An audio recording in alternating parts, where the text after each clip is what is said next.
All right, diving back in. Back to the dwarfs. Lunch break over. Oh.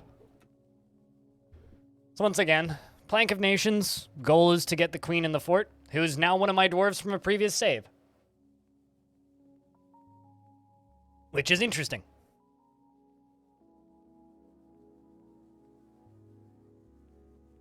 Yay. And the crowd goes wild. Anyway, we're building traps for the trap connections over there. We're up to 94 dwarves. If anybody wants a dwarf, let me know. Huh. I've never seen or heard that word before. I mean, I've probably heard it, but I've never seen it written before. That or it's just been so long that I forgot, which is also possible. It sounds that looks like the sort of word that I would have learned about in like high school chemistry and then immediately erased from my brain because who remembers anything that they learned in high school?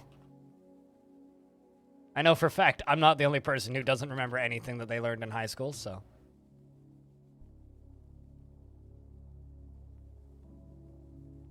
You've only ever seen it in baking? Not something I've ever done before. Well, not something I've ever done consistently. Like, I've definitely baked things, but I'm not a big baker. I like cooking. I'm not big on baking. Eurus dies often?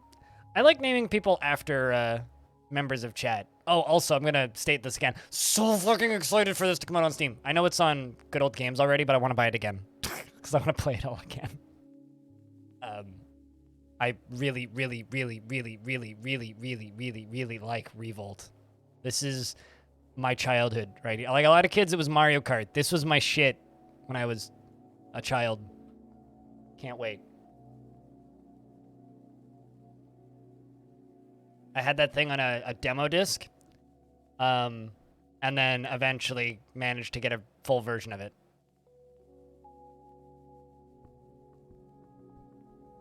And that thing's fun. Big fan. Oh shit! We got a glassmaker that's been possessed. And of course goes and grabs a glass magma furnace.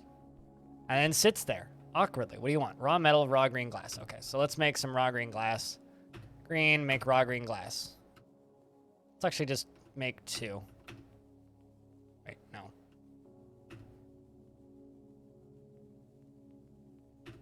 Make a few.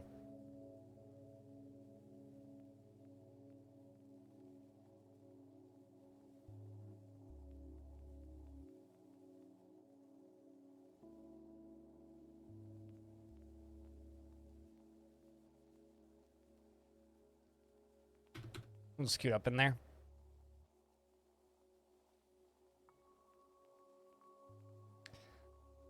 Link in Discord. I'll look at it later.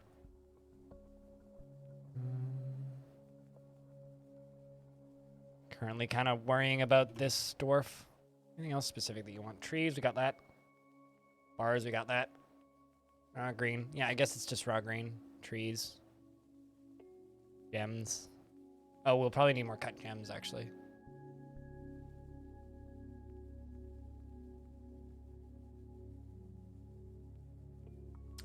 All right.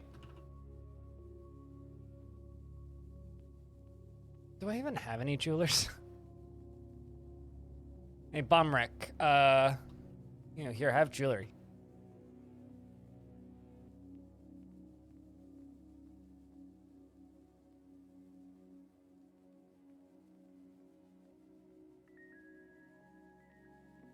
Dwarves are helpful to think of other things. Yes, no, we have dwarves that we need to be paying attention to. Currently. Cool, we do have citrines being cut. Man, I look forward to the day that dwarves learn how to make bread and cakes. Something I've been looking forward to for a long time. Oh, hey, another one. The Forgotten Beast, Ezuk, has come, a huge blob composed of grime and filth. It has 2 long, straight tails, and it undulates rhythmically. Beware its webs. That's weird, because it's like the scariest weapon on the least scary creature. But it doesn't have poison, so it's not like a spider where you just get like, locked into place by the webs and then bit and then insta-dead. It's just, it goes, bleh, I have web. And you go, oh God. And then you forget about it. It's fine. But we can ignore that for the time being.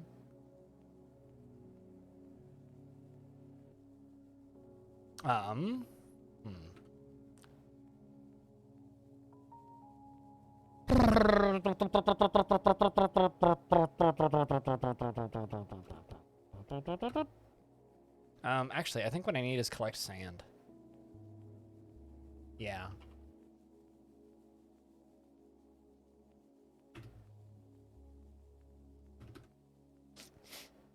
Let's get sand collecting, because that's currently, I think, what we need. Pretty certain that's what we need, actually. Let's also make leather bags. 30 of them. Also, since we're kind of chill post-lunch, Chad, if you're lurking in the channel, could I get a round of beers? Just curious about how many people are listening to the stream right now. But, yeah, no, So I saw a comment while I was listening to music on my break just now, which is on the original Long Death VOD. And it made me think. Because I've had a few people joke about this. Because Long Death, for those of you who don't know, is an attempt for me to keep a fortress alive for 1,000 years. And then someone said, oh, this is just the practice fort, because you're going to restart this when Premium comes out. It makes me kind of sad whenever I read that, because one, no, I'm not. But two, some people actually kind of think I might do it again. I'm not that stupid. Absolutely, maybe. Maybe. Unlikely, but maybe. But yeah, if anybody wants a dwarf, just let me know. Or if anybody wants a dwarf named after you, let me know. Or if anybody wants to check in on your dwarf, let me know and we'll do our best. There we go. The sand collection begins.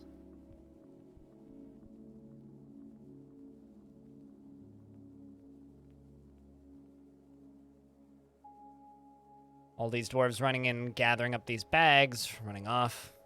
Why are you hungry and exhausted and building stuff? Oh, probably because you're building traps. Got it.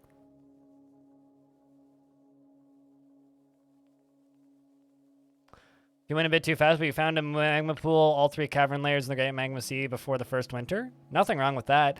I've had, you know, there was a fort I did recently where I had magma forges set up before I had bedrooms. So, like, I hadn't even started making beds yet, and I had magma forges in the Magma Sea, so. Hey, that dwarf milker necromancer's back. Ast. Keeps coming by.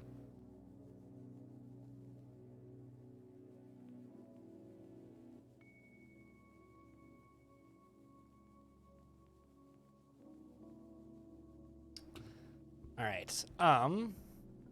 Do it now. Do it now.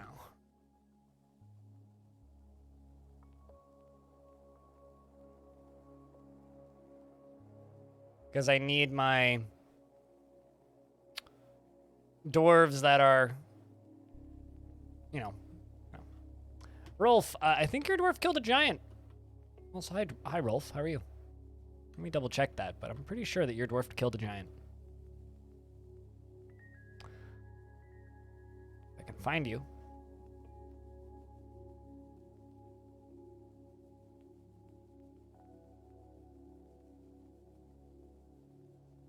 There you are. No, you didn't kill a giant. What? Did you make an artifact? What did you do? Yeah, you made a cool artifact.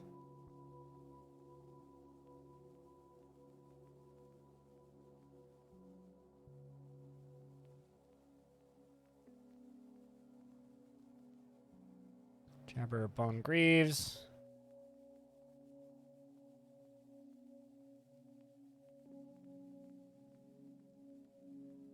Yeah, this thing. We built a figurine out of coal. Pretty cool figurine. It's got a picture of a dwarf. Surprise.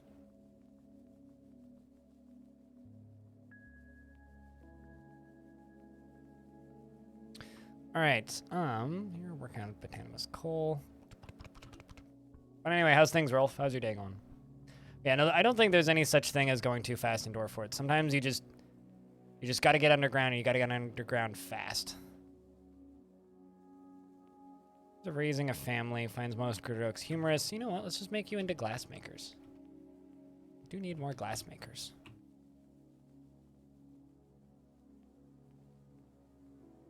Udil. Let's also make you into a glassmaker. This will give you weaving.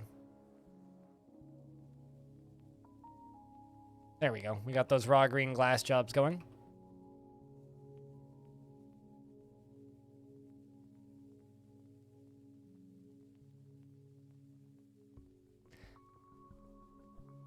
A 6-meter stone creature. You mean like a golem? I think what else would be 6 meters. There you go. You grab your raw green glass. Let's see what else you're gonna go grab.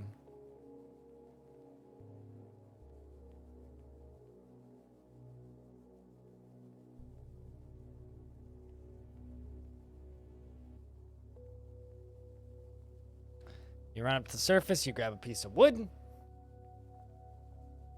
Yeah, that sounds like a solid way to spend a Thursday.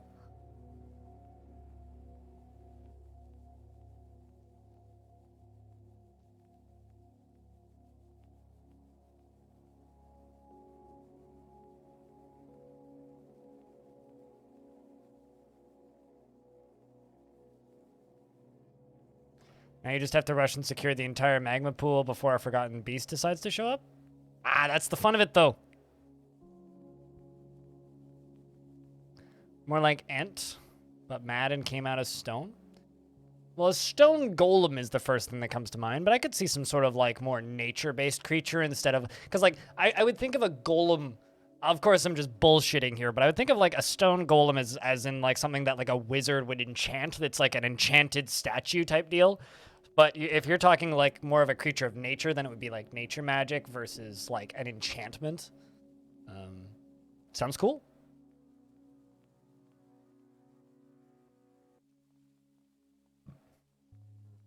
Made, not mad, yeah. I figured that you missed an E.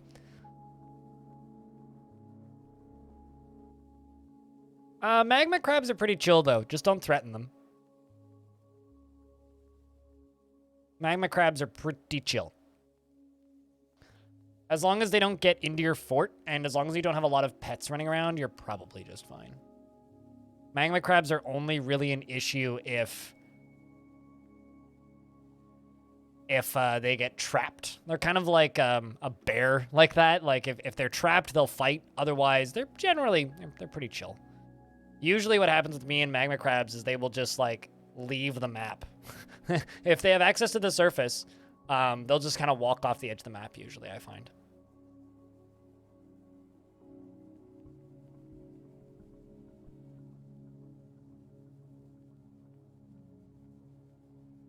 So there is that. But,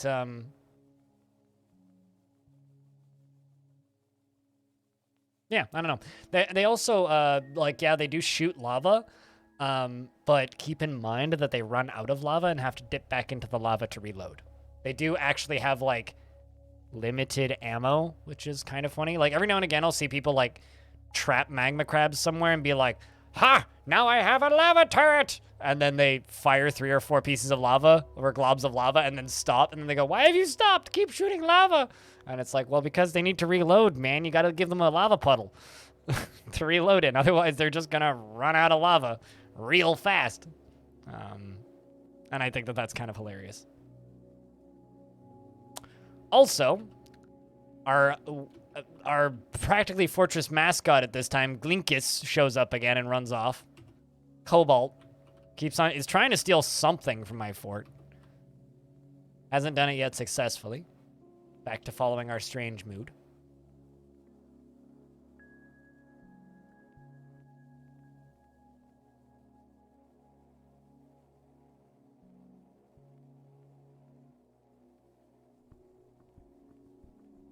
Although, magma crabs don't scare me all that much.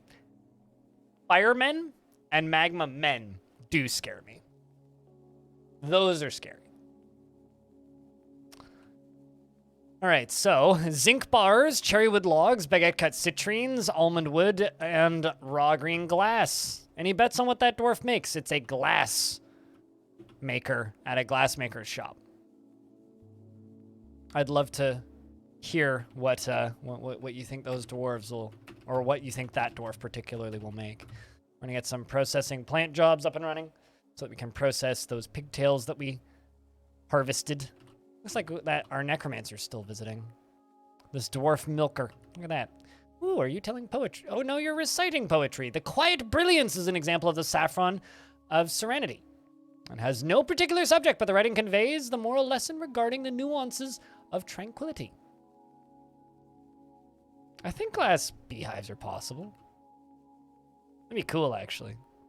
I don't know if there's any bees on this map. I haven't looked. There's actually kind of a lot of water here. It's kind of funny how it's just like filling up like this because I've, it's just a chunk of aquifer that I've just blocked off, right? Used it to get my growing area successfully.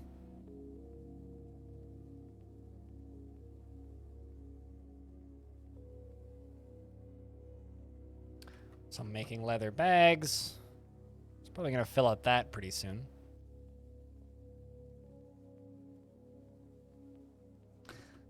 Probably,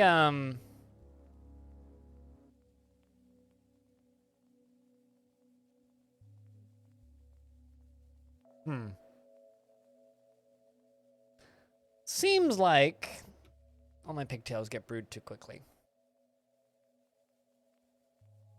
Seems like all my pigtails are getting brewed too quickly. We're gonna have to deal with that.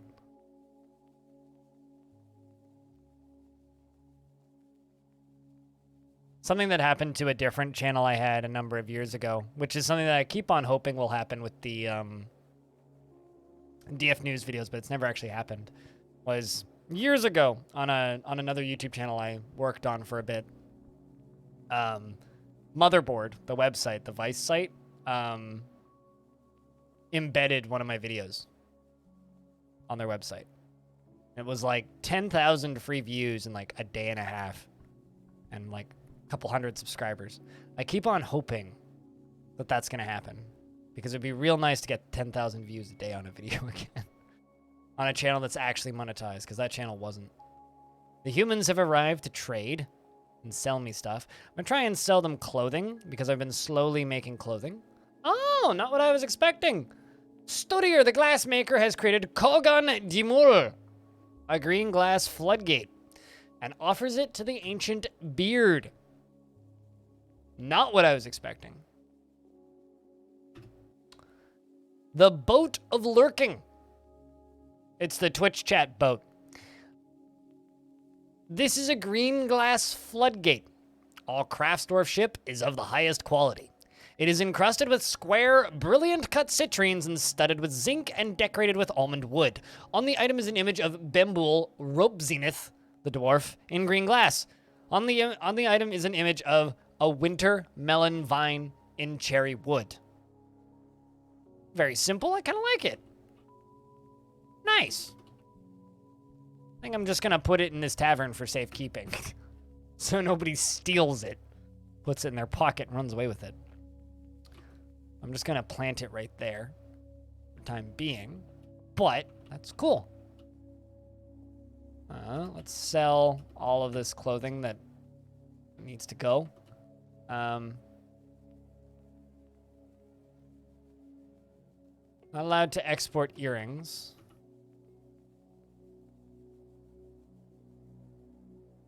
Hey, Sim. What's up? How's things, man? I don't need that bow.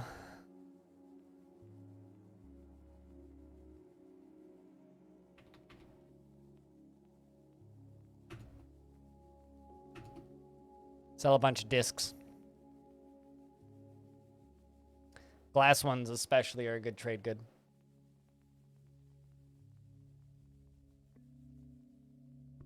Well, what you been up to, Sim? How's things? I was enjoying your Roller Coaster Tycoon streams. It's something I used to do a lot of, so it was nice to lurk and hear those sound effects again without actually playing the game.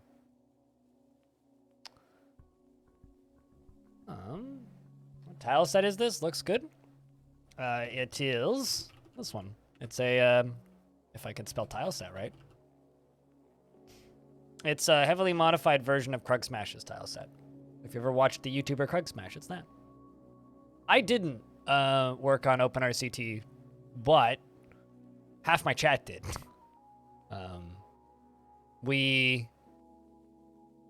This channel was basically like the beta test bed for their multiplayer stuff.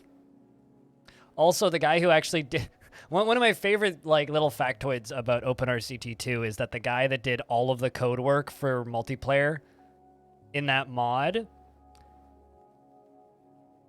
was one of the founders of one of the least popular companies in gaming.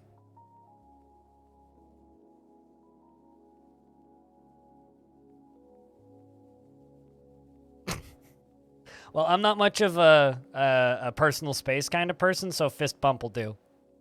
Legacy. But cheers. I'm glad that you enjoy the content, though.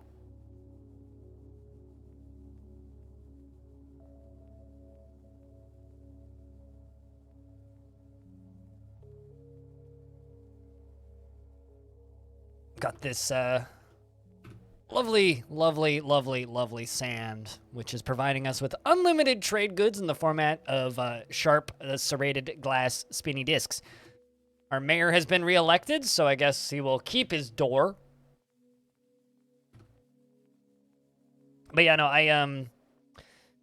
I spent many years basically doing free QA for OpenRCT, like streaming it most days, testing new features, always working on their nightly builds, looking for crashes. That was like the first 3 or 4 years of my streaming career. Actually, was just messing around in OpenRCT. As an example, for evidence, this isn't representative because about a year of that, it wasn't compatible, or I didn't have a way of tricking Steam into counting the hours, but eventually I did, and I have about 1,700 hours. It'd probably be like closer to 3,000. Probably be twice that. Impromptu long weekend? It's a long weekend? Wow. Why do you have a long weekend? Were you like gifted a long weekend?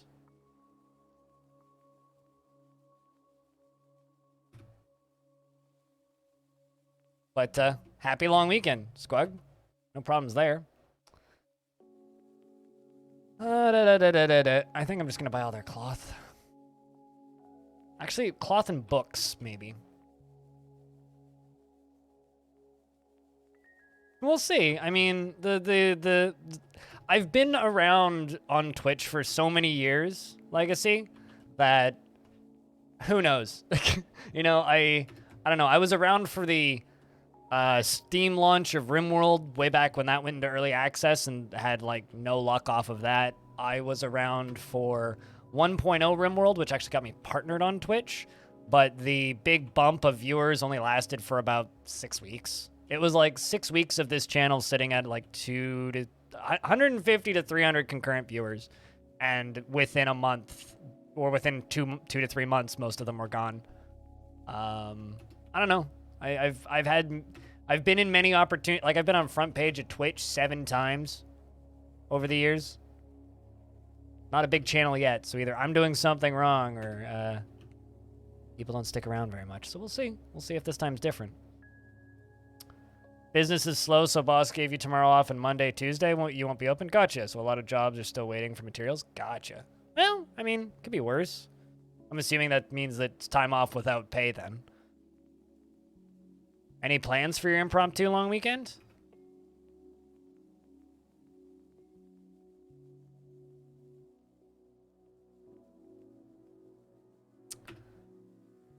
All right.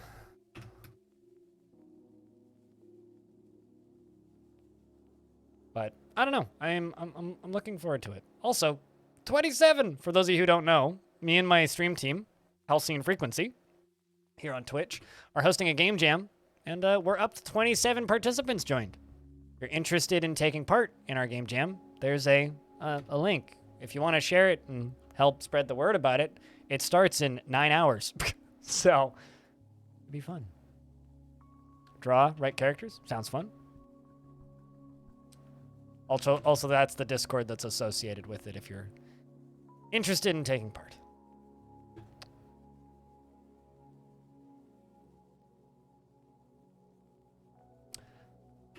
Forgotten Beast. Is this the Blob? Is the Blob really still alive? That's actually kind of whack to me that Blob hasn't died yet. What happens at a game jam? It's a hackathon, essentially. It's you have a weekend to make a functional game within the restrictions that we set, which are very loose. Is that a goblin? No, it is a goblin. I got a goblin hanging out. Look at this. Oh, Goblin Ranger. Hello, Goblin Ranger.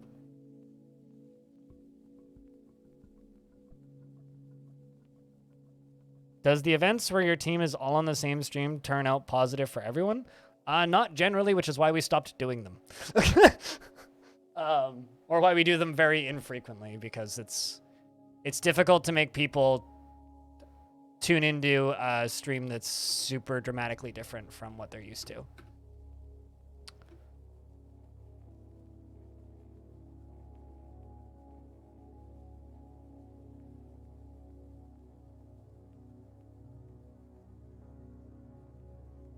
But, I mean, we're all going to be on Arch's stream on Sunday. But we're going to be on Arch's stream because he's doing a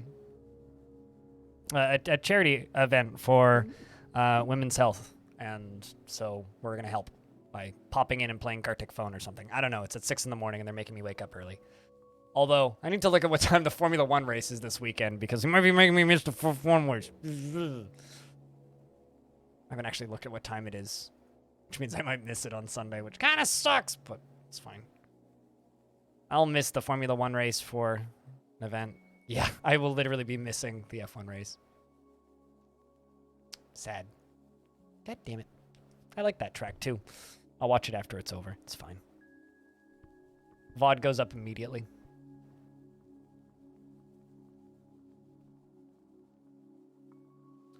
Forgotten Beast just killed a Gorlak. Oh, no. Well, poor Gorlak. Didn't deserve that. Did I actually finish making all that other stuff? The bag, yep. Okay, so let's make, actually, let's check how much silk we have. Down to cloth.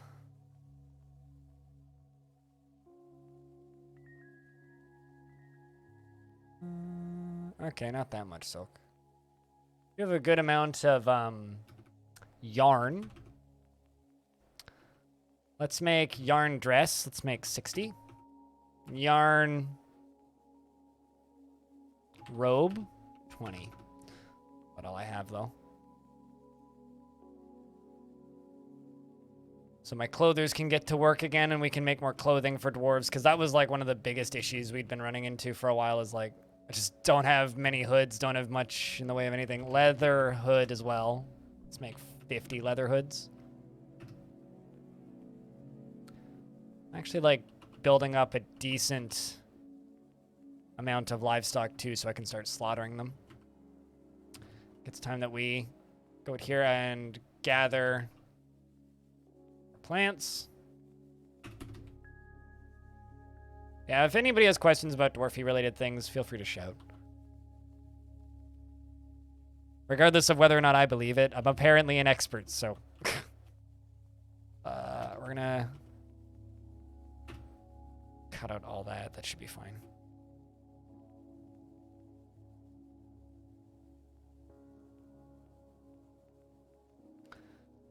Those traps are pretty much needed. Looking forward to them. But yeah, I'll Frog, that's the reason we stopped doing the after hours streams.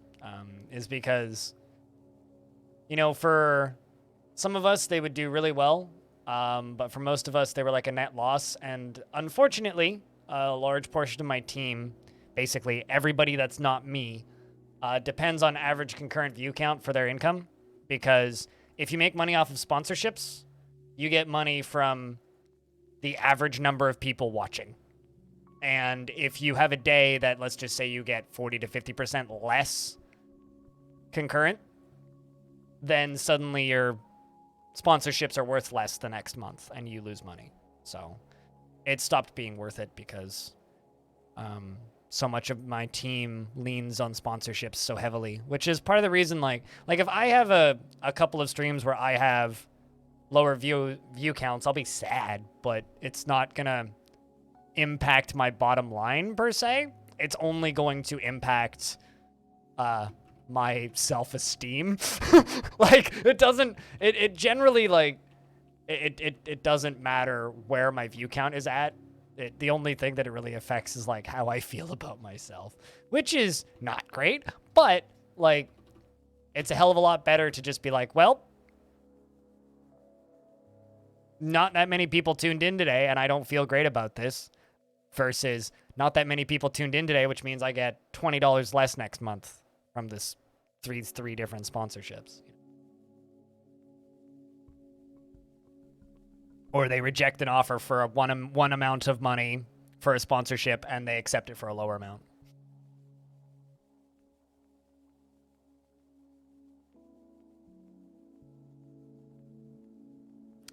Yeah, but companies, when they're looking to sponsor people, the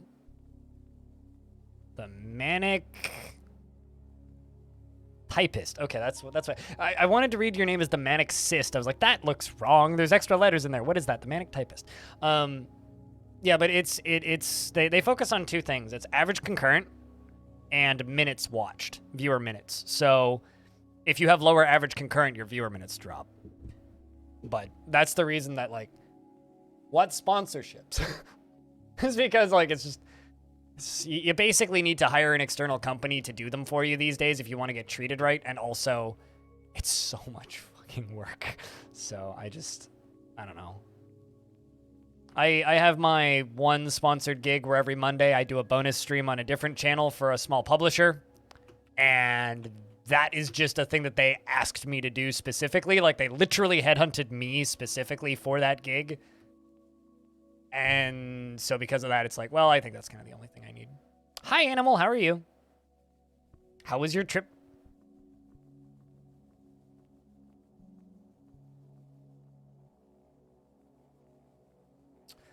You're still stuck in the metrics from 100 years ago and for streaming ads with that, but with a heavy discount? Yep. Holy cow, this number is getting big. Right?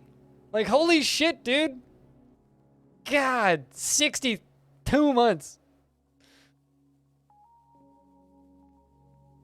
You know, a channel that I've watched for a billion years, like he's been streaming since 2009.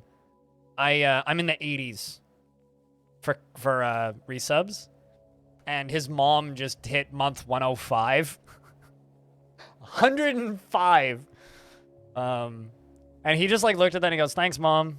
And then he sat there and he stared at it for a second. He goes, "I don't even know how many years that is anymore." It's like, I can't even do the quick maths of like how many years that is. It's like, when you look at it and you're like, I don't even, fuck. That's like the only thing I can respond to. And it's like 62 months. I know, Animal, but it's just like, wow, it's a long goddamn time. Did a night to Amsterdam trip, and it was fun, busy, not used to the crowds like that, so sometimes it's had trouble moving along. What were you up to in Amsterdam? If I went to Amsterdam, I probably would just go to all of the places that Not Just Bikes films, and then just take selfies in all those spots and be like, I'm in this scene from this Not Just Bikes video. I'm in this scene from this Not Just Bikes video. I'm in this scene from this... I'm definitely not Tom Scott. I'm in a Twitch stream. I could see... I probably wouldn't buy weed in Amsterdam for two reasons. Reason number one, I've seen their prices. Canada's a lot cheaper. Reason number two,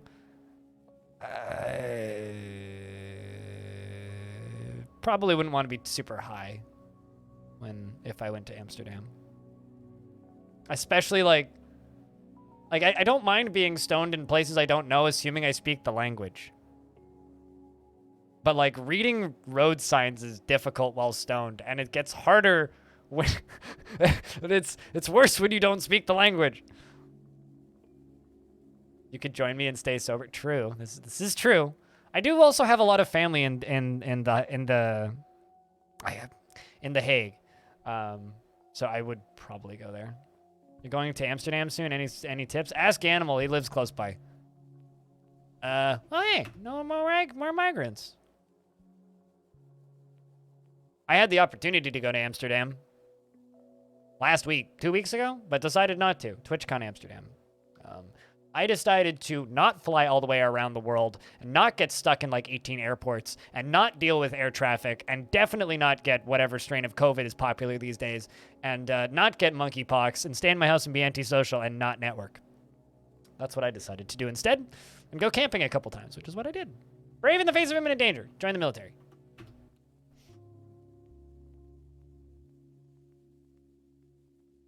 Actually, you know what? Let's just... Map's too big.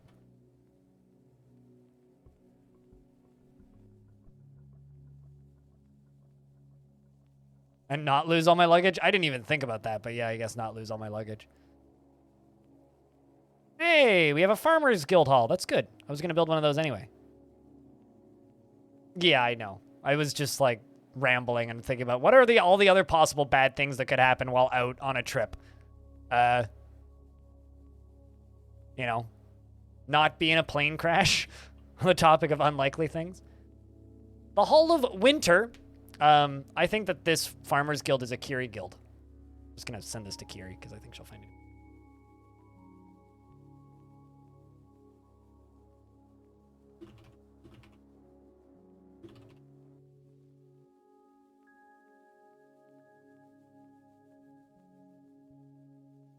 We'll accept it.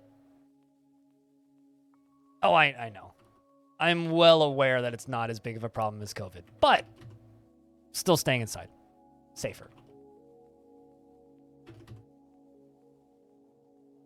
I'd rather just go camping locally and not spend, you know, multiple thousands of dollars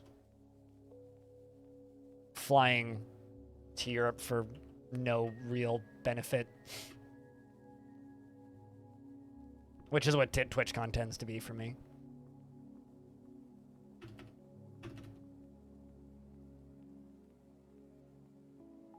I think I need to brew.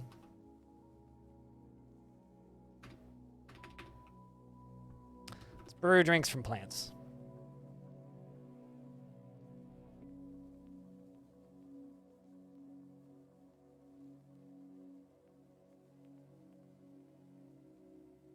It's still basically good. It's just good tourist advice. Yeah, I need to go to that part of the world at some point anyway, because I do have a bunch of, like, I have 2 great aunts and a great uncle and a bunch of cousins that I've never met that all live in Den Haag, which I need to go to at some point. But Amsterdam, none of them live in Amsterdam, so if I were to go, it would be mostly to see family. But although TwitchCon's not even happening in Amsterdam next year, it's happening in France. It's happening in Paris for some reason. So it's Paris instead, which I have no interest in going to. So I will just, again, stay home.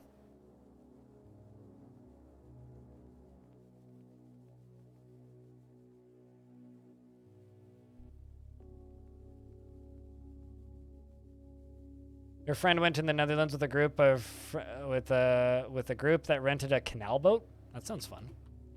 I could do that. Not somewhere not that expensive though.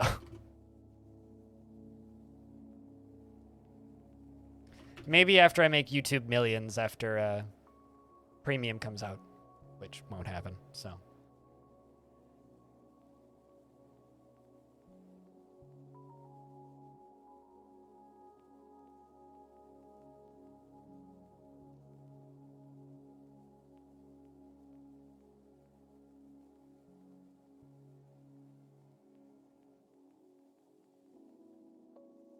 Honestly, I think if I went to the Netherlands, I would just rent a bike. just cycle around.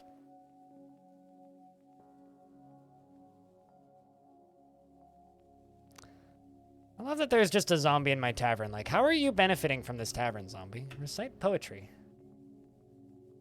Distinct complaints. Imagine naming a poem Distinct Complaints. They're complaining distinctly. The Saffron of Serenity is a poetic narrative intended to teach the moral lesson concerning events originating in the Grey Ford. The rules of the form are applied by poets to produce individual poems, which can be recited.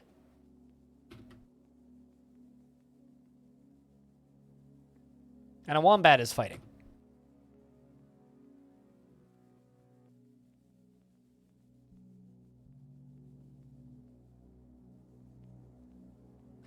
So this is going to be my Farmer's Guild. Location.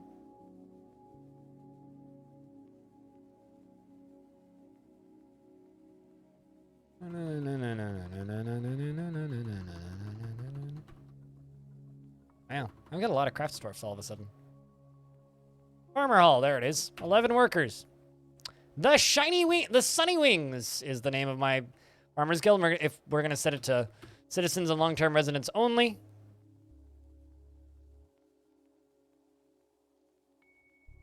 That was something complaints. I'm sure that there's many poems about complaining. Humans are very good at that, so it kind of makes perfect sense that there would be poems about complaining. Also, investments are open if you want to invest your tickets. Also, thank you, by the way, to everybody who followed the stream today. A lot of people coming over from the YouTube channel. It's been kind of nice. Like, I don't generally comment on followers, but it's nice. You found it? It's literally just called a complaint.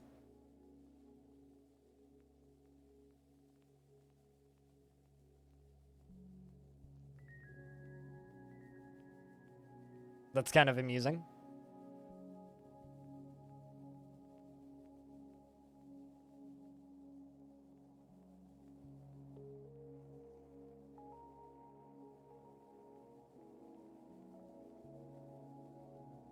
Yep, it's the it's a like channel points equivalent that this channel's had for years, Alex, or Alex and us. It's something that we've just kind of had in this channel since like 2015, and it's just never been retired or gone away.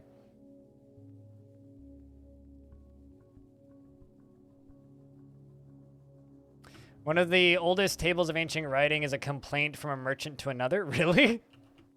That's kind of funny.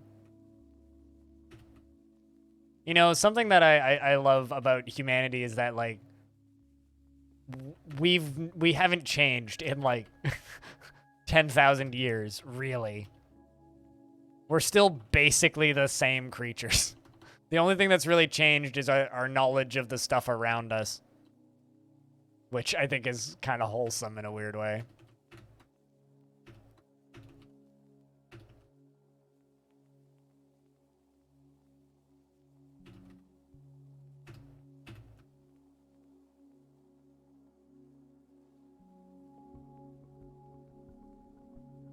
But yeah, very quickly you'll start to see people with large numbers of tickets and massive numbers of hours. But you need to remember, I've literally been streaming on this website for 10 years.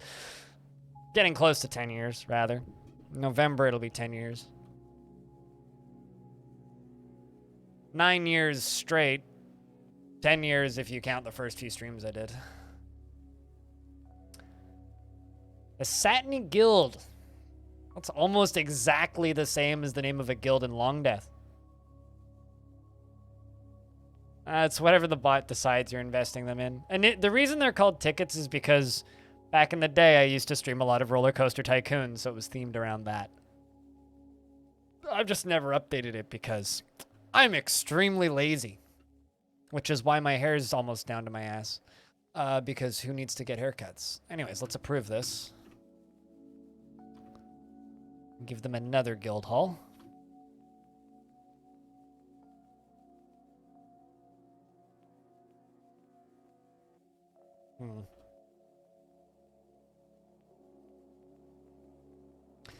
You know what?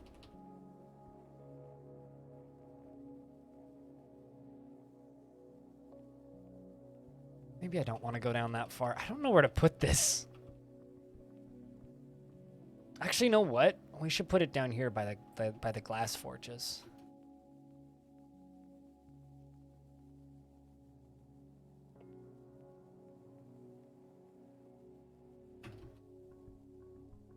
Because this is where the majority of my crafts dwarves are.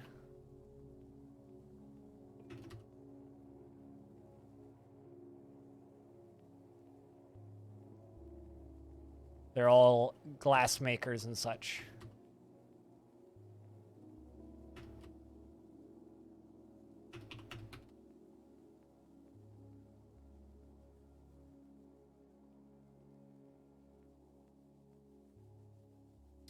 Also still working on that Farmer's Guild, which will go up in value over the next couple minutes.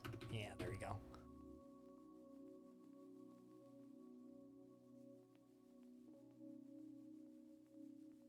Congrats to everybody who won. Sorry to anybody who didn't.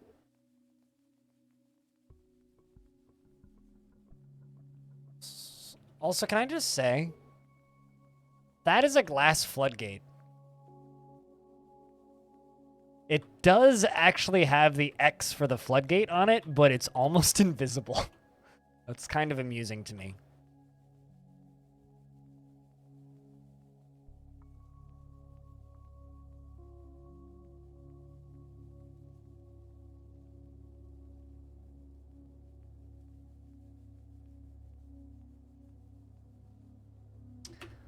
You know what I'm just excited for? I'm excited to play premium with the graphics turned on and have a very small chance, but a chance,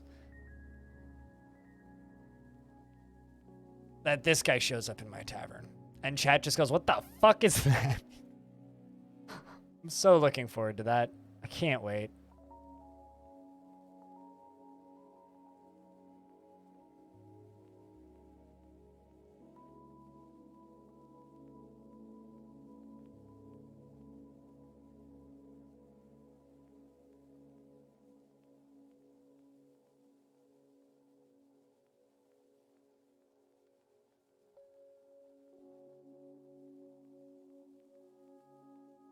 Okay, what was that, though? I mean, it's a worm man. It's a worm man.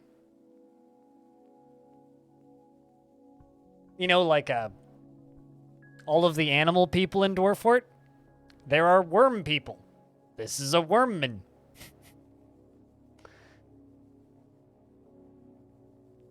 I'll call him Jim.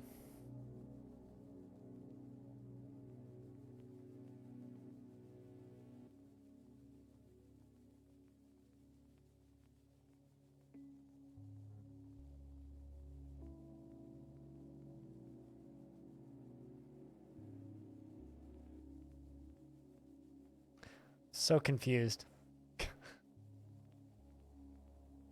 But I just saw an NFT, like, ad underneath a tweet, and it's, I love how, like, crypto is just spam that on a good day is spam, on a bad day is like a blatant scam. Wormkin? I think worm person is a technical term, but the community terminology for them. Although I don't think that Dwarf Fortress has the capacity. Are worm people hermaphrodites in Dwarf Fort? I don't actually know. I don't think they are. I'm pretty sure like I'm pretty sure that they have sexes. I don't know. I've seen worm people before. I'm trying to remember if I saw that symbol next to their name or not. It's been a long time since I've seen a worm person. There was a tribe of evil worm people in my basement once, and I murdered every single one of them.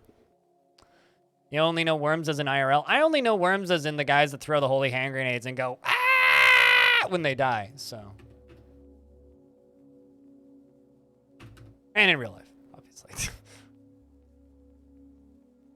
But I will be honest, I'm more familiar with the video game. We were talking about sponsorships earlier, and what the best sponsorship or the best paid gig I ever got to do in this industry was me and my team in 2020 got to run the Worms 25th anniversary live stream on the Team 17 Twitch channel. So we literally just got to sit there and play Worms for 4 hours. It was great. It was like childhood dream, just getting paid to play Worms for 4 hours. It's fantastic. One of the best things I ever got to do.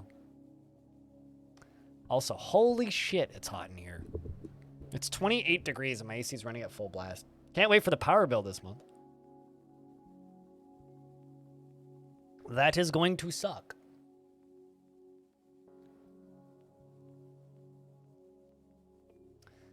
Buy into my new sketchy crypto NFT. It's going to be the newest fad. Or, I mean, the future is ours to come and to the moon. Buy Sketchcoin? Someone's probably already made that. Like, you're joking about that, but someone's probably already made Sketchcoin.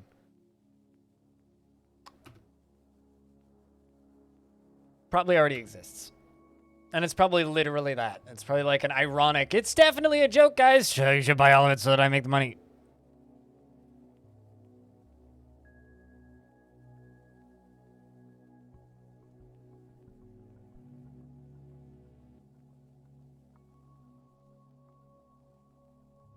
I don't even know what that last one is, but okay. When if it exists, there's porn for it? Rule 34?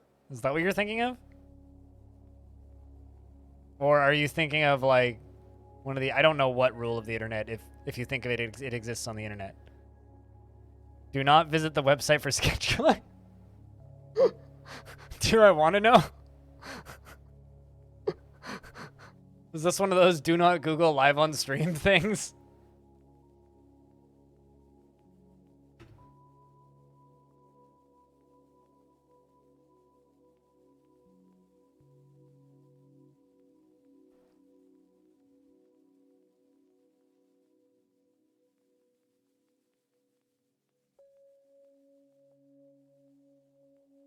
Rule 34 is close enough. I mean, if it exists, there's porn for it is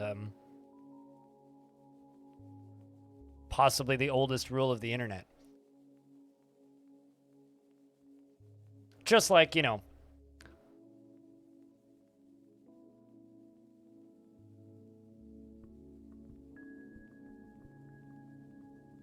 this thing, this classic image.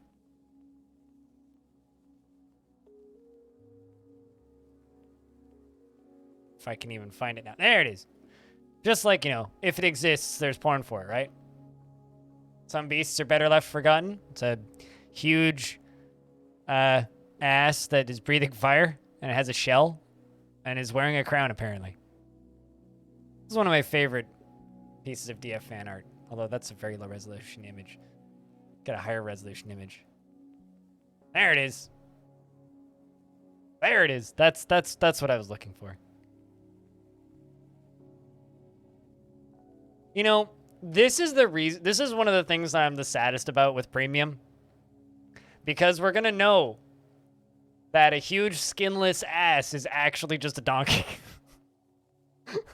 and the imagination of it being a butt is gonna go away, and that makes me kind of sad. Truly, that makes me kind of sad.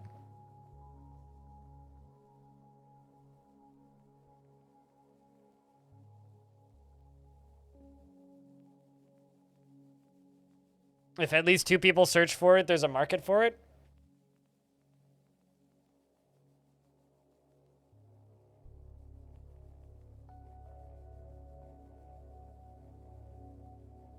There will be huge hairless ass textures around.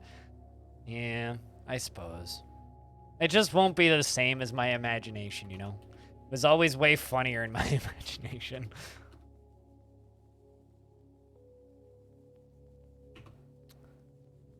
Well, that one's valuable enough. This one's going to be valuable enough. I love it when dwarves engrave an image of a wall on a wall, and it just becomes a wall texture.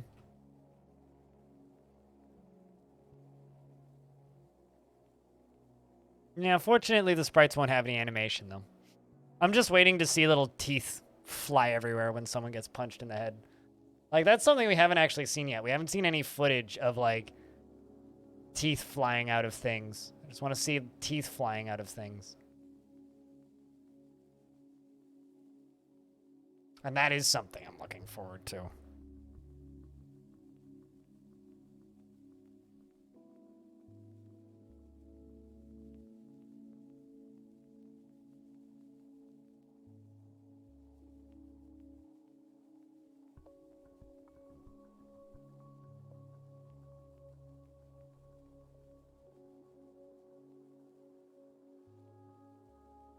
Engraving as a wall artist will confuse his other creatures as an illusion.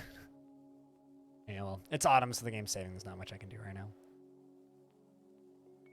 Pie Jam. A Mang. Hello. You're looking forward to people trying to sell DF engravings as NFTs after... You know, when NFTs were like all the rage before people realized they were a scam, I was joking about minting worlds as NFTs. Like taking the world seed and minting that. But chat was like, don't say that too loudly or someone just might. But, you know. It's not the engravings that'll happen to, probably, because those are just going to be a sprite. It would more likely to be the procedural creatures like the night creatures or the forgotten beasts or something. But, you know, for whatever it's worth, OpenSea has gotten a lot better at taking down NFTs that aren't wholly owned by their artist. And like as a better example, actually, GameStop launched their NFT store recently, which is just like a very bad copy of OpenSea. And it's kind of amusing looking at it because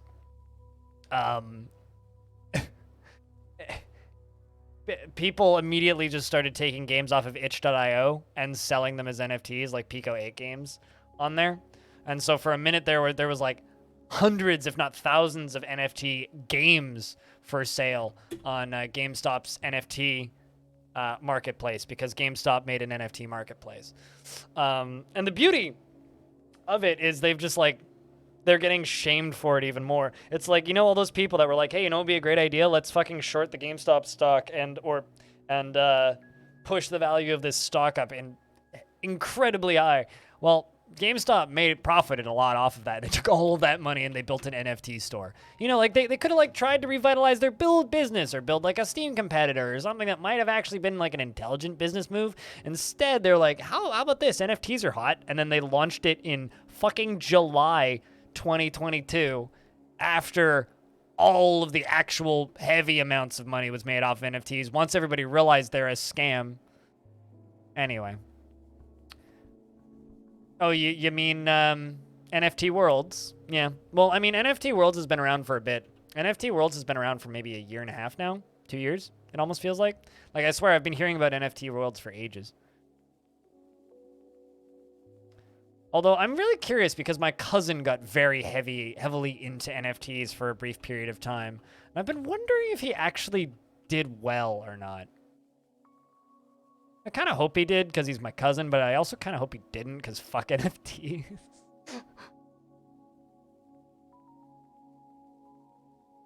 He streamed on Twitch for a little bit, and I supported him real heavily, and I'm kind of sad that I did because he just like turned around and like spun his little Twitter account that he built up and put it all into this NFT thing, which is just like, come on, man. It's going to be exactly like Beanie Babies. There will be people in denial about NFTs until we stop laughing at them. Well, except here's the thing. We're not going to stop laughing at them. The difference is the technology that NFTs are based on is actually useful, interesting technology. It's just all of the use cases for it that are popular and profitable are bullshit and scammy. Bullshit on a bad day and scammy at best. But yeah, I'm aware of that. I saw that Mojang Mahjong update thing. It was interesting. It's Pajama Mang. Oh, okay. I don't know why I got Pie Jam out of that, but brain.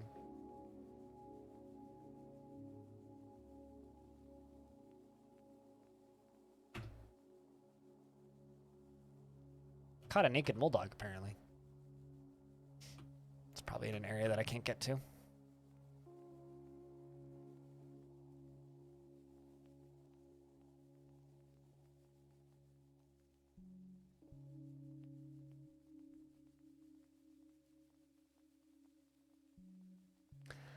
But yeah, I don't know. I'm going to continue getting emails about NFT games, probably. I don't like it. Have to go do some chores. Boo! Work. Go do your chores. The quicker you get them done, the quicker they're done. The quicker you can go do other things. Meme stocks beget meme decisions. That's a good way to put it, actually. Wilmer, my previous dwarf, has shown up alongside of the trade caravan.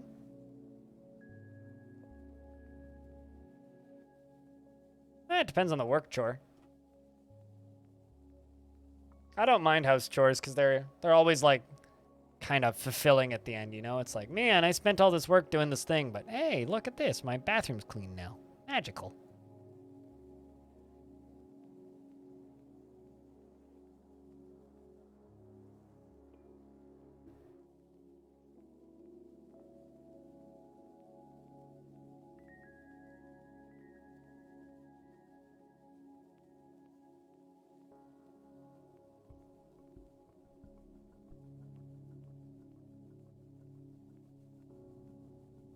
That's a hell of a name. Lonnie Taildib Kligeman's Chance. Interesting. I am your liaison from the Mountain Homes. Let's discuss your situation. Request you have of our merchants. Gonna request more anvils. They want maces? Goblets and musical instruments, blocks and toys, and tanned hides. Drinks, sheet, meat, and windows and cloth. All right. And they say, Wilmer, farewell. I look forward to our meeting next year. Our fortunes rise and fall together. That thingy I saw pop up. Oh, interesting. The poet Geshud has shared many tales from beyond Threatdweller. Let's look at the news and see what's going on. Ooh. Looks like the goblins just south of us from here are invading my mountain home. They're going after Mostern.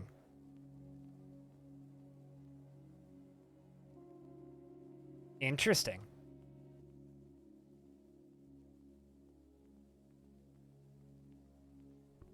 I mean, I worked in cleaning restaurants for years, and there was parts of that job I enjoyed for years, but it very much turned into, I'm just going to work my ass off, get yelled at, told I did a bad job, doing my damnedest to, I'm covering this with my camera, doing my damnedest to make the place look nice, and all I really had to show for it by the end of it was just, they made it messy again. So it was never a very rewarding experience. Good lord, that's a lot of goblins. 5,000? Ay, ay, ay.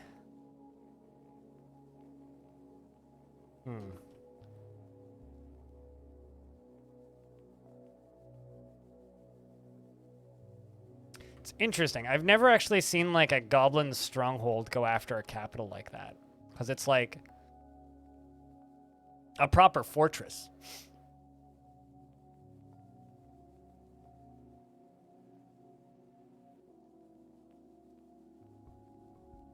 Your own oven hasn't been cleaned in 6 months? Yeah, I'm a maniac about keeping my apartment clean. Although it's probably been about 6 months since I've cleaned my oven. Although I'll clean my oven in the fall when the weather gets better.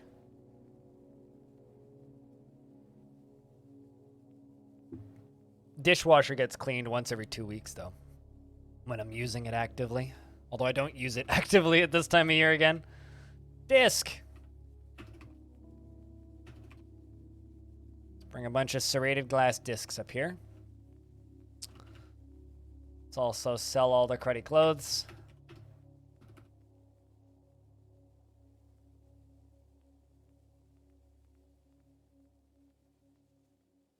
And let's also sell all of the coke.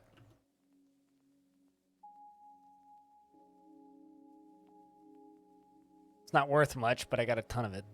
I need to get rid of it. You prefer work chores, it makes the hours go away and you're still productive enough according to your boss. Home chores I hate and you only do them for yourself and it seems like effort and time spent you'd rather spend on other things, gaming mostly, and you don't like becoming too messy. Yeah, I'm just, I don't know, I'm a clean freak. I like things to be clean. It's been about a year on that one. Yeah, you gotta, I'm a bit of a maniac about making sure my,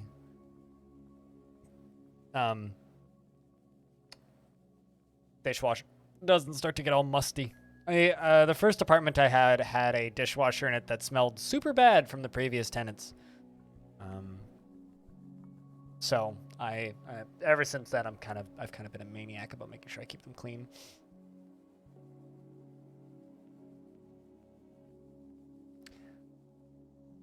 I don't even know if I agree with that because I know of a ticket selling company animal that gives you an NFT alongside of your concert ticket, and let me just tell you, pain in the dick. It's like you have to make like 3 different accounts and have a separate app to hold your tickets. It's like it adds like 4 layers of bullshit on trying to like just go to a concert. So no, it's not a good use. You love cooking but hate cleaning. Your girlfriend loves cleaning but not cooking. You combine forces to make a one functioning adult. You know, I was like that for years, and then my ex moved out, and then I realized, Jesus, she was shit. The stuff she did. So I don't know. The only chore I don't like doing around the house is cleaning a cat litter box, but fortunately, I don't own a cat. So, all is well in the world.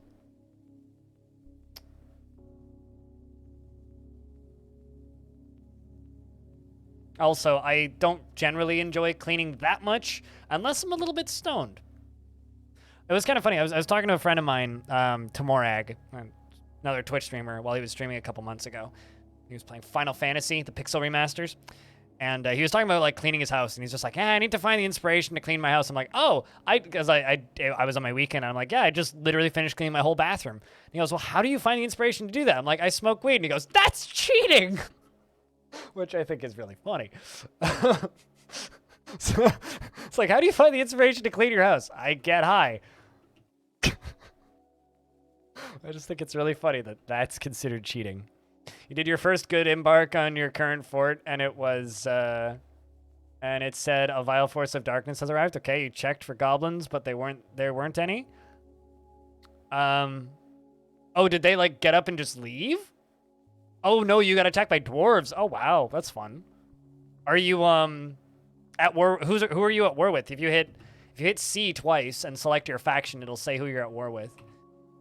Because often, if it's dwarves, you might be at war with your own faction, which is fun. That, or they might actually be goblins, but they might be like goblin and slaved dwarves, because dwarves breed a lot faster than goblins do. So it's actually quite common if like goblins take over a dwarven civ, the dwarves integrate into the goblin society, and then just outbreed the goblins, and then it becomes an evil dwarven society instead of a goblin society, which is kind of fun. You like vacuuming and mopping? Yeah, mood. Django. Hey, Django, by the way. They had a good fort, and then a dragon showed up. It was all good until the Fire Nation attacked, eh? You hated living with cats. You developed an allergy. I like cats, but... And I probably will end up living with cats again if I end up rooming with a bunch of family. Although I'm kind of hoping I can, like, end up in a basement suite somehow. Anyway, I might end up living with cats again, and I'm not super stoked about that. But my ex had 2 cats, and when she used to live here, like, anybody who's been around this stream for a long period of time will remember the constant fucking meowing driving me nuts. But not just that, it was also just cats are not good in small apartments, and this is a very small apartment. What?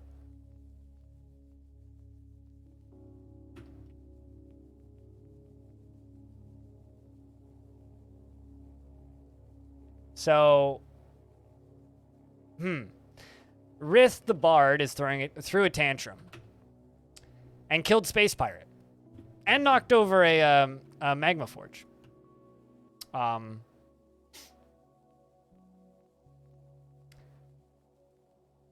That is a lot of injured parties. And a lot of crimes being reported. Ooh.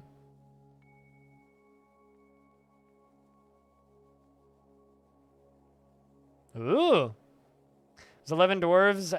I've had enslaved humans and dwarves show up with goblins before, but it was all dwarves. Oh, interesting. Well, wow. That is a lot of disorderly conduct and charges. I'm curious to see how long this dwarf gets in prison.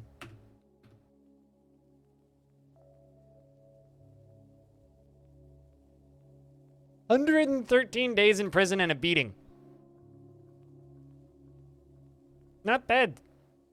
Damn.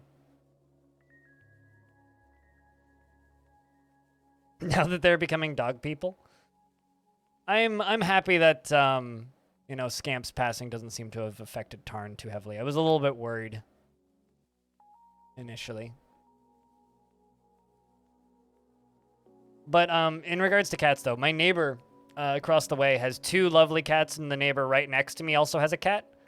And so if I want to hang out with cats, I just go outside into like the kind of courtyard in my building. And within a minute there's a cat nuzzling against my legs, so it's fine. Like if I can just live vicariously through other people's cats, and that part's pretty good. That's more than enough for me.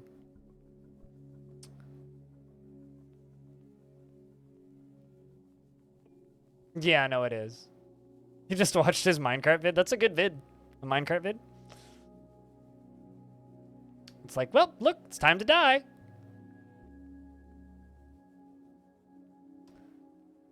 But how's things, Adra? What up, dude?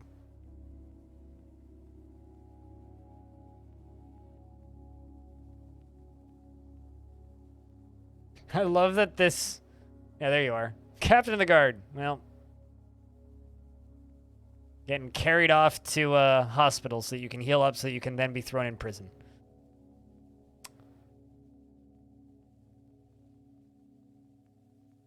Some love to be patted, others get angry after a bit or run away completely. Gotcha. Like, this is one of my neighbor's cats. Hold on, I actually have a picture I could grab of him.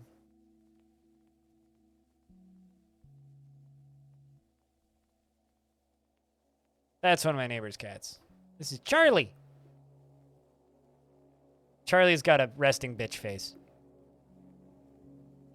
He's cute, though. He's very cuddly. But, you know, like I said, kind of has a resting bitch face. He just kind of always looks mad. A very, upset cat, but... 2 of your parents' dogs died last year. You got them as puppies when you were in high school. My, childhood dog, Allie, was a standard poodle. Died of worms in the late 2000s. And then they got Holly, which is... this little fluffy white poodle who I take care of sometimes. If you watch this stream a lot, you'll eventually encounter Holly because I do dog sit from time to time. In fact, I have to dog sit soon.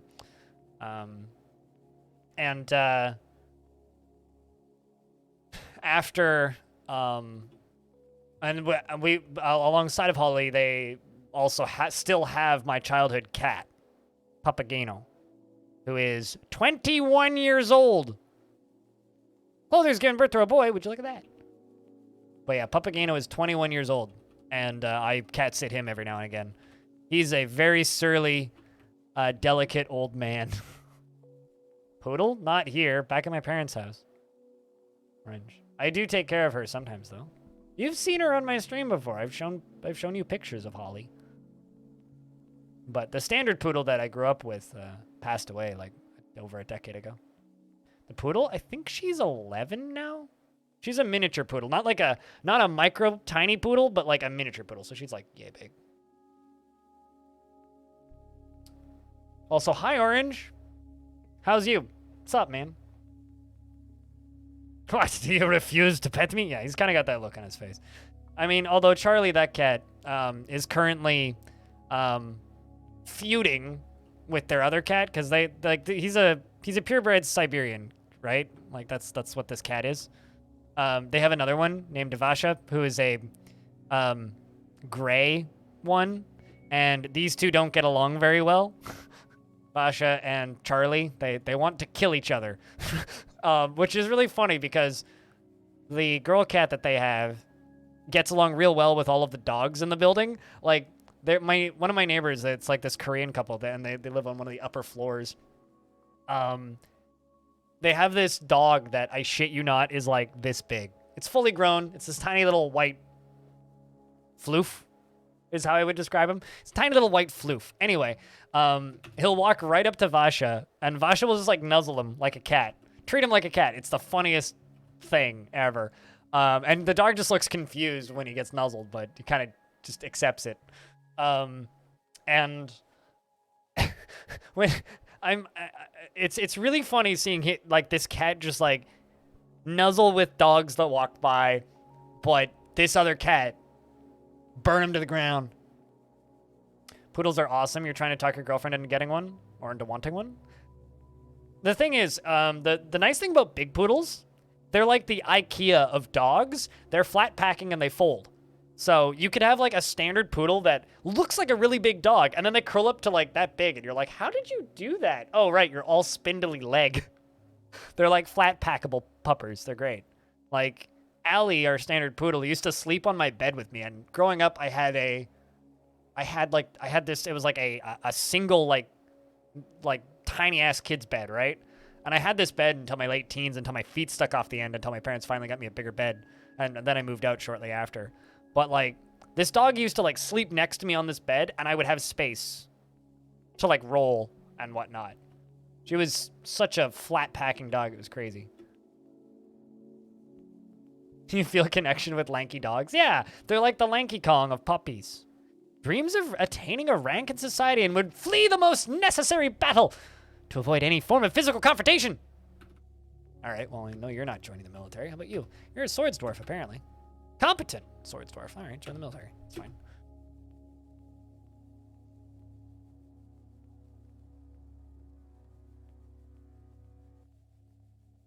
It's kind of keeping an eye on this tantrumy dumb dwarf.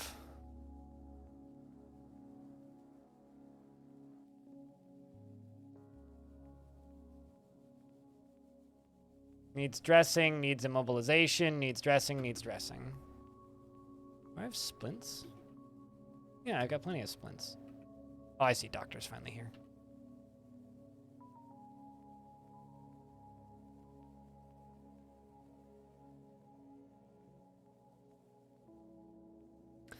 According to your border documents, you're hauling ass. Is that a technical term?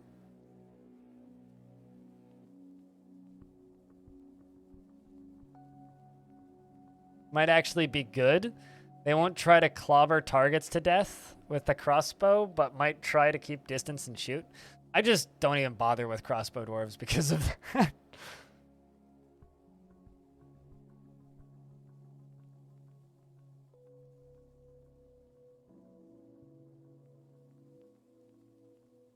I like how this dwarf is, like, got a 113-day prison sentence waiting for him. See how they do. But also, hello, Mercury. What's up?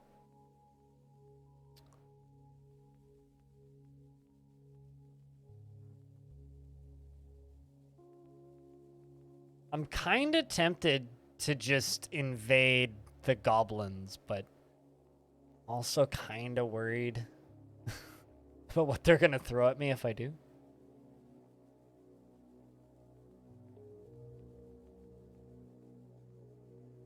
You just had your boss add it as a commodity to see what happens. I go out on a limb here and say that doesn't seem wise, but I mean, you live your life. Repentant after being confined.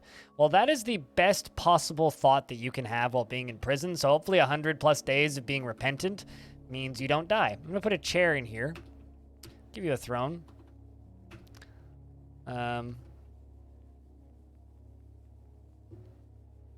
And then I'm going to send the mayor down here to go have a meeting with you.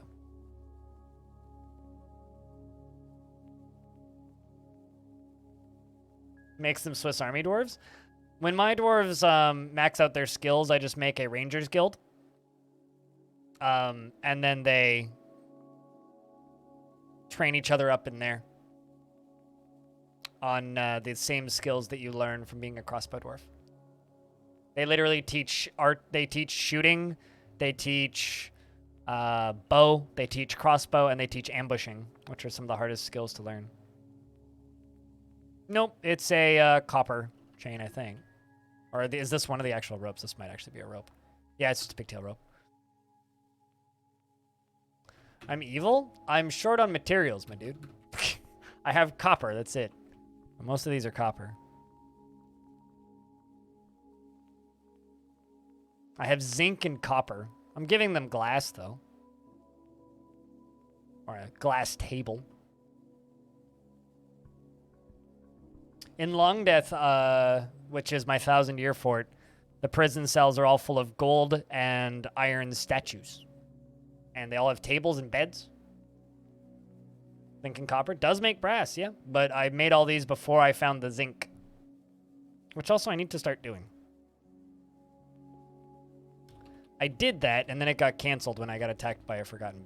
Or not a forgotten beast. A giant, rather.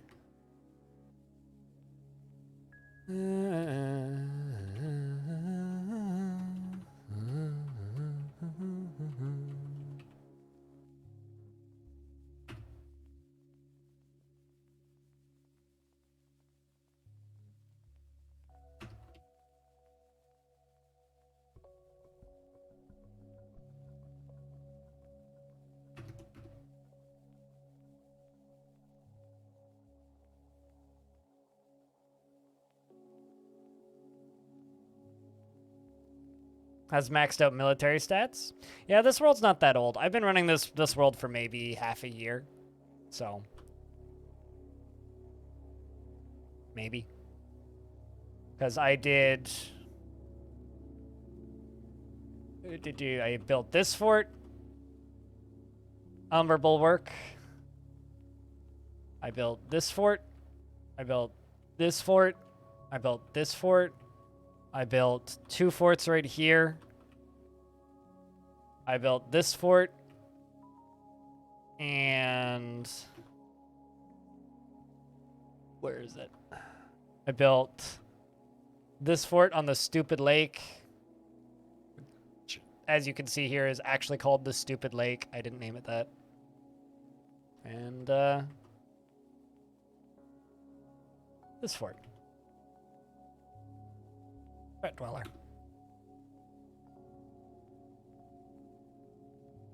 No clue why they're the only ones that arrived. They're probably the only things left alive. It's usually the case.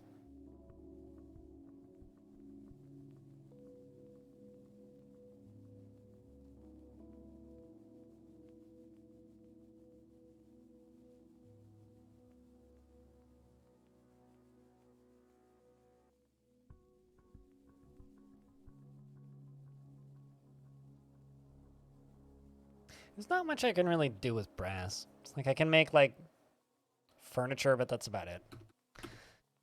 Furniture and crafts.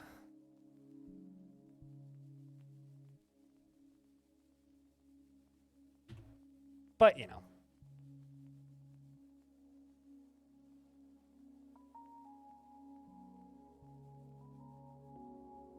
Making sure all of my guild halls are valuable enough.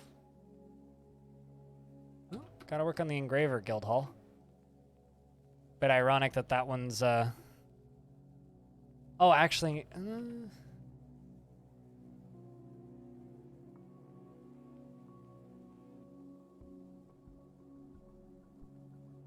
Oh, I see. Failed that one.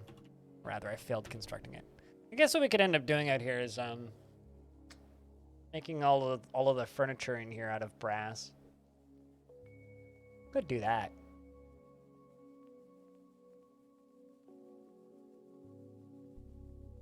I mean, you could also generate a new world. Probably be a good way to go about doing that. On a different note, you have a next week off, so you're going to make a nice spot to put a... So you're going to make a nice spot to put a sound system when you get one? Yeah, I noticed that you were doing some self-research on your record player. The brass halls. I mean, I don't know.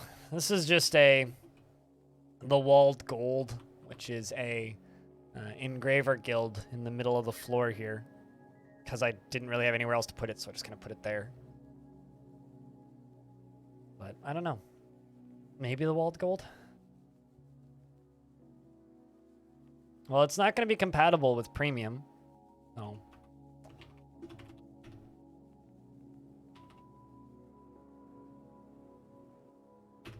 And coincidentally, also the next Classic release. Because a bunch of jobs are getting melded.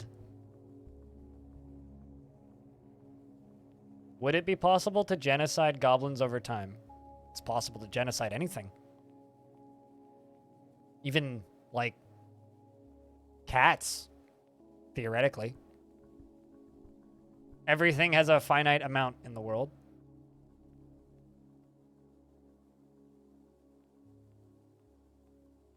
Which is why often most big creatures are extinct before the world starts. Yeah, exactly. Yes, but why? That's a really good response.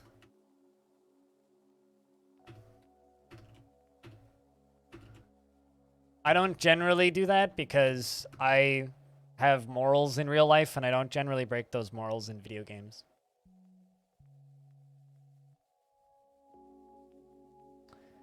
I don't know, Danny, but if you figure out how, please tell me. Because, geez, I could use some of that. I mean, my mayor's an elf. Nothing wrong with elves. Elves are kind of lovely, actually, in a lot of ways.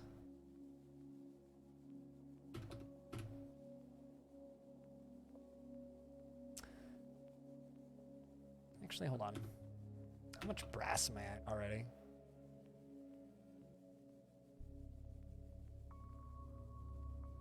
Although I'm looking forward to fighting elves in Premium because apparently they're getting a stat upgrade. And I'm looking forward to that. Apparently they're getting something to make them more fun to fight. I don't like fighting elves currently because they're just boring. They fight with waffle bats and cardboard armor. It's like taking candy from a small child. I'd rather trade with them because they bring me cool pets and exotic fruits usually.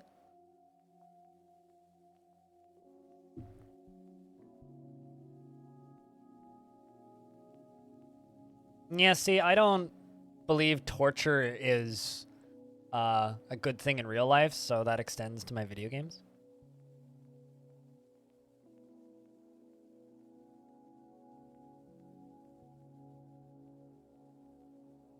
Do I have to answer that question, Mercury?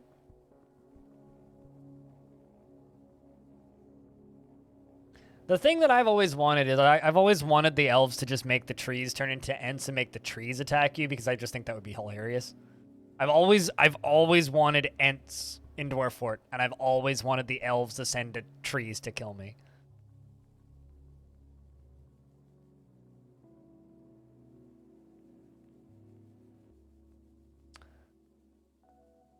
But to properly answer your question, Mercury, I roleplay pretty heavily in this game. So it depends on the fort. But if it makes my chat completely insufferable, I don't do it. And most of those things make chat insufferable. Although usually if I end up with were creatures in my fort, usually they get their own fort that they get to build. I will give them a pickaxe and lock them in a separate section of the fort and let them coexist, but not actually do any damage to anything.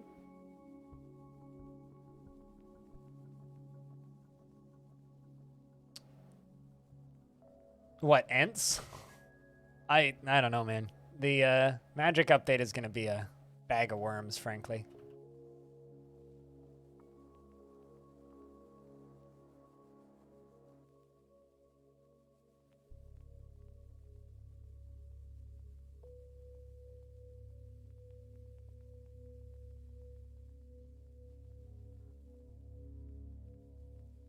I had to read that sentence like 4 times to like understand what you were trying to say, Mercury.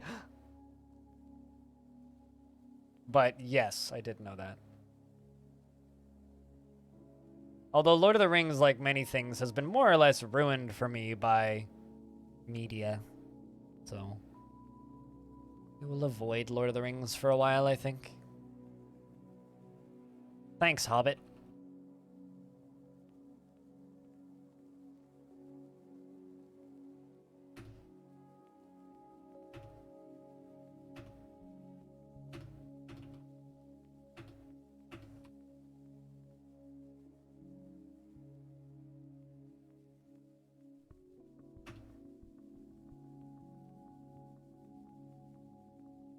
All right, constructing lots of doors, doing lots of demonstrations.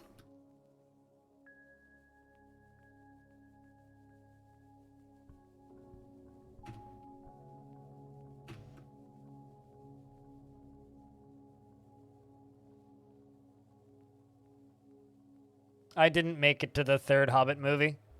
I watched the first two, and the second one made me so angry I didn't watch the third one. I did watch the Red Letter Media review of it, though.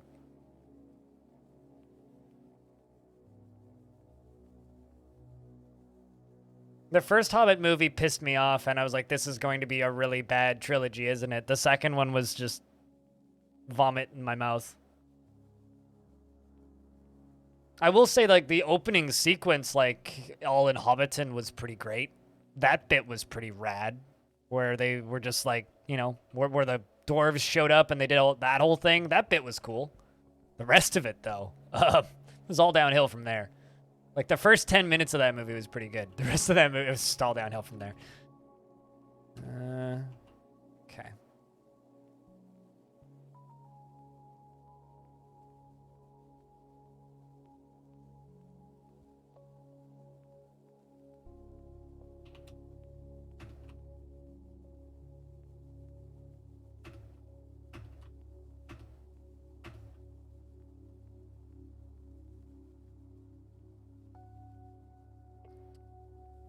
You were too drunk by the end of the 30th minute of the Hobbit. See, I don't know what it's like where you're at, Orange, but it's very rare that movie theaters sell alcohol, and getting alcohol into movie theaters is difficult. I usually am never drunk in movie theaters, so I just didn't bother. Although, I bet you there's parts of that movie that would be really fun stoned. Yeah, I've heard good things about those fan edits, but I've never... I feel like I've got better ways to spend 3.5 hours. I don't know. I feel like I'd rather rewatch Star Trek again. You know, it's like I'd rather just sit down and watch, like, DS9 again. Do me a favor, Crunchy Moogle, and leave the edgy jokes at the door, please. Just because of the intro. And then you'll be welcome here. A Kino near you in Germany sells drinks. The problem is beer is so expensive. That's fair enough. Pops in and says, hey, people. That's like literally my knee-jerk reaction is, please leave the edgy jokes at the door. I don't get along very well with Seth fans, generally. Why I just make my statements known.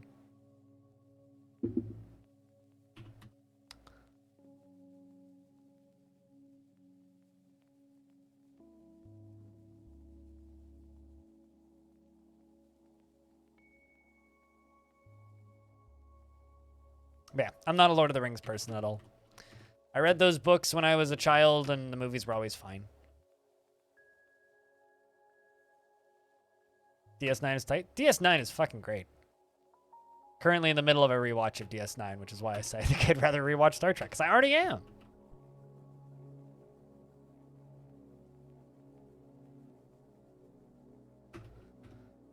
All right.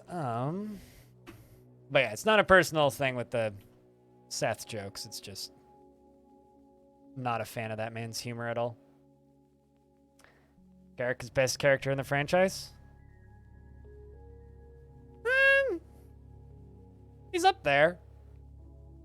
I think Otto's probably my favorite, actually. At least from the current rewatch. Trill or Borg? Decide between what? What are the who are cooler? Who would you rather be infested by? What's the question? Quark is OP? Quark is just funny. Quark is just entertaining. He's like an easy pick. Although Ferengi are always entertaining. On rewatch, Dax feels very main character. I mean, Dax is like Data. Dax is like the just kind of always there on the sidelines.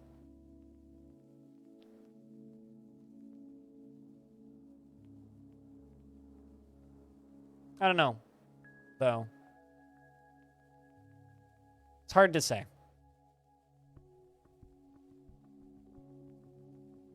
They're always ensemble casts, and it's usually just yeah, just kind of like everybody. Everybody's pretty good. Unless it's a bad Star Trek series, in which case then it's like, man, mixed feelings about all this shit.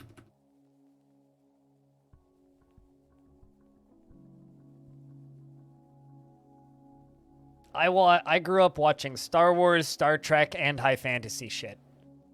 I grew up watching all of that stuff, and the only stuff that I really stuck with was Star Trek.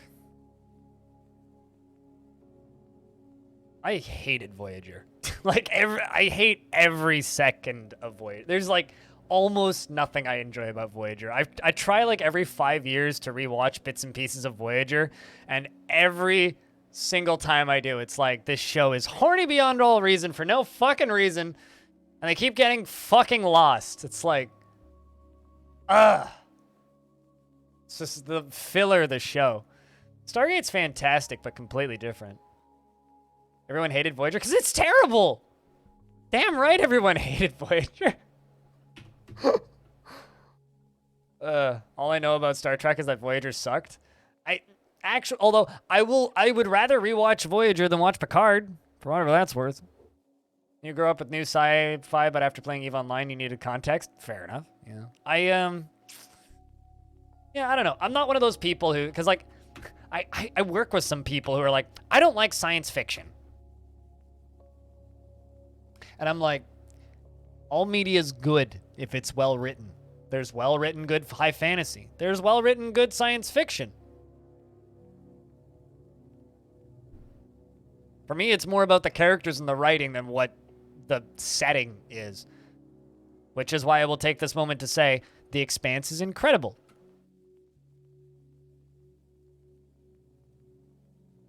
You're comparing apples and oranges, Alex.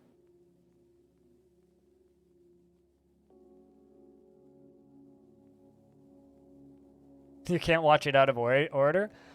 Well, I mean, whenever I try to rewatch Voyager, what I do is I look up like a watching list of the best episodes. Like, these are the best episodes of Voyager. And then I start watching it, and I'm always like, I'd rather go watch the bad episodes of Next Generation than the good episodes of Voyager. The bad episodes of Next Generation are better than the good episodes of Voyager.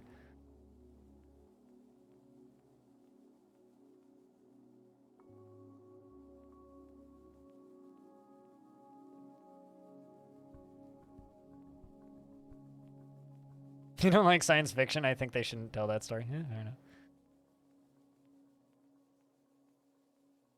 You like how many I don't like sci-fi friends absolutely love Dune? That's because all the people in Dune are pretty. Well, except for the ones that aren't.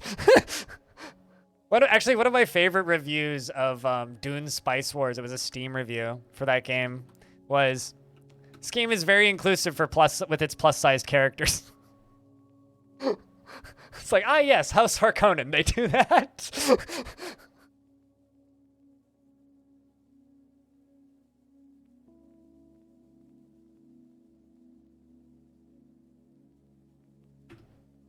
Data's daughter episode made you cry and you're a grown-ass man? Yeah, no, like the good episodes of Next Generation are some of the best pieces of television ever.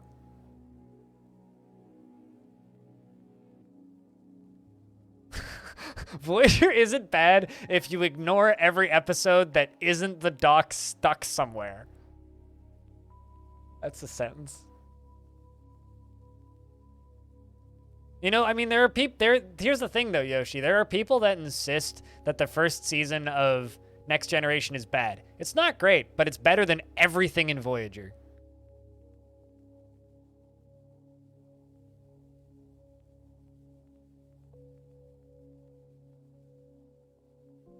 Just flat.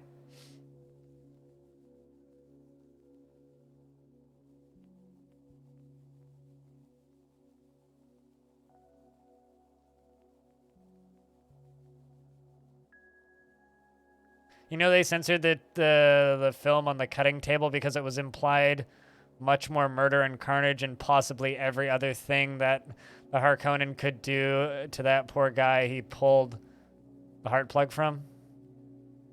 You know, there's... I don't know. I mean, probably. I didn't pretend... I wasn't super enthused by that movie. Like, I've read Dune. I wasn't... Well, rather, I listened to the audiobook.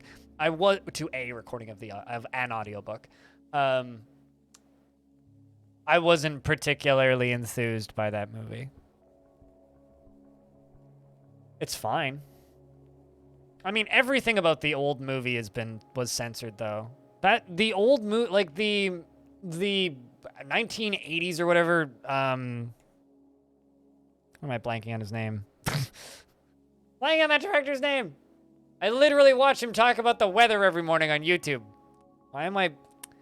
The hell, brain, work, please. You smoke too much weed. Grumbles. I sense you feel upset. Yeah, thanks, Troy. Jesus Christ, why am I blanking on his name? David Lynch, yeah, that's it. Anyway, David Lynch, like, disowned that movie because they butchered it so badly. It's not even his movie anymore. Like, he's straight up, like, removed his name from the credits. If you go find a copy of that movie now and you watch it, or if you watch it streaming, it doesn't have his name anywhere on it. Because he's completely removed himself from that movie. And not because, like, his original cut was bad. It's because they butchered it so heavily on the cutting room floor. It's, like, not even the same movie. That's because you would lose your job if you smoked weed.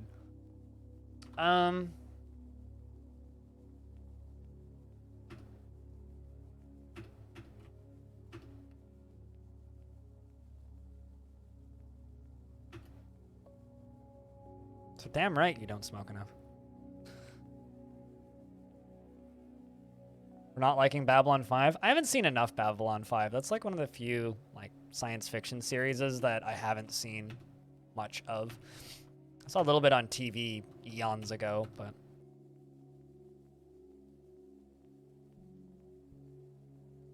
Yeah, that's how I've been feeling for the past, like, most of my adult life, Elnay, so... Does the weed smoke you? No. Although people think I'm an asshole for not liking,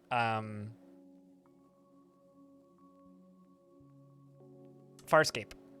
I don't like Farscape. I think that show is bad.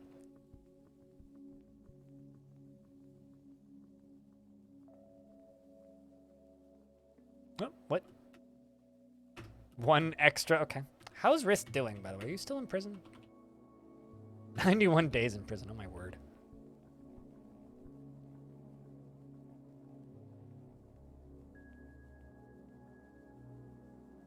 Trying to attend a meeting still? Hey, no longer stressed. He repents.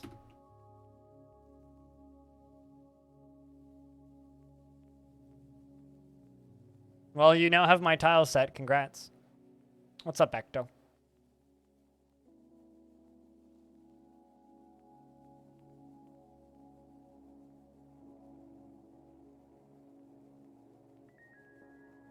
I see link, I click. That's a bad thing to do on the internet. No, he can't attend the meeting because he's chained up in prison. So, it's actually a bug. They're supposed to cancel that job. But they don't. Which is one of the reasons they go insane when they go to prison sometimes.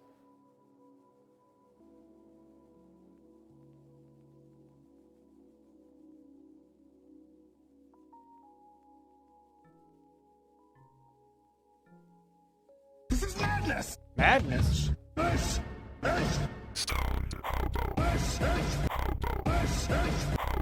Yeet. How long have you been without your car? But also, welcome back. It's good to see you. How you been, Hobo?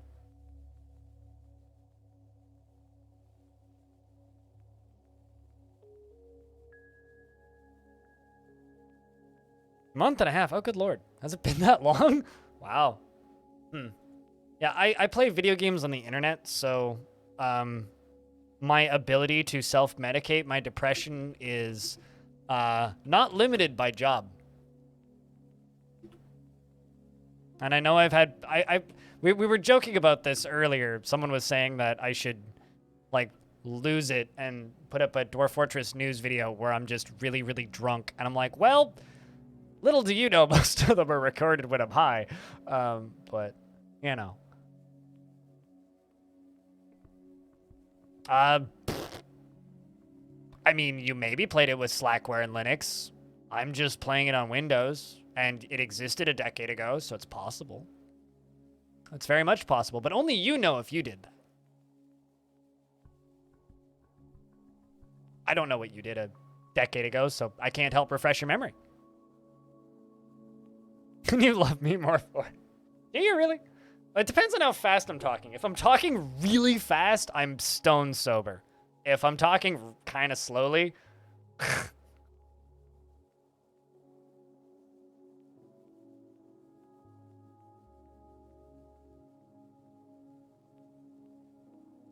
You know what's a show that I'm mad wasn't good?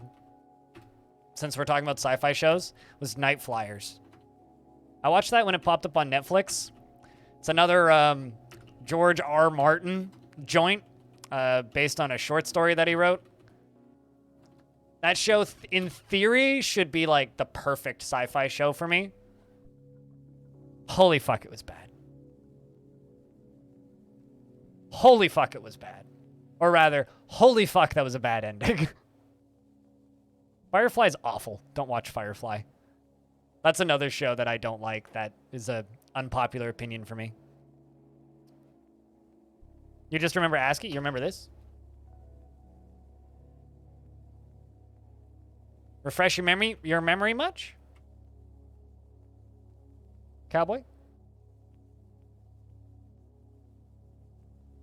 Except I'm hitting the wrong button. Blade Runner is a good movie. Wait until the rest of Dune comes out before you watch Dune. God, I wish Altered Carbon Season 2 wasn't garbage. Altered Carbon Season 1 was like half good, and then Altered Carbon Season 2 was barely watchable. That show was so bad. Although, I'll be honest with you guys. Hold on. Let me see if I can find a screen grab from Altered Carbon Season 2. Altered Carbon Season 2. Doopy-doopy-doop. Images. Where's that open walkway? Just the acting in Season 2 was really bad. But...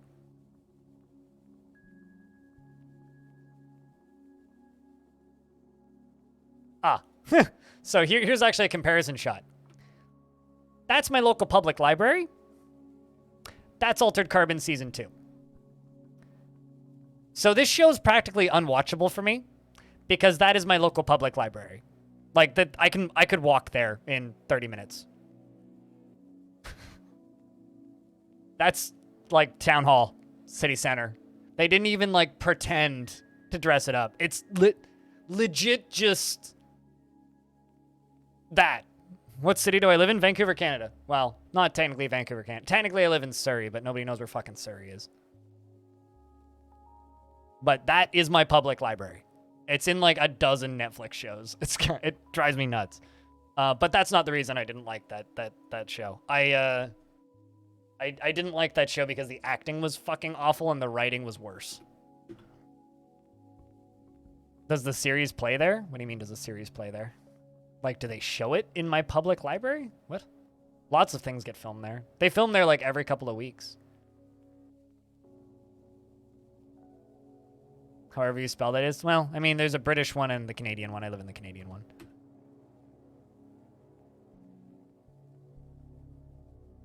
So we've got glass industry running. We got metal industry running. We got military up and running.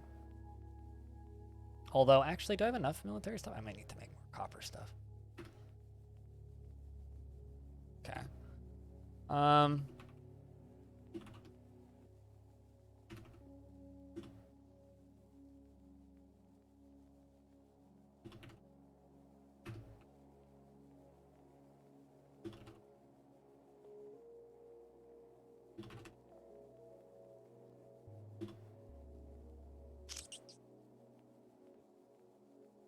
Let's do 30 of those.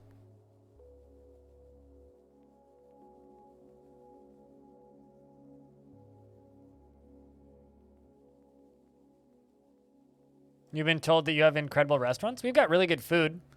But in my opinion, the reason to actually visit Vancouver is so that you can go outside and leave the city. I mean, this is a 15-minute drive from Vancouver, 30 minutes on a bus. That's Vancouver.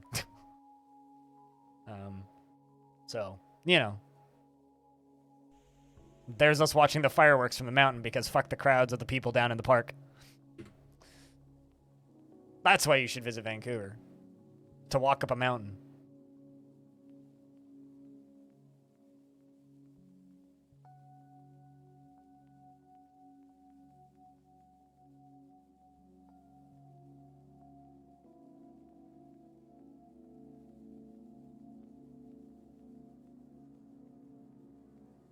Close Twitter now. Dwarf's back up. Okay, you guys are all collecting sand. Okay, let's go back to making disc, glass. Make 100. Come back up to the surface. Work on more weapon traps.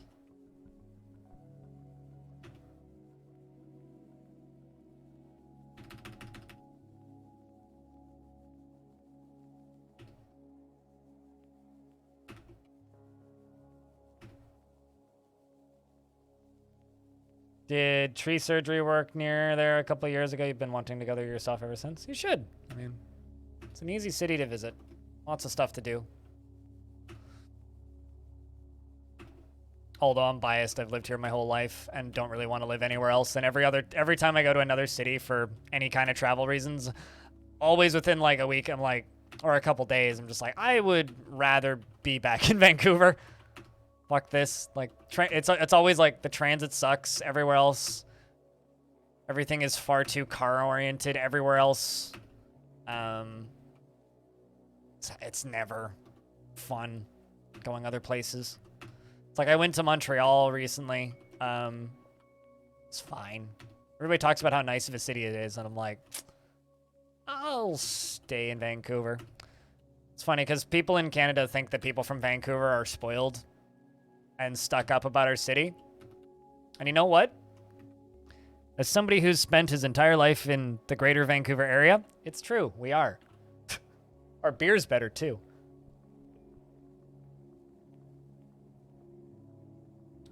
You live in Germany at the moment? Oh yeah, that's pretty far. That is pretty far. Although if I was in Germany, I would just go to Sweden. Visit there. Montreal isn't that bad or good. I mean, real Vancouver, not fake Vancouver. Canadian Vancouver. Any good local loggers? Okay, keep in mind, we have 270 craft breweries in the greater Vancouver area. So the short answer is yes. The long answer is, do I know any off the top of my head? You're going to DM me on Discord, but it's not important. I can't wait. Okay.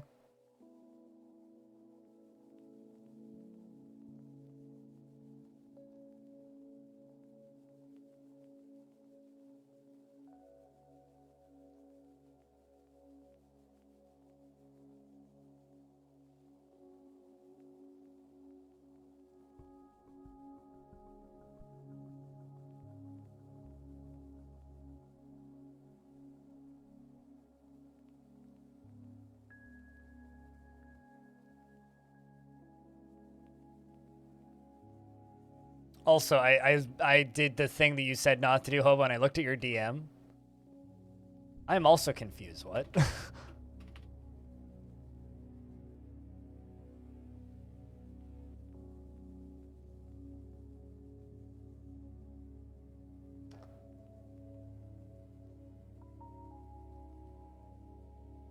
It must be better beer because big breweries keep buying BC locals and then running their beer and then ruining their beer. Got to keep finding new locals. No, I think our beer is better because our water's better.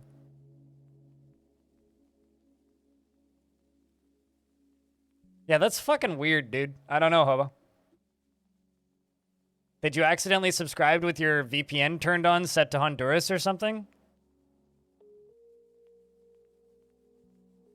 Because, like, I don't know, looks like you got regional pricing correction. I wouldn't complain.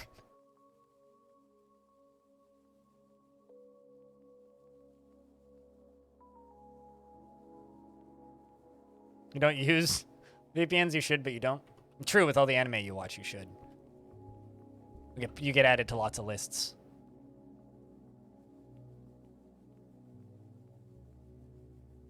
But yeah, I don't know. Weird. You're so used to your suburban car-dependent life that adapting to a life where you don't need a car breaks your brain a bit. It is a weird novelty to ride around in a car for me. Like, it's a bizarre novelty. Because, like, I take Ubers up when I go up to the mountain, right? It's so fucking weird to ride around in a car. I go, like, 6 months to a year at a time without getting into a car. You've been considering that for, let's just say, about the last year, Orange. Like, last summer, you're like, I need to get a job in Vancouver so I don't need to be in Montreal anymore. Like, before you even got the job.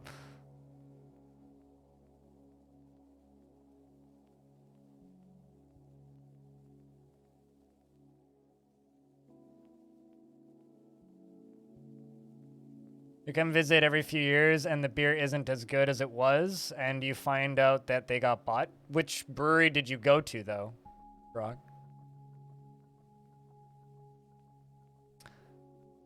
Once I get this trap tunnel thing finished, we're going to start building up on this thing. I'm going to build like a 2-layer tower, and then we're going to build a bridge from here to there.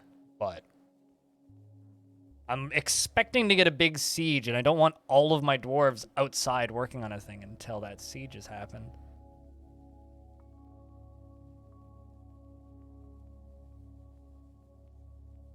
But yeah, no, I mean, a few of the bigger breweries have been bought, but like, you need to remember that, like, in Vancouver, we have Moody Row, which is Port Moody. Hobo's been there. There was originally 6. There's now 12 breweries within walking distance of this one street, and they're all, like, privately owned tiny companies. None of them have been bought by big breweries. Like, the biggest brewery on that street's Moody Ales, and they're small. Like, you can barely find their stuff at liquor stores. And, like, I've started going to this one meadery, place that makes mead, in Vancouver. And they have 2 employees, and it's the 2 guys that own the place. And they're always there.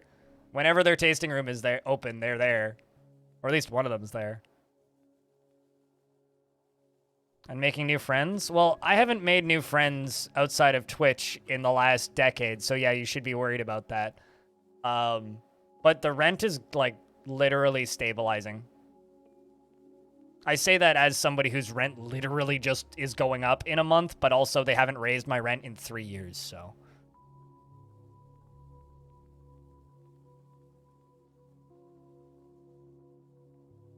And why is that weird?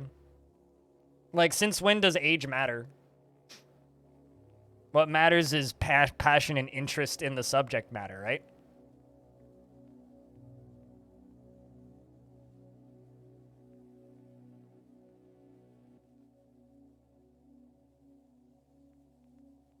It doesn't matter how old a city is or how old a country is. Who cares? People move around, too. It's not like the landmass wasn't here. It just hadn't been populated by Western invaders yet. The country and landmass was here. If people from Germany moved here 200 years ago, they would have made breweries here 200 years ago. You keep saying that like it matters. It doesn't. There's this gluten-free brewery near you, and you only bought a growler from them because they have fire-breathing... Okay. You're a glass blowing one, and... Huh. Okay. Fair enough, Anonymous.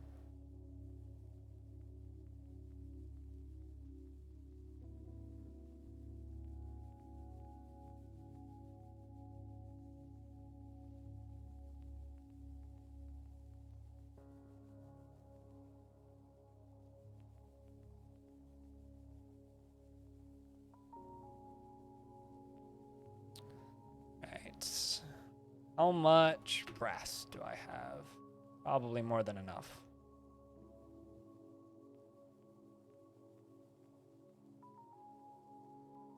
All I'm saying is you calling it weird is gatekeeping beer culture, which I think is sad. Let's cancel that and cancel that. That's enough brass.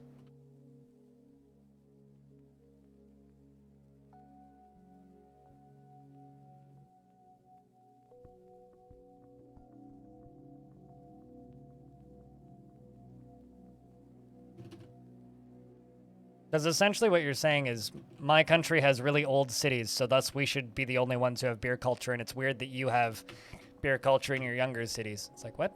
How's that logical?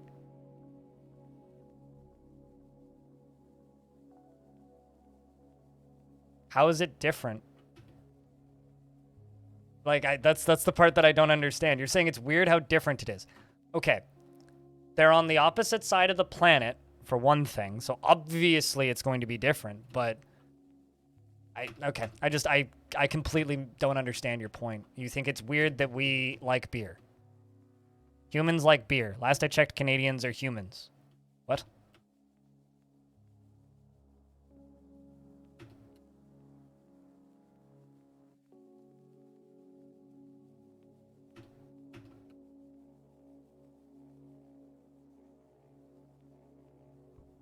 Yep, that's just like my sister-in-law, ex-French.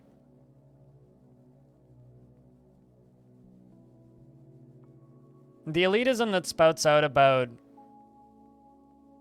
or from certain types of people about alcohol does weird me out. And I really like beer.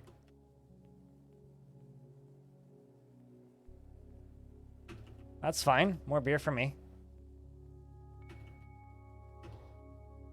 I don't like soda. I don't like super sweet drinks at all. I actually hate them.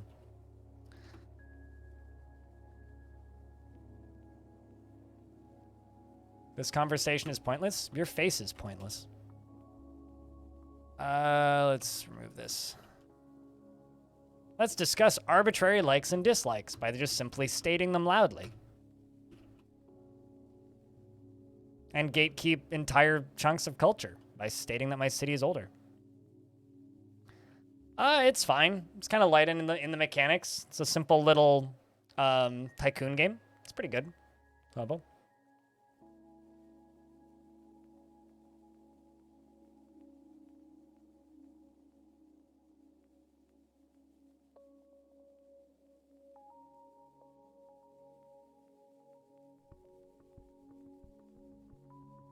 Yes, and I think it's strange that you think that that's strange.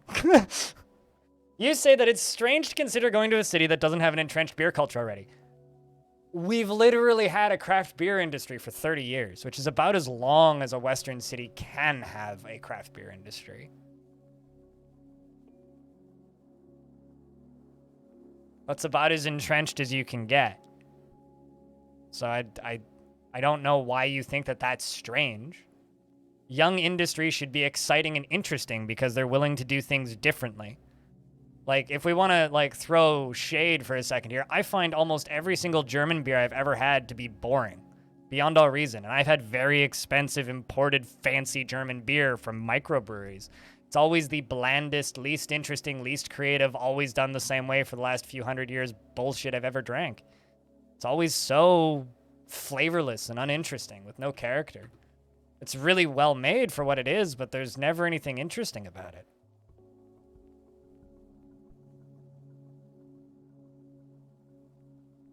That's my take. So do you say that it's weird that going to a city that doesn't have an entrenched beer culture already, to me, is kind of sad, because that means that you're so stuck in your ways with the long time culture that has existed for hundreds of years that you're scared to try new things. Also, something just got seen being stolen. All right, who took it then?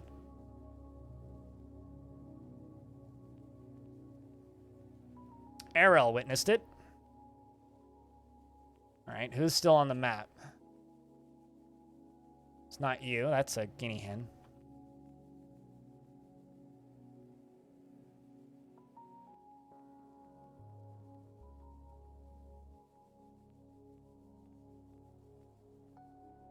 Goblin Poet.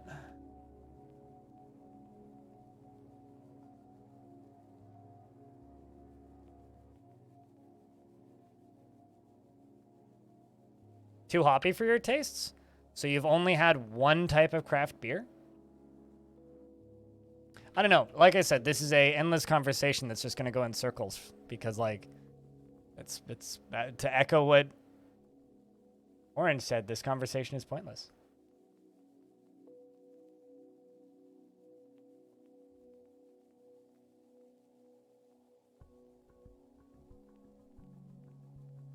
I'm going to kind of loosely echo what Hexwrench said, but in a politer fashion.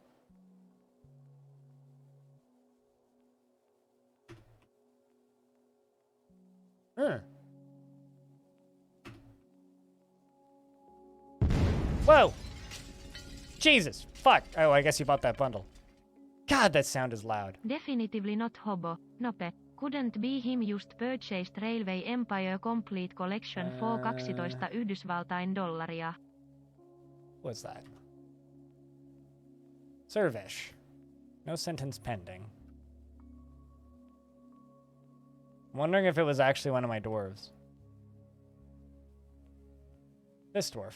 Yeah, this dwarf is literally stealing this artifact right now. Oh, are you trying to give it? Yeah, you're trying to give it to the necromancer. All right, so what we're gonna do? Okay, so you get 29 days in prison for trying to steal this artifact. Did you actually give it to him? Yes, you did. Okay, so stop him. Kill that necromancer. This necromancer's running off with my artifact. Sending all my dwarves over to go fight with him. Or not necromancer, zombie. Human zombie. Anyway, human zombie dead now. And we can get our artifact back. Our reclaimed artifact.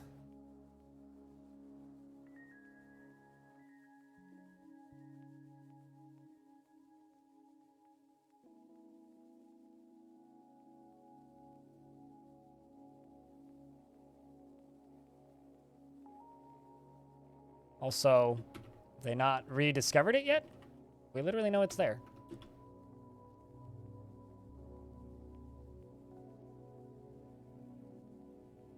I'm just like disconnecting from this whole conversation because I think it's pointless.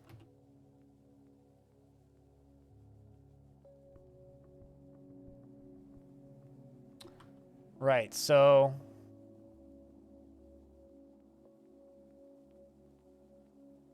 somebody should come get this.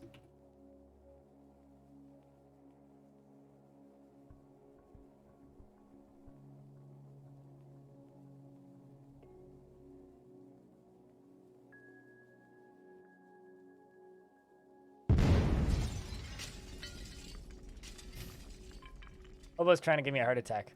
Humble Store purchase made for 62 Yhdysvaltain dollaria ja 99 senttiä. All right.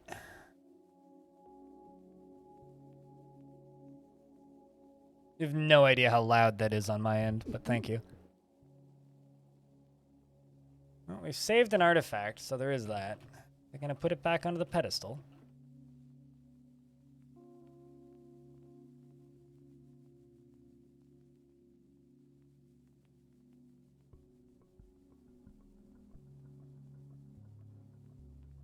Why hasn't it been Oh, is it forbidden?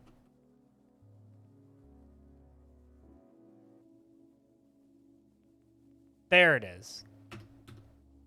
Okay, we can replace it now. I had to unstore it and then restore it to put it back.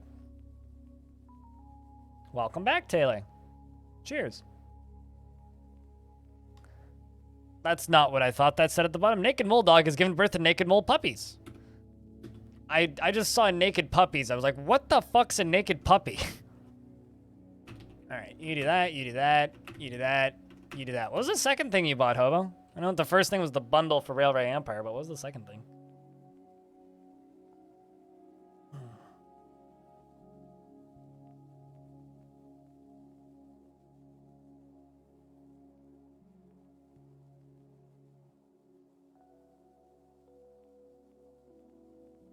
Please no judge. Did you buy porn game? I mean, come on. You should actually buy Cheese Runner. That's the game that you should buy. Assassin's Creed Vikings? That's fine. Why did you for that? What the fuck? I will laugh at you when they take the DLCs off for sale and not let you have it anymore. Periodic table to Discord? Oy vey. Oh my god, this is a hell of a list.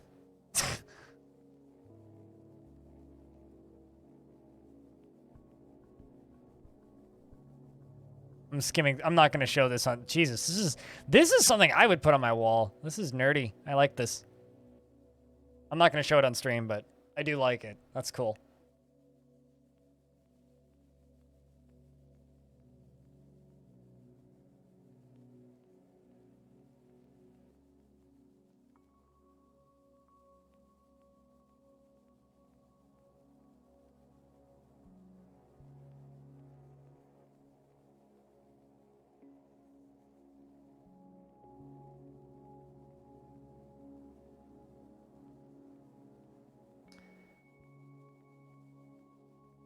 %65% off of the Mega Deluxe Ultimate Blowjobs editions. I don't know, you wanted to play it. Fair enough.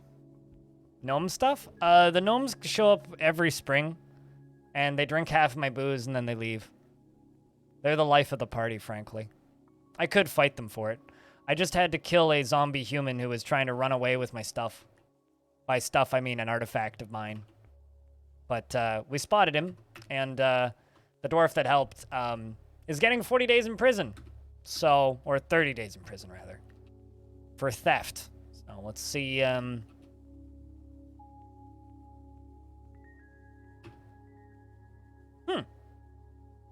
It's the other dwarf that was imprisoned briefly. All right, Captain of the Guard. Yeah, chain him up. There you go. That's what they get for, trying to steal my stuff.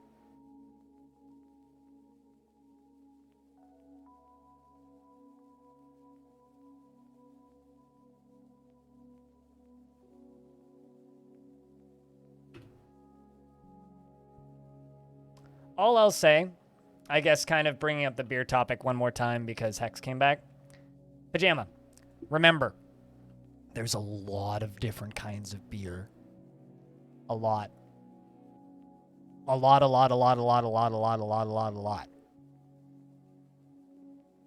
lot. Super hoppy beers, it's like one style.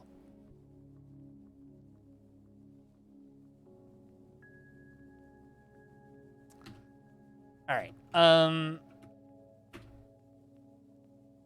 And the thing that I've learned when it comes to European beer culture versus North American beer culture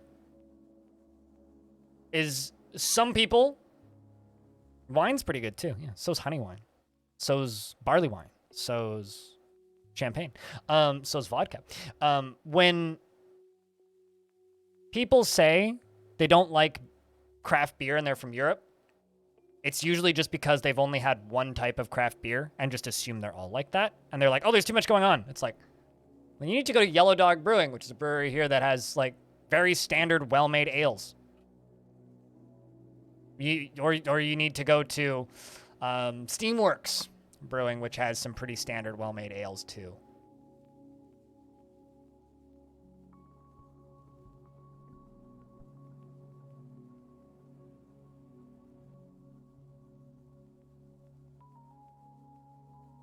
You know, it's like, well, here's some whiskey babbling for a second here. I don't really like Canadian whiskey. Too much rye. Big fan of Japanese whiskeys, though. Much smoother. Much smoother.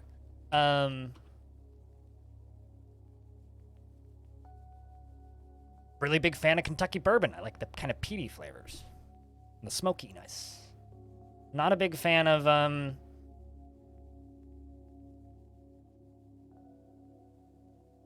stuff that just kind of tastes like plastic or nail polish. Completely missed there was an artifact happening, but Obak the Spinner has created Matmuth Cat, a Botanimous Cult earring, and claims it is an heirloom. I will ignore that one because that sounds really boring.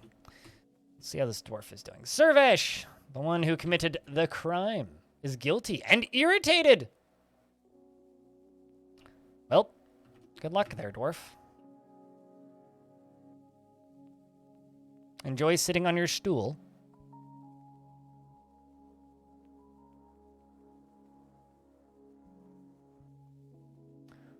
Only issue is it's through the Ubisoft launcher, not Steam. So, well, I mean, what Ubisoft hasn't had a game on like games solely on Steam in like a decade, though. So, I'm not sure why that's even a surprise.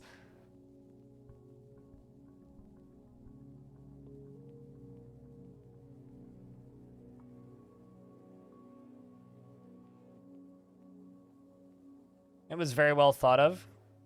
The Christmas he broke it up. Ooh. Yeah, no, I believe that. Meat is nice, but it's so expensive to get the raw honey.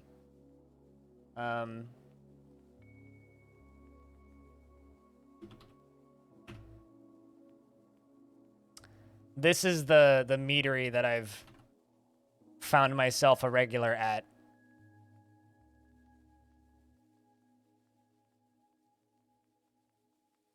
And it's kind of funny because like I went there for the first time a couple of weeks ago, met these two dudes at it. They were at a beer festival, and we really liked the stuff that they had at the beer festival. And we were like, I wonder where they're located. We assumed they'd be outside of the city or something. And it's like 15-minute walk from here. Fuck it. And then after the beer festival ended, we just walked there. They beat us there by about a minute. They arrived right as we were walking in the driveway. So they opened up and served us some beers. And then on the way back, we were looking at their website and we're like, shit, it's 2 own the place. It's kind of funny. Why is my phone going off?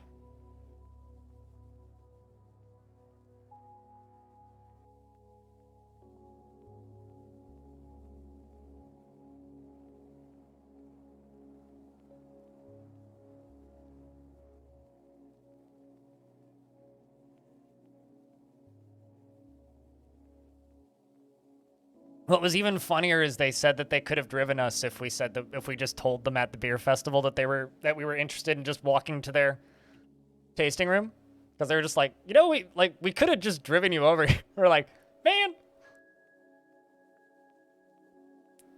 we just did this huge 15-minute long walk. We could have just waited, gotten a ride. God damn it! All right, so I think because my weapon supplies in this fort kind of suck. Because all I have is copper. That's the only military material we have. We're gonna... Where is the... Alright, we're just gonna dig this way. And hopefully not accidentally dig too deep.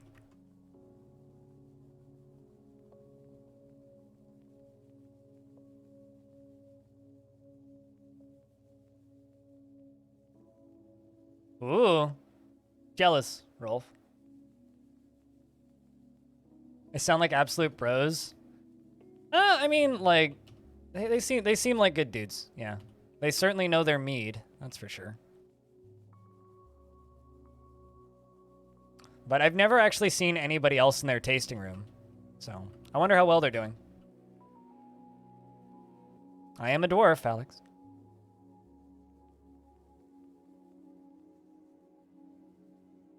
Actually, I don't need to do most of this. I also don't even need that much.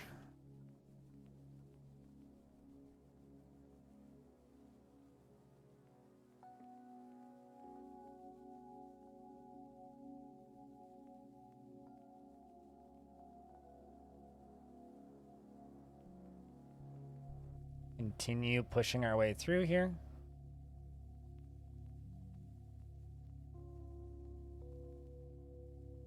Although I will say that meadery needs a better social media presence. They have an Instagram account, but that's basically it.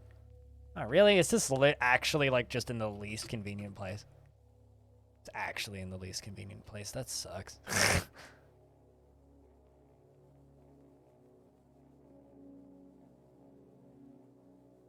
I wonder if it goes up.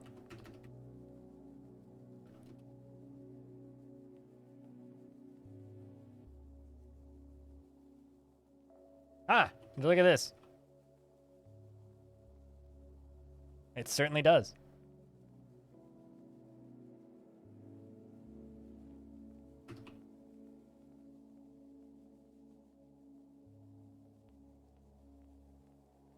Apparently we've struck emeralds? I don't believe I've ever found emeralds before.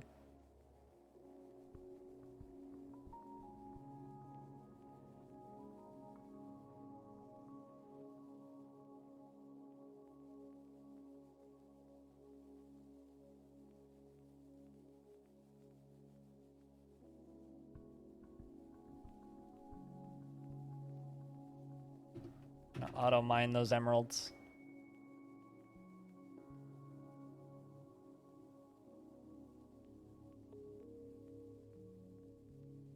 Yeah, I think mead is kind of an untapped market. And this isn't me just, you know, talking because I've been talking to those two guys that own that place for a while. I kind of genuinely do think it's an untapped market because there's so many different types of mead that nobody makes. Everybody just make like the fortified wine style of mead. It's always super strong. And a lot of people, when they, at least around here, when they think about mead, they think about literally wine. But all of the mead that meadery makes is like 5 to 7%. So it's a lot more drinkable than heavier mead generally is. Which is really nice.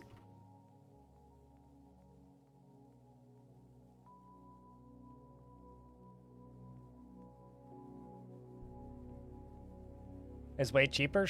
Even raw honey here is expensive, but you're not entirely wrong. It's like buying anything bulk, though. Mead should be strong. Sure. But if I want to drink, you know, 5 glasses on a hot day, if it's strong, I'm under the table and puking. There's other ways of brewing mead that lends a much lighter drink.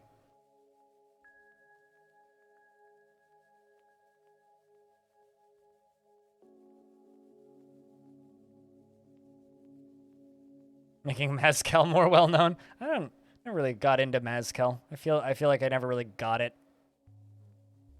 I had one friend a couple of years ago who was super heavily into that stuff and never really understood the draw.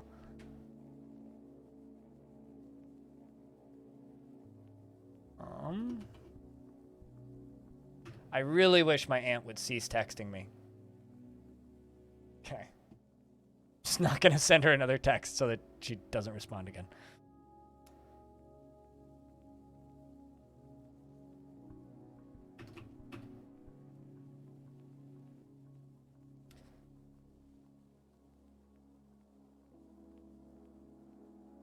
But I don't know.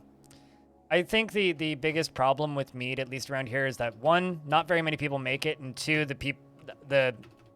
everybody or not very many people really know to look for it. Like, and the only stuff that the liquor stores stock is extremely strong. And like I said, it's good. Like there's a cidery that makes a mead, which is pretty easy to find in most liquor stores around here. But it's like 18.5% or something. It's like a strong wine.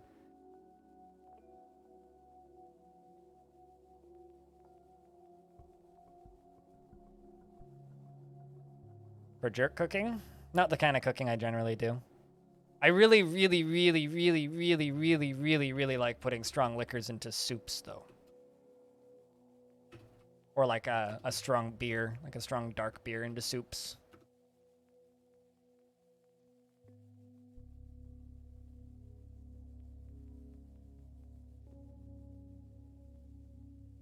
It's branding. Pajama. It's all marketing. Which is why all of the big breweries keep buying out the smaller breweries, because they have the brand of being small and craft, so people give them the time of day.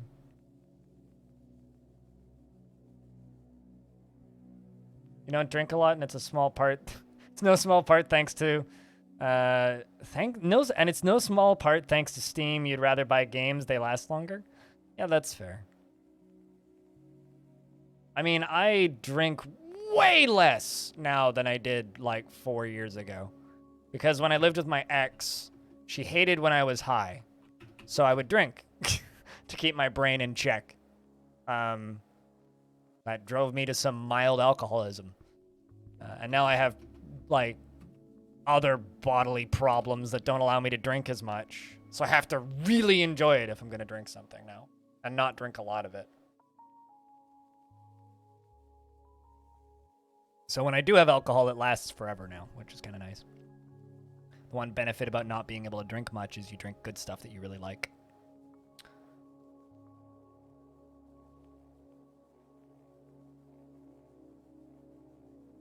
Spring is in fact here. Yeah. It's all downhill until summer ends.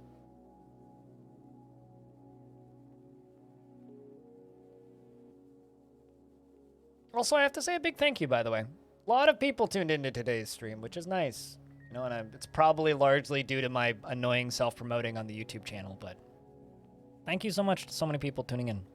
Just nice to have a crowd. You know, it's been a really long time since this channel's been able to pull, like, above 70 viewers without getting a raid, so thank you. Thanks for the conversation. Even though I've literally just been sitting here and rambling about beer for the last hour. Well, beer and mead, I suppose. I got recommended by Twitch? Really? God, I've been doing this for a decade and they finally start recommending me to people? There's a YouTube? What's that?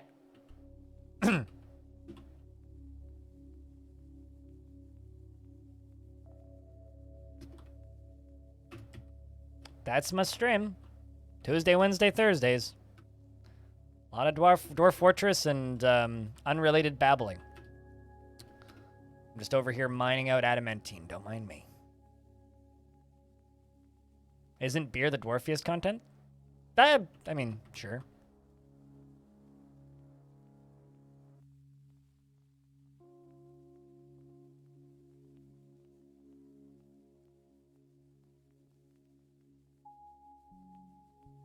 In fact, I should probably start... Extract metal strands. There's probably somebody with that job. Let's see.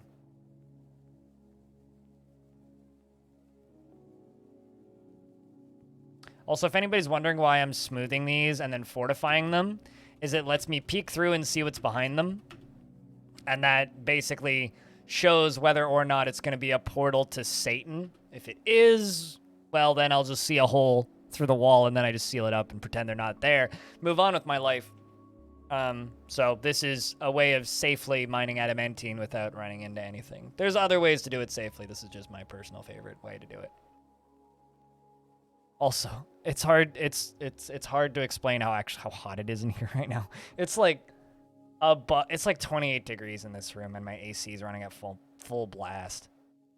If I didn't have the AC running, it would be like 5 degrees hotter, probably. Temperature's gone down outside. It's only 31 outside now.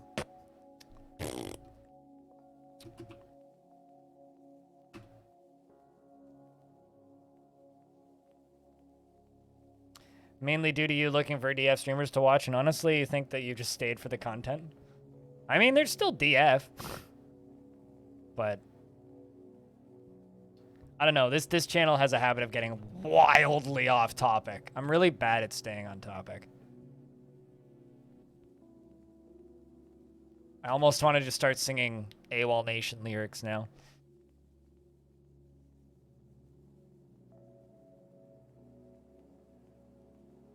But I don't actually have ADD, so I can't say blame it on my ADD.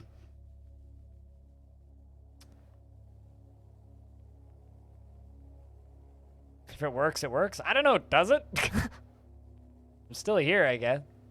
It's gotta count for something.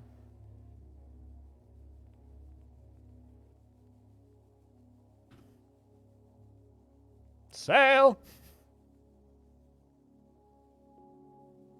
I was literally listening to that song yesterday. It's So it's at the front of my brain. Okay, cool. I do actually have some strand extractors. That's what I thought. I thought that I had strand extractors.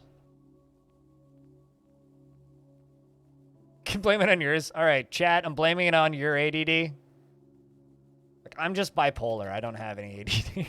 My brain is sick, but in different ways.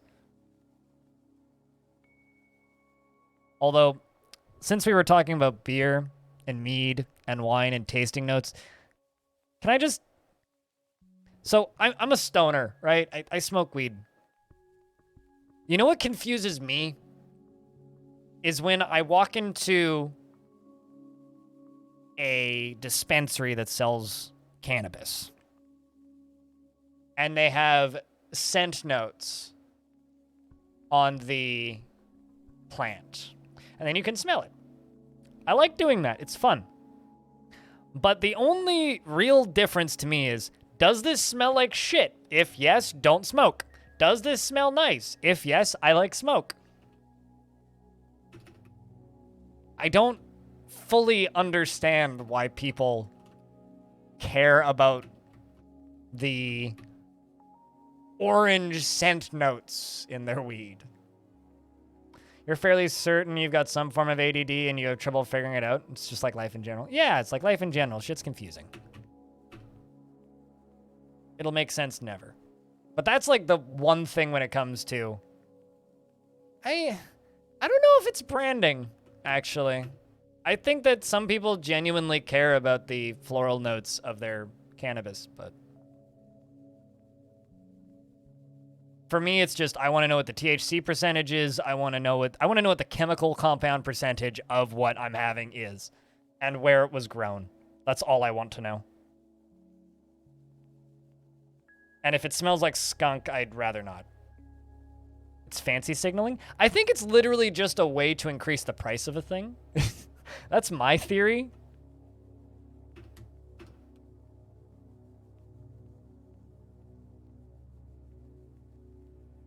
On the kind of high you get over the taste. That's why I really like weed maps. Because it's just like... Or, Leafy also has reviews. And it's just like... You review it. It's like, did it make you anxious? Yes, no. Did it make you... It's just like a bunch of yes, no questions. Like, does it make you anxious? Yes, no. Does it make you feel calm? Yes, no. Does it make you fall asleep? Yes, no. Does it make you productive? Yes, no. Those are the kinds of reviews of weed that are helpful. Not... It smells like... I don't know. There was one, like, I was reading a scent note on I can't even remember what strain it was. I was at a dispensary that was pretty close to Moody Row, actually, called Kiero, and they had a strain that had scent notes, rotten octopus. Still trying to figure out what rotten octopus smells like. Baroness Consort has arrived again. This is the second time Mincott's visited us. The Baroness Consort of Bodice Gorged. Sounds like a lovely place. Who doesn't want to gorge a bodice? Speaking of, make earrings. Hints of mahogany and Cthulhu, yeah. If I smelled it, you would know. It didn't smell like... Okay, I've smelled dead octopus before because I've had sushi. Didn't smell like fish at all. Probably smells like rotten fish. It didn't smell like rotten fish, though. I'm from Vancouver. We have salmon runs here. It didn't smell like rotten fish. It did smell kind of dank, but it didn't smell like rotten fish.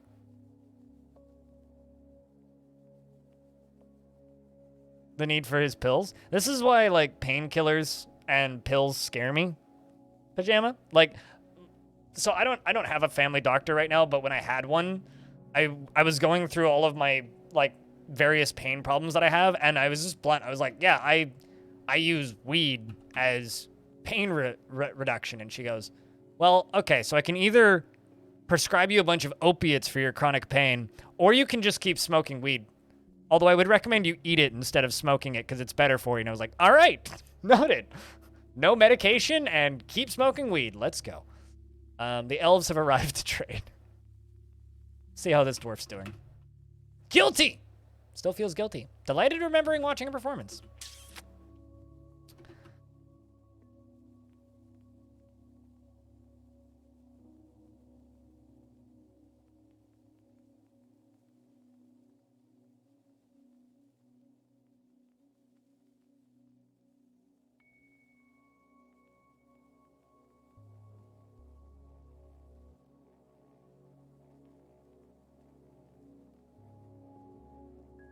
Skunks do not raise property values. This is true.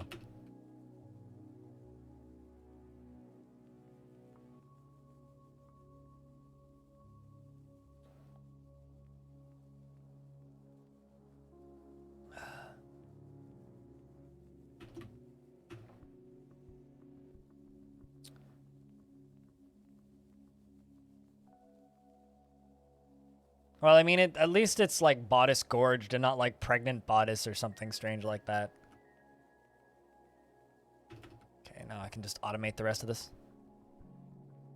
Back when you were in high school, the bathroom smelled like blue cheese. That's mold. Now, was it the weed in your bathrooms? Or did you have mold in your bathrooms when you were in school? Because to me, like, my knee-jerk reaction would mean that your bathroom smelled like mold, and that's not good. That's bad. I'm sorry. You thought it was the weed? I mean, maybe, but that's some weird-ass smelling weed. You've only been prescribed them once, and it scared the shit out of you. You don't get how some doctors hand them out so easily. Because Prideaux is giving them oodles of millions to push them onto their patients. Well, I'll just remind everybody that my sister-in-law had many years of abusing many, many hard drugs, and it was because of, well, chronic pain. Chronic pain led to what Hobo just said, led to getting prescribed painkillers, led to what Hobo said, led to, heroin seems nice. That's not something you ever get over. That's something that just stays with you for the rest of your existence on this planet, so. Like I like to mention whenever this subject comes up is, watch The Pharmacist on Netflix. It's one of the best things they've ever done. It's horrifying, but it's incredibly well done.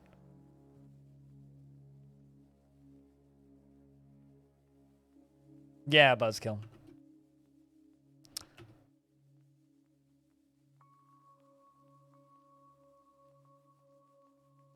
Sacklers? What's a sackler? The only time I've ever been prescribed heavy pain meds was when I got my wisdom teeth removed. And I pretty blatantly told myself, never again. It's not gonna happen again. Oh, interesting.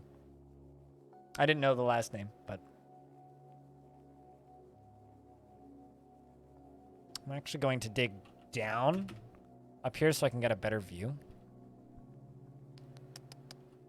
It's maybe a bad spot to do that. Let's not do that there. Let's do that down here. I don't want to accidentally channel. There we go. That's a safe spot to do that. I don't want to accidentally channel into an area that I'm going to need to dig into later, so. And, oh, I thought you already went up there. Ah, there we go.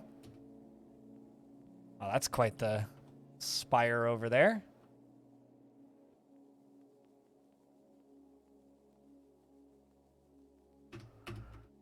Let's fill that in.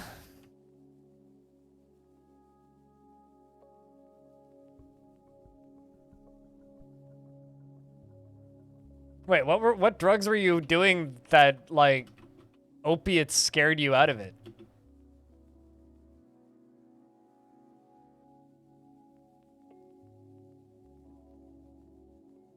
Sure, I'm terrible at remembering last names. Audio. I'm terrible at names in general, actually, to the point where I offend people occasionally. I'm really good at remembering digital handles, but I'm really bad at remembering verbal names.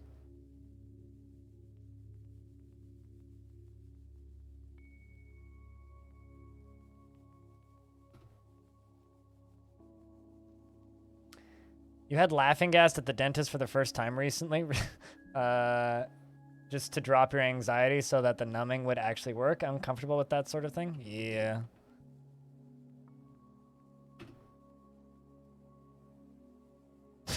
I know, shrug, you pretty much. Can usually take half as many painkillers in 12 hours instead of 8 or 16 hours or 12.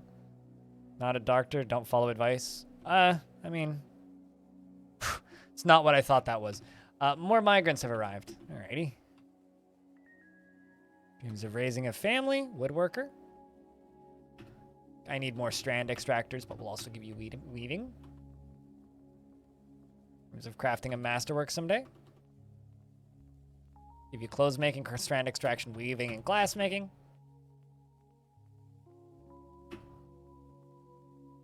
Strong tendency towards privacy and relies on the advice of others. Let's give you mining.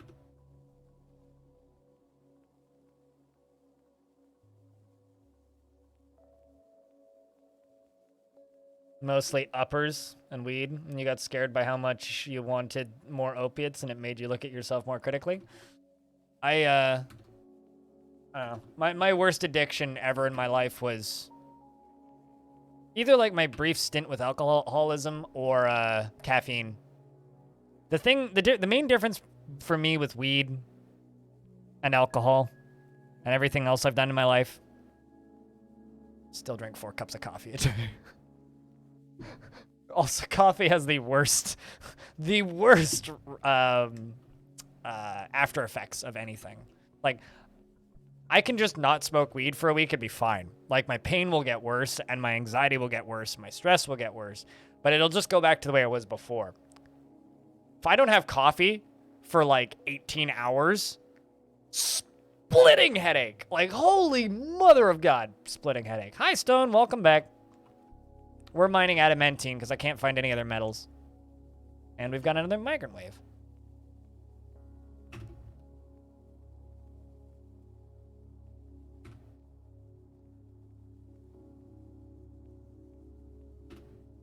You dream of mastering a skill. Dour is a rule. Are you now? Go join the Free Seals. But I gather that you slept, Stone. Being of wisdom teeth, when you were under, you woke up due to intertransparent static paralysis. Not fun. You're awake 90% of the surgery. Oh my God, undoubtedly when you started being less paralyzed, you started unstrapping yourself from the table and standing up and opening the door out of the room. When the nurses came back in to check on you, one of them, I'm told that one of them was rather spooked. What, that you just got up? That's kind of terrifying. Wait, do you have any memory of this?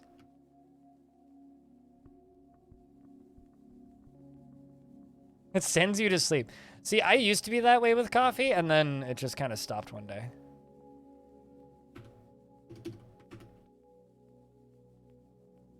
Likes tumult and discord in the day-to-day living. Join the military.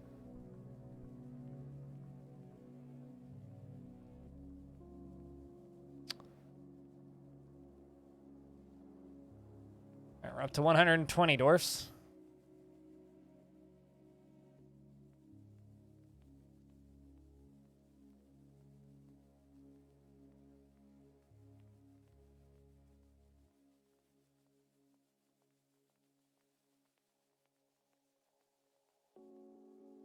All right, let's do this.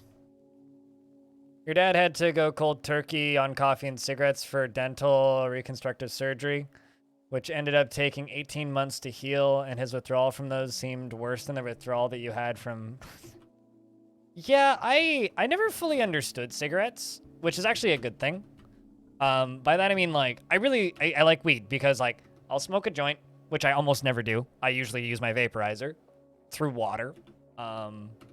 I'll have that, a very small amount, and I'm good for like 12 hours, probably longer. Or I eat an edible and I'm good for 2 days. Whereas a cigarette, I smoke a cigarette and then immediately want to smoke another cigarette. And I go, that's bad. Like if I do something, finish it, and the second I'm done with it, I want another one. That's a bad thing. That's very bad. If I have a thing and then I'm good for a while, that's fine in my experience. It's like, it's kind of the same feeling I have with alcohol. It's like I have a drink, I immediately want another drink. And it's like, that's bad. That's something I have to be careful. That's a substance I have to be careful with, because if I have a thing and then immediately want another of the thing immediately, That's bad. That's dangerous.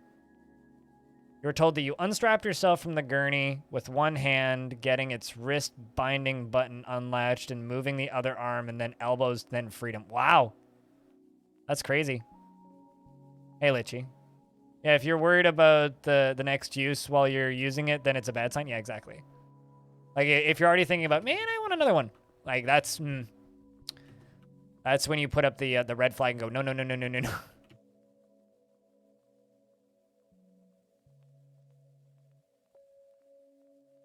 Yeah, cookies are dangerous and bad. You shouldn't have too many of them. When I finish a cookie, I immediately want another cookie. It's like, God damn it. Sugar, just as bad.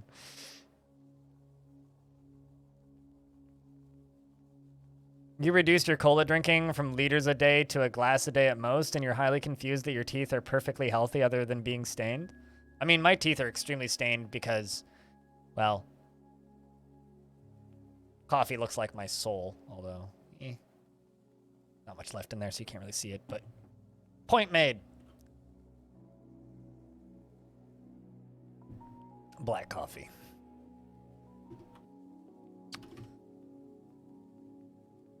Void coffee, yeah, you can't see it. My coffee's just like John Cena. You can't see him! It's too fast. Nicotine is messed up. You wish it was still in the it was still the mind-bending herb that could make you hallucinate. It would be easier to stop smoking. Yeah, I don't know. Should reduce your roguelike usage then? You immediately want a new roguelike game when you play one? You know, it's funny because there's like all of those debates as to whether or not video games are addictive. And I have that argument with my dad every so often. But it always comes down to,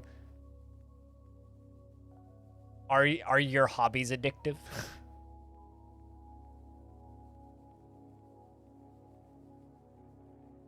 It always comes back down to that.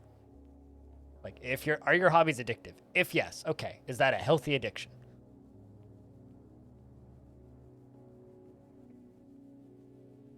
I will say, Cheese Runner, highly addictive. Be careful. It's way better for you than watching TV for 8 hours straight like the last generation? Yeah, my parents never got into TV, though, so they don't really take that as a example for everyone.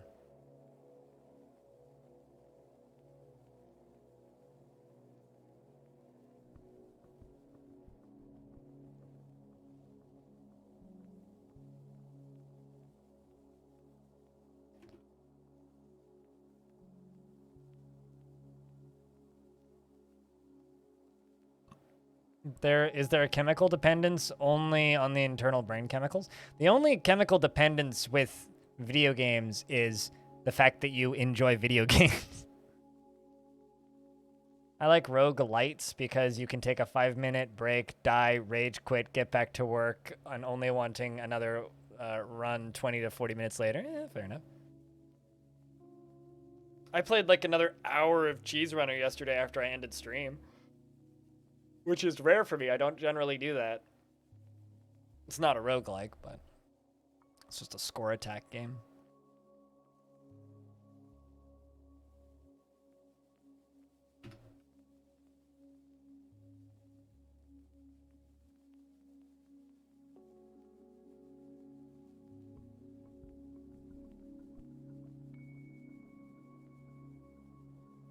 Anything in life can be an unhealthy addiction if other parts of your life are chaotic.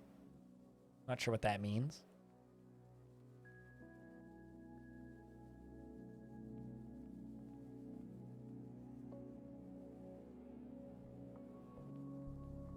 Petition? Oh! The Stoneworker Guild, the Hall of Amethysts, has many members in Threatdweller. And now they require a grand guild hall. So we already have a guild hall. But the Hall of Amethysts, which is the Gorge of Crests location in the fortress, wants a bigger guild hall. They want their guild hall to be nicer. It is not that one. When was it? There it is.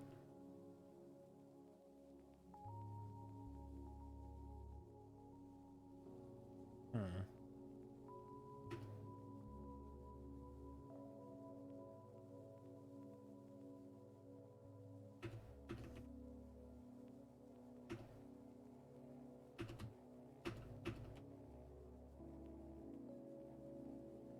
Just gonna put a bunch of tables and chairs in here.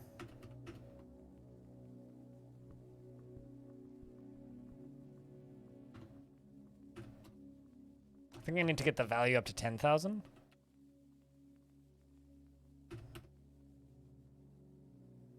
How many stoneworkers is that? 20, I would assume. Because there's 22 in the fort. So I'd assume at 20 per grand.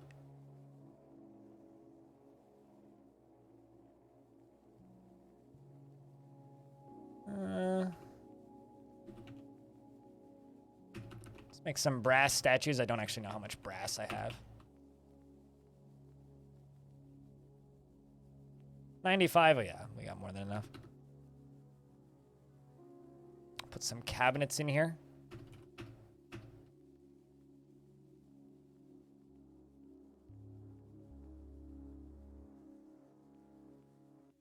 Crypt of the Necrodancer. It's a very good video game.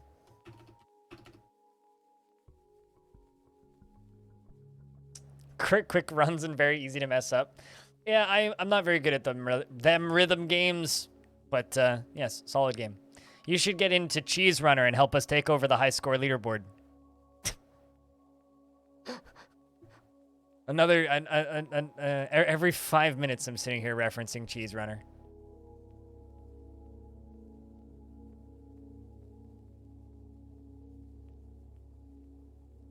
I wish I enjoyed Cataclysm. I don't, because I don't like survival crafting games.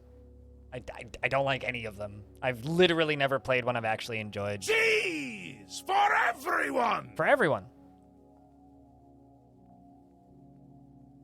We'll play more Cheese Runner here in a couple hours.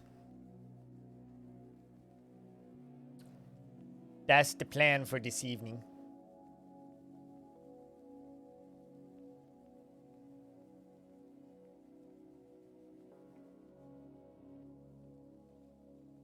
But yeah, I mean, when I want to play a roguelike, though, these days, I just play Caves of Cud. Because Caves of Cud is fucking phenomenal. Yeah, so I need to get it up to 10,000 value.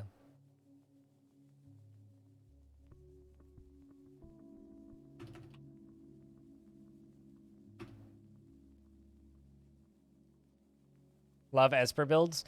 Big fan. Esper builds are very fun and squirrely, yeah. I had a dual laser pistol wielding Esper once that was very fun. I had 2 laser pistols. Very, very, very high gear. It was good times. Did a lot of the dodging and force bubbles and all that crap. It was good times.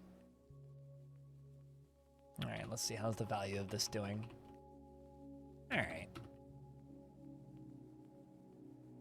Just waiting for most statues. Oh, also, by the way, audio, since you're still here, you are the first person to subscribe for 62 months, by the way. You are the first 62-month resub I've had.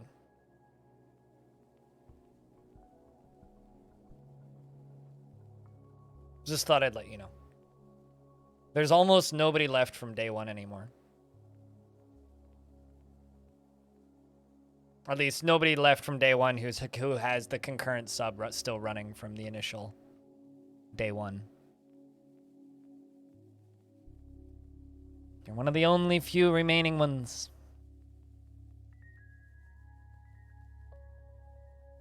I mean, Hobo has it too, but he doesn't get the notifications, so. Eggman's not on day one. Eggman is, like 2 days after or something. There's, like, 4 people left. I know Hoogaru's still around, but he never pops his resubs anymore. I actually don't think he's tuned into my channel in, like, a year, but he's still subscribed for some reason.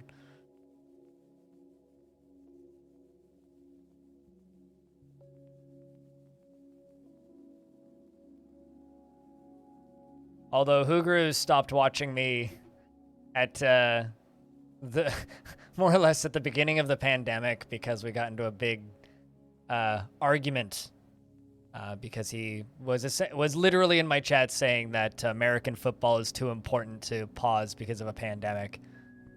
That was a fun argument to have.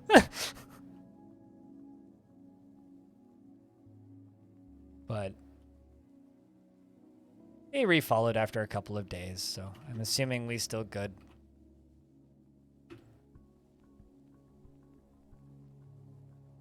I like Formula 1, and I figured that made sense. That they took, like, practically a season off. At least when you're inside of a race car, you can social distance pretty easily.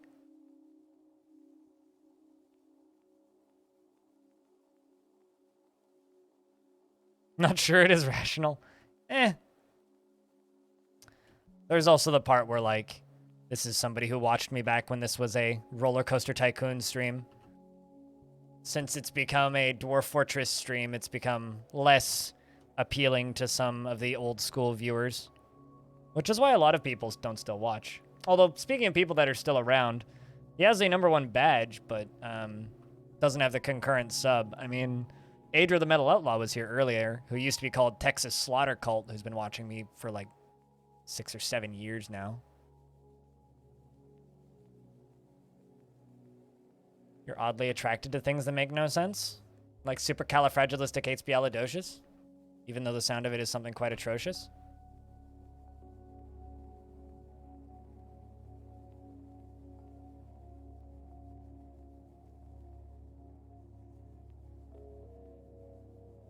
I think I'm gonna slaughter a bunch of yaks. We don't want to yak about it. And also all of the calves.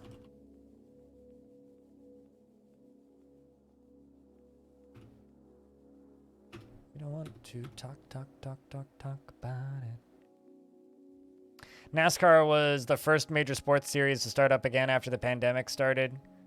It's easy to social distance when everyone is wearing helmets strapped inside of a stock car. Yeah, it's more the audiences that are a concern in that one, but I don't think they had audiences, at least initially.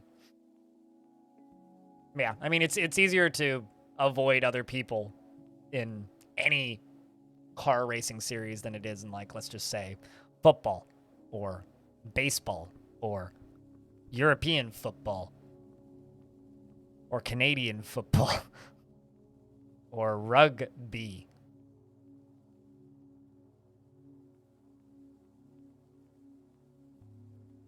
They had empty stadiums for a long while? Yeah. So actually, Hobo, question. How long until Vettel joins NASCAR?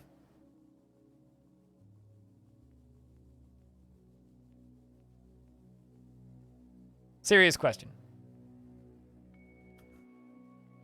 Just completely unrelated to the current conversation.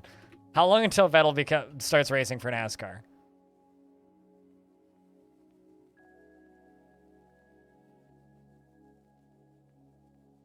Ticket sales are like cherry on top? Yep.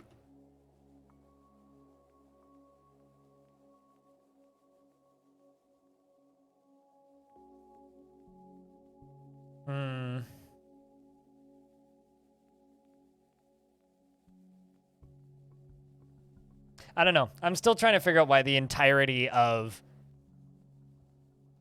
like, Formula 1 media is, like, collectively doing, surprise Pikachu! Vettel's leaving! I mean, have you seen the dude recently? Like, he's not happy. Every single article about the guy is that he's pissed. Absolutely hates his, like, his team boss and his team management. Like, shocked he's stuck around as long as he has, to be honest. He seems to hate everything about Aston Martin. Which kind of sucks, but it's also good that it's freeing up space for new drivers because, you know, Alonso's not going to retire. He was already on the whole eco train, plus they do like 16 races a year. It gives him time to do his outreach stuff. True. Formula E. Maybe if they ever finally do a Formula E race in Vancouver, I can actually go. I was going to go to that, by the way, and then they canceled the race here. Which, they had legitimate reasons. It wasn't pandemic related, but it was like, still kind of makes me sad. Kind of wanted to see a Formula E race here.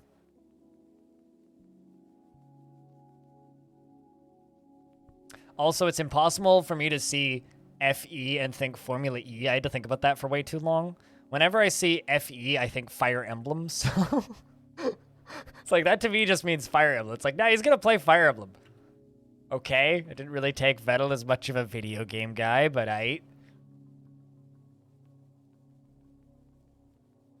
Although, I would pay money to see Vettel race in Extreme E. Wonder how that thing's doing. I watched that first season and then kind of stopped paying attention after they had to reschedule races.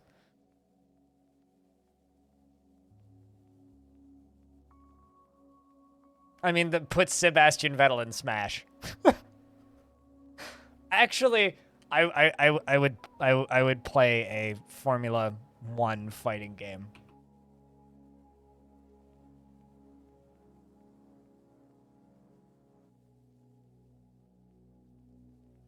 Anyway, completely unrelated.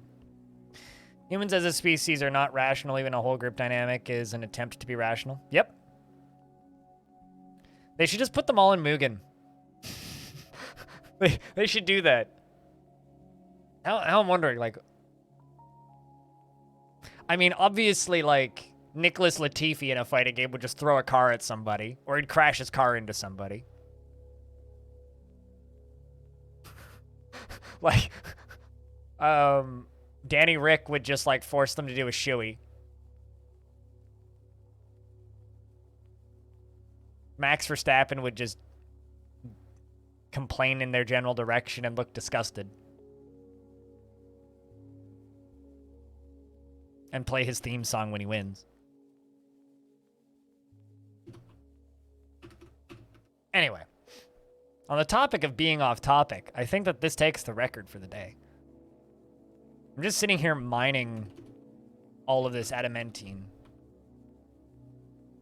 Population's up to 137. We're officially a city now in Threatdweller. You know, it's kind of funny. They were talking about adding progression to Dwarf Fortress. When you start off a new fort, it says that you're a settlement, and then you move from a settlement to a hamlet, and then from a hamlet to a town, and then from a town to a city, and then from a city to a fortress, and then from a fortress to a mountain home. I think that's how it works. Anyway, them adding progression to Dwarf Fortress is just giving you a pop-up when you move from one thing to another, because most people don't even notice that it's in the game. It's just up there in the top left of this screen. That's the only place you see it. And the game doesn't actually reward you or tell you anything about that, or even, like, mention that it's happened. It just happens in the background quietly. And their, like, idea of putting some progression in Dwarf Fortress so that players feel like there's direction is literally just making a pop-up happen when that happens. You actually didn't notice that until it was mentioned. It took me, like, multiple years of playing the game to notice that. So...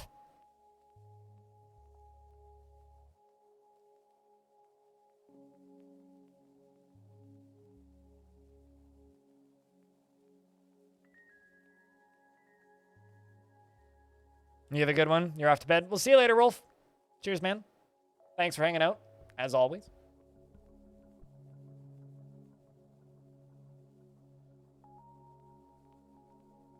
We'll see you Tuesday. After Z Game Jam. By the way, for those of you who don't know, if you make games or want to try making a game, my stream team is hosting a game jam, which starts in 6 hours and 30 minutes. There's a link if you're interested in taking part. And if you join this Discord, it has a room to discuss the game jam, where people will hopefully post their progress. I'm looking forward to it. It'll be fun.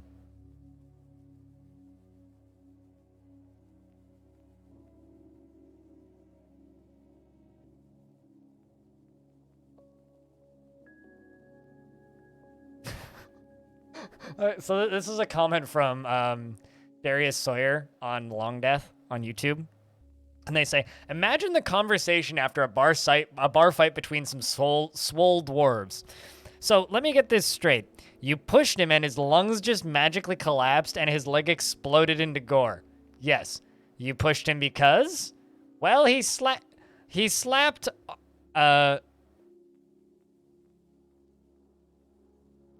on. He slapped my arm, sending a part sailing in the other direction with my mushroom wine. He slapped my arm, and it flew off, made my arm go sailing off in an arc, and so I punched him, and his lungs exploded, and his leg collapsed. Or his lungs collapsed, and his leg exploded. And that's just, I don't know, way too goddamn funny to me.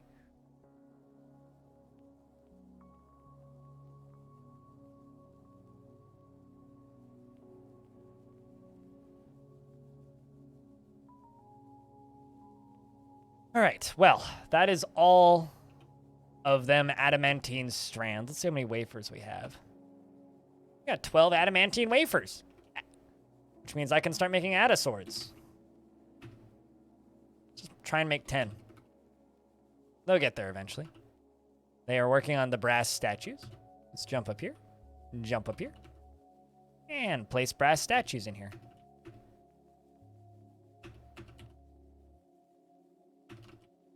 Let's see how much this increases this value.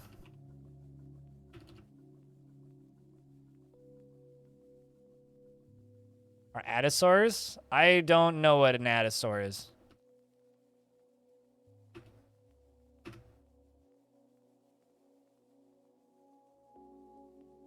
Generally, if I don't know what a thing is, I Google it. You're gonna go wash your hair, so you're gonna wash your hair. Gotta be silky. Yeah, I know that feeling. We'll see when we see a hobo. Have a good hair wash. Made no sense to me. Don't worry, it made no sense to me either.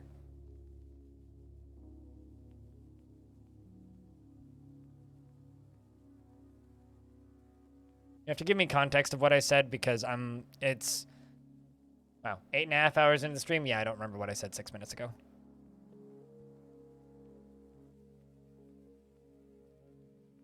I'm just in full-on ramble mode.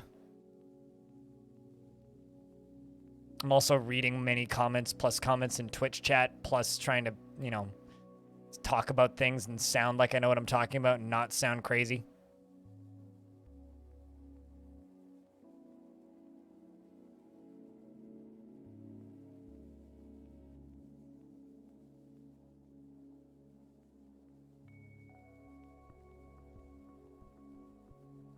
Oh, I said Adasaur, as in like adamantine swords.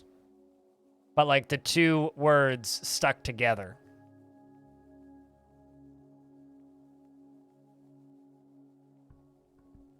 That's what I was trying to do.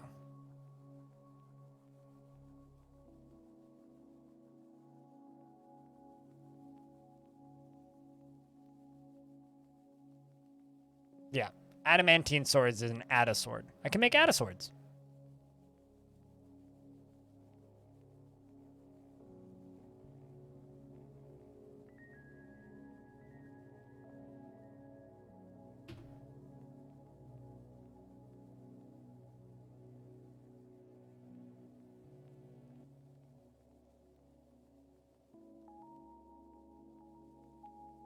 But yeah, I think we'll probably do another hour and a half. Hour to an hour and a half of dwarfs. And then we'll plate some cheese runner. I'm just kind of shocked that we haven't been attacked yet. Because we got attacked twice early on. Built all these traps and they haven't come back. I guess it's scary. Occasionally it like catches a bunch of wildlife, but that's about it.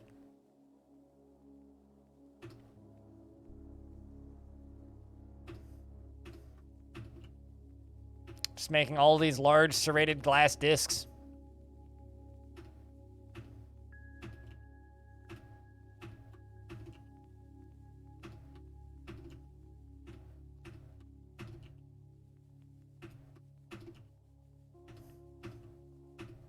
Oops.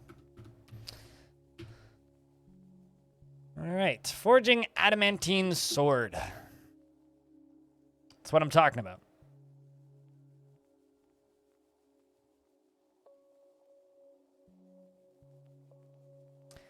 Making adamantine swords is a pain because it uses so much materials. Good lord. Also, I just wanted to say a real quick shout out to everybody who's followed the stream today. Got a ton of followers today. So, thank you, everybody, for following the stream. It's very kind of you. Seriously, very kind of you. Thank you. It's nice to actually, like, have more than, like, 2 followers a week on Twitch. So, hopefully, it's all uphill, or it's all, like, gravy from here with the release of DF. Just kind of hoping that things just kind of get better from here on.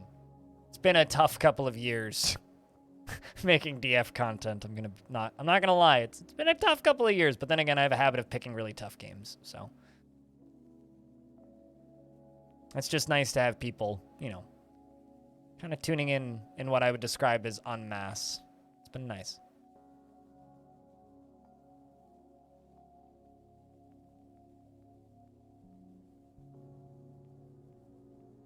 Suspended the construction of brass statue. Oh, because dwarves are standing on the brass statue? Hey! On the bright side, this fortress is now worth, or this guild hall is now worth enough to be considered a grand guild hall. Great news.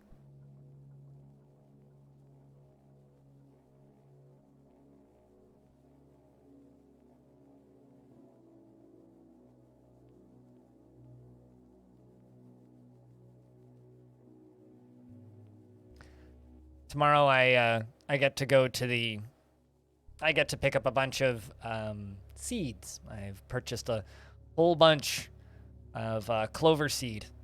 I get to work planting all that out behind my building again. And my neighbor me and my neighbor are working on rehabilitating like 4 different lawns around my building.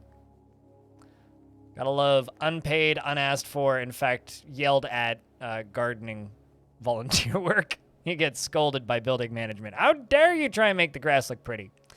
Found me on YouTube the other day. You've been playing DF on and off since the early 2010s. Thanks, man. Yeah, I'm glad that the YouTube channel's done better in the last 2 days than it's kind of ever done. I mean, I've had good days before and good weeks before, but like, it's gotten 10,000 views a day for about a week now, which is crazy. I don't generally do that well. It's really nice. Actually, no, more accurately. It did 5,000, 7,000, 5,000, 10,000, 10,000, 9,700, 9,800, 9,700. Not quite 10,000, but close. I mean, you know, that's YouTube right now for me. It's nice having, like, this kind of traffic that doesn't generally happen to me, so, you know. If you've only just found my YouTube channel, though, and if you like listening to Tarn Adams talk, there's literally 8 videos that are all like an hour plus of me just chatting with Tarn or Zach and Tarn. So it is the dwarfiest of channels, up there with Krug's. There's a lot of other random crap makes its way onto the YouTube channel, like all the Twitch VODs and stuff, but I try not to be too spammy. But welcome over to the Twitch side of things. At least for today, Eversock. You're the 3rd person I know now with the word sock in their username. Shoutouts to Anonymous for gifting out a 5-pack, by the way. I think that's... Yeah, that's the first gifted sub today. Cheers. Actually. I know most of those people, too. Balinor669 just got a 43-month resub bestowed upon them. I don't think I have a socks command. Thank you. Shoutouts to Anonymous.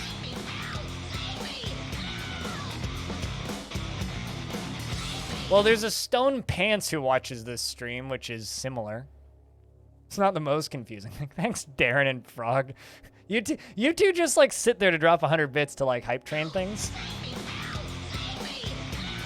Appreciate you guys. Scam train, lads. I like trains. Me too. I like trains. Oh, no. I think I need to make more bedrooms.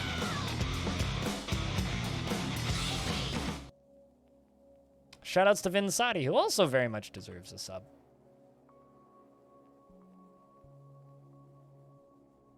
Oh wow, lots of people still need beds.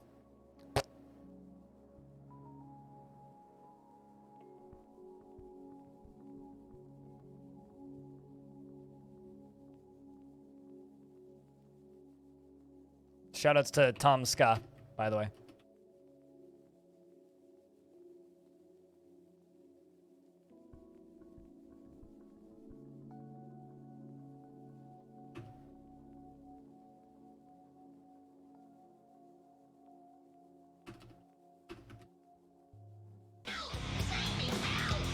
And Whitco, thank you very much for gifting a sub to Vinsati. Cheers, dude.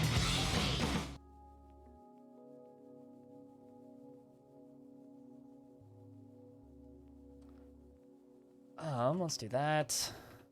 That.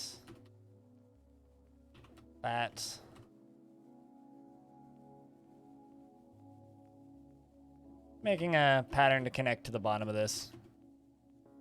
Doesn't need to be super pretty looking or anything, as long as it's like a nice pattern.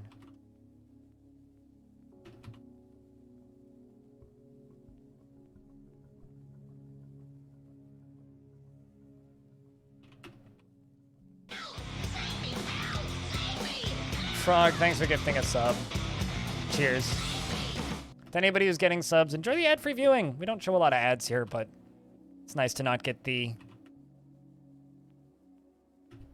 pre-rolls as well. So thank you.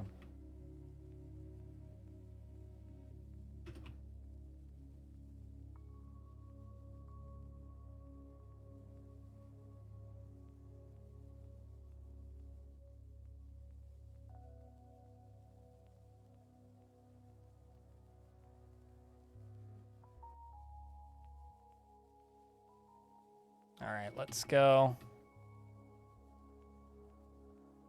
Get down to there. Do that. Do that.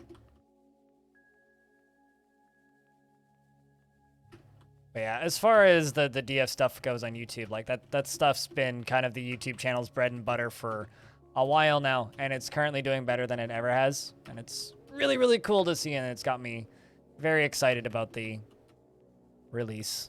And hopefully everything goes well. Hopefully Zach and Tarn make a ton of money. Hopefully my channel grows. And I'm going to continue doing those Future of the Fortress videos and the DF News videos. Although post-release, I think I'm going to rename the series and make a new playlist and call them just News instead of like Steam News, because that's going to become a bit redundant. It's just going to be Dwarf Fortress at a point.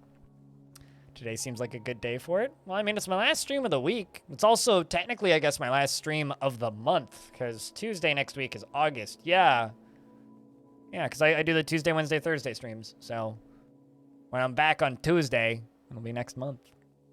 I've been wondering for a while now, does Twitch handle users buying packs of gifts when there aren't enough eligible receivers? Twitch knows who follows me and who's watched me in the past, regardless of if they follow me. Whitcode needs a sub. You're gifting subs and you're not subbed to the channel. But thanks for the $1.49, Frog. Yeah, I mean, Twitch has their algorithms. Half of the people that get gifted subs usually aren't even watching at the time. Most of the time I get gifted subs, I'm not watching the stream. That's the last of this month's remaining bits. Gotcha. I'm glad that you stick to a budget. It's very responsible of you.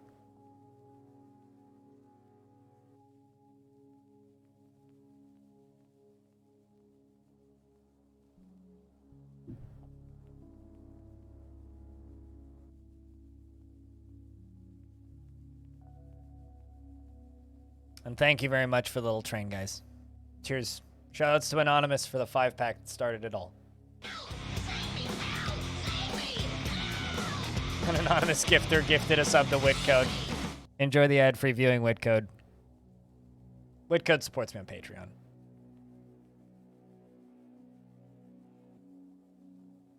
$8 subs and $3.49. Cheers.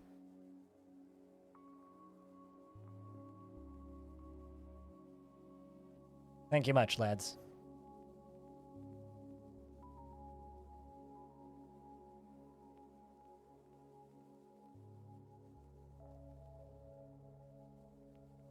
I think I'm just going to automate all of the ore and gems in these.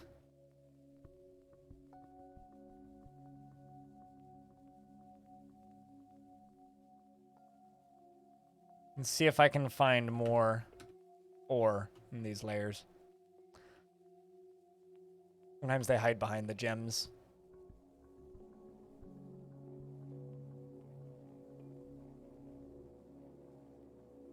Although we could also just, dig them out. Totally valid option.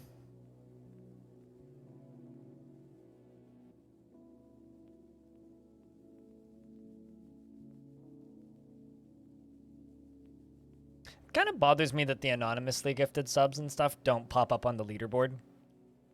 Like, I kind of wish, like, it didn't take up the top 5, or the top 3, rather, but I kind of wish, like, if you expanded the whole thing, it would say how many anonymous ones have been gifted that month. I think it's kind of neat that anonymous stuff exists, but makes me kind of sad that it's not, like, how do I word this? Like, tracked anywhere on the leaderboard. I think that's a bit of a shame, but... Bedrooms look luxurious? Luxurious? I think they look nice. Let's make 200 brass chests. I have no chests for the dwarves. We need to give them chests. They just have these, like, lovely brass cabinets.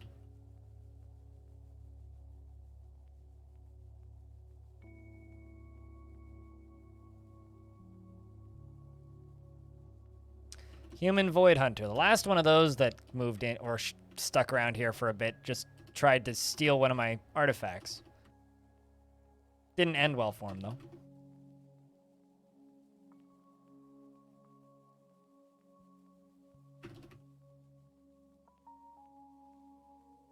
Thought those were gold. Nope, they're brass. It's pretty close, though. Brass is pretty nice. That's something else I'm looking forward to about Premium, is having more colors. Can't wait. Gonna be able to differentiate between every color.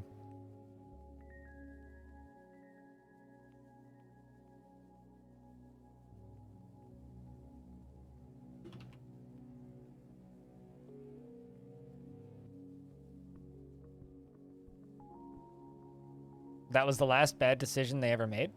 Oh, what? Trying to steal my artifacts? I mean, they were undead, so do they even remember? Void Hunter? Yeah, intelligent undead.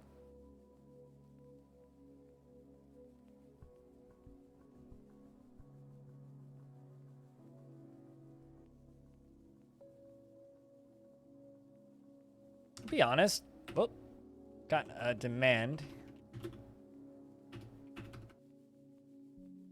Kind of surprised that we don't have a Baron yet.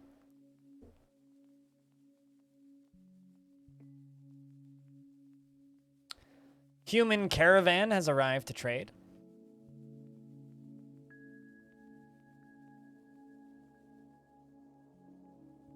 Do the undead even remember? No, actually, because they have no thoughts in Dwarf Fortress. It's literally head empty, no thoughts. Become crab. Like, devolve. They, according to their minds in Dwarf Fortress, they don't remember.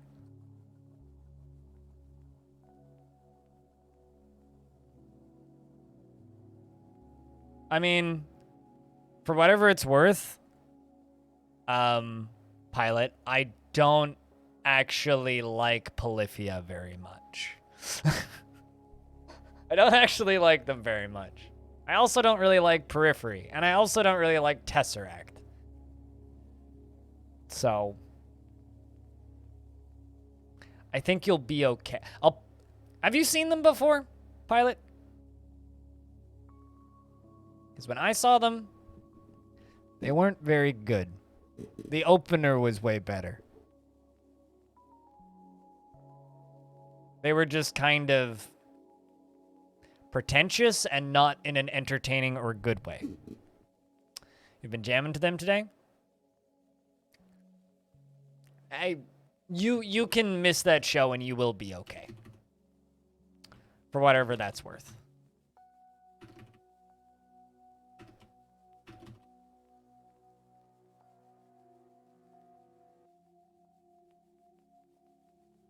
Also, they tour a lot, so there will be other opportunities if you do really want to see them.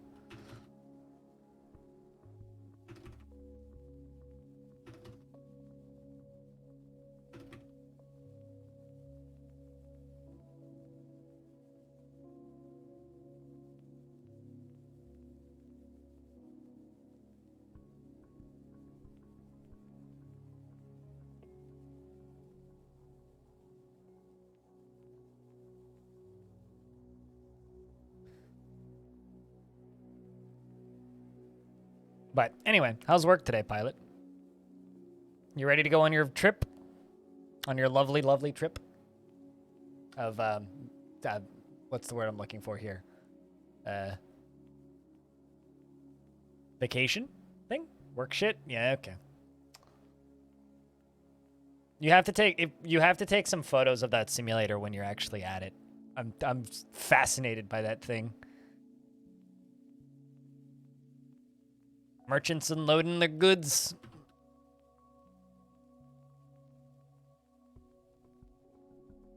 Only 36 hours until pleasure times. Well.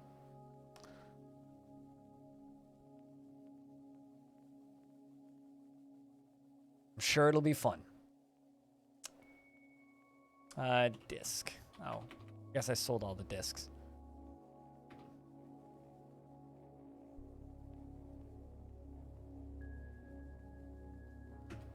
So all that stuff.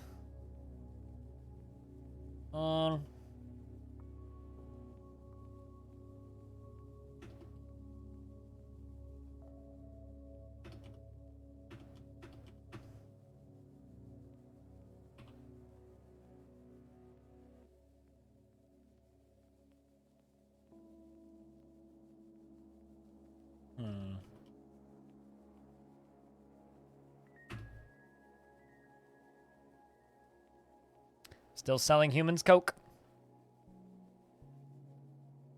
Probably going to bring a GoPro. Cool shit. Vlog your vacation. Maybe don't vlog it, but...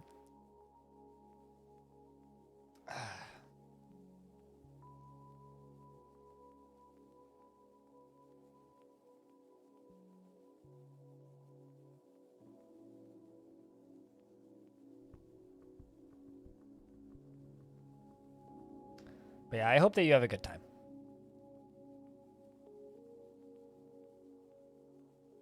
Pilot's going on vacation this weekend. Also, I don't think I said hello to you, so I'm going to say hi, Freeways.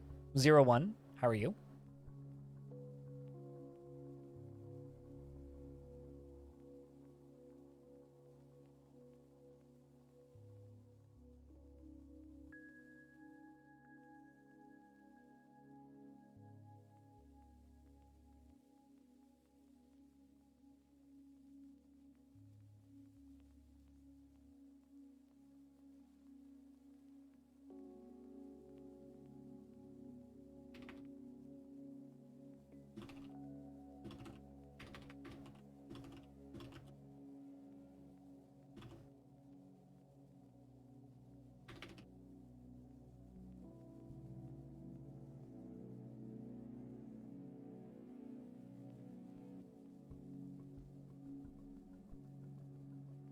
Let's trade with these humans after we bring our trader over.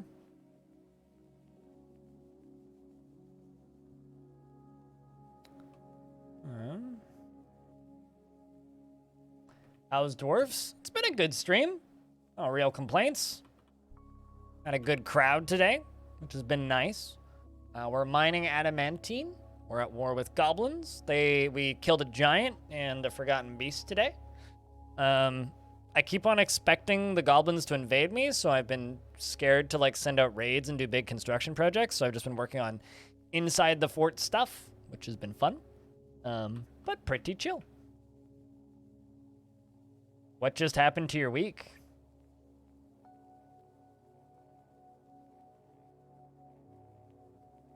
Rog? If your week just got so bad, what happened?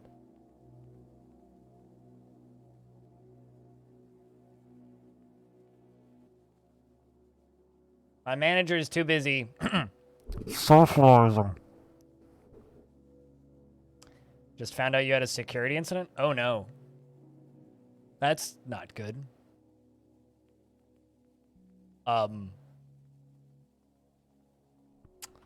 So what's that mean?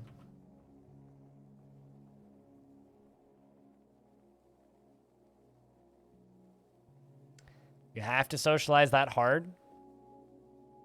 I get that you're really enjoying socializing, but like seriously here, dude. Come on.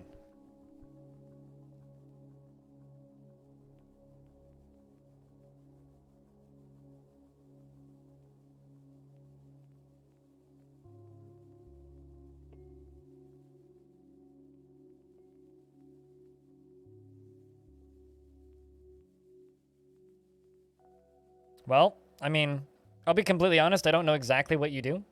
And issue them new passwords one at a time and see who's in trouble.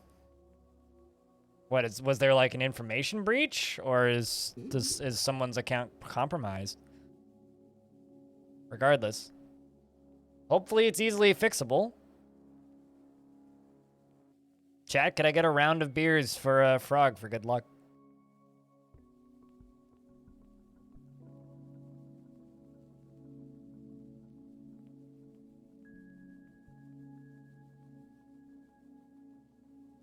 That shit sucks, dude. I think my dad's work is still dealing with the security breach that they had a couple months ago. They're still dealing with it. They've been leaking information by signing in over HTTP instead of HTTPS.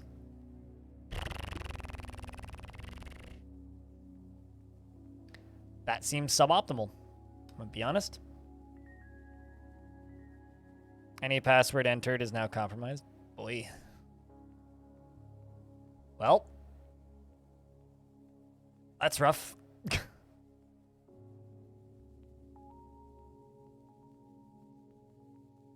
Also, yeah, the reason I'm super ecstatic, by the way, about followers, is normally in a stream, this channel gets maybe 3 followers. Since the YouTube channel's been getting, 10,000 views a day, we've been consistently getting about 20 to 30 followers a day on Twitch, which is really nice. It's really nice to actually get some decent growth. Also, we've got a weaponsmith aiming a magma forge. Hold up. I'm just gonna do some sneaky forbidding here for a second.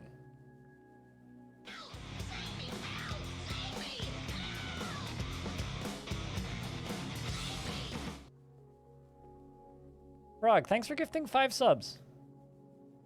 I hope that didn't just compromise anything, but thank you.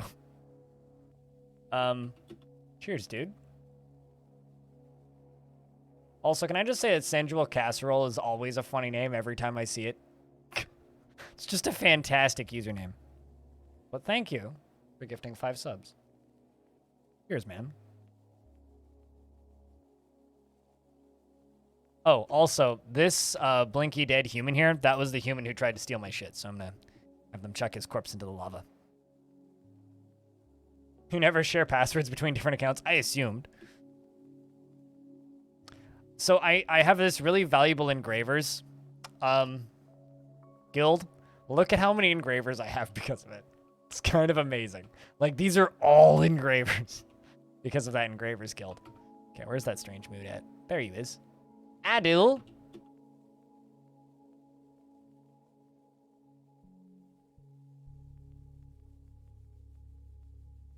So it's a weaponsmith in a possession. Possession. I wish it was a Fey mood instead of a possession, but what can you do? The answer is nothing. Also, we're real close to my sub goal. If we hit the sub goal up in the top left of the screen, I have to gift a sub. That's how that works. That's why it's there. Grabbing a lot of bones. So the only unforbidden metal on the map is adamantine and platinum. So I'm hoping that this dwarf makes something cool. Really hoping this dwarf makes something cool. Keeping an eye on him. You better make me something with adamantine or platinum. Where are you going? Ah, cloth. Makes sense. Let's just jump up here real quick. Do a quick trick. Cutest. Can you stop socializing for 10 seconds? I literally deactivated the zone. Can you please stop socializing for 10 seconds? I'm actually gonna give my manager's job to somebody else, or rather the broker's job to somebody else. You know what? Let's give it to the Goblin Dancer. Why not? Where are you, Goblin Dancer? I always forget that I have a Goblin Dancer. There you are. No, that's the Human Dancer.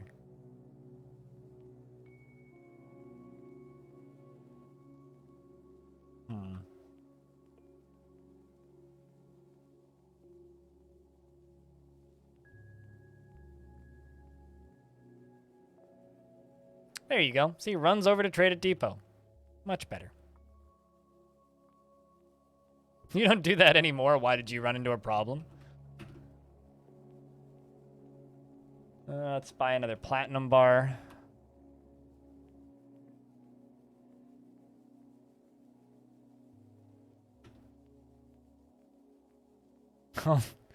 Hold me closer. Goblin Dancer. Are we human? Or Goblin Dancer?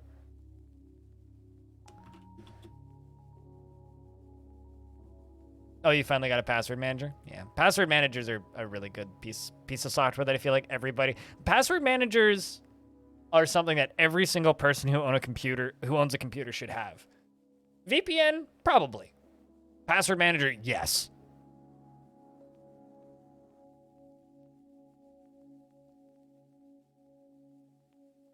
I mean, come on, Elnay, so you know that I have a couple Killers CDs. Or you maybe don't, but now you do, I guess. I own their first 2 albums on CD.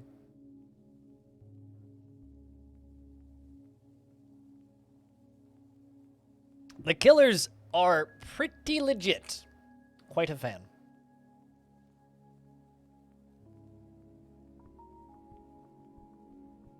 I am quite the fan.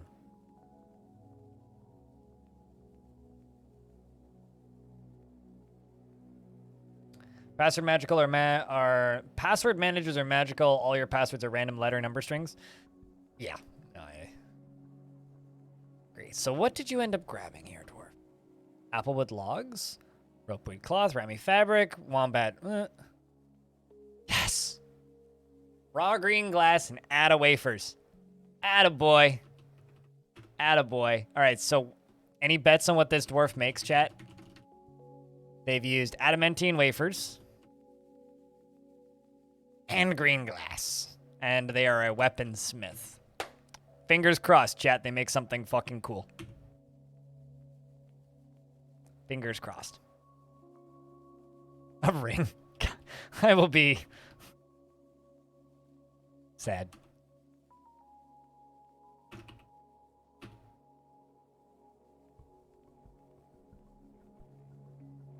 Another door. God. You know what? If it's a door, I won't even be mad. Regardless of what they make, it will in fact be the most valuable thing in the fortress. I think the proper term that you're looking for, Frog and Bastet, is Urist, because that's what Urist means. Dagger. Like naming your child Stabbysons.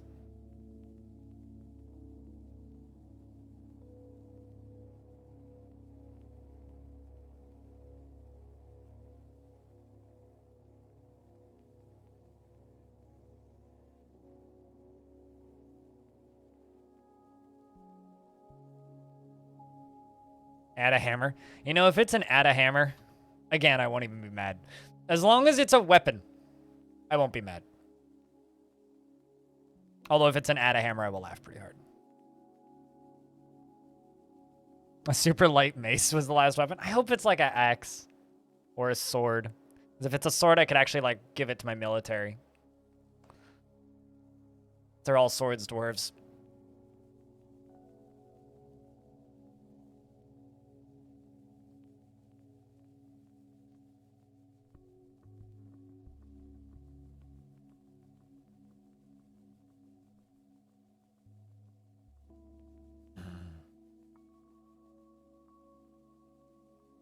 At least it's not made out of lead or platinum. That would have been heavy.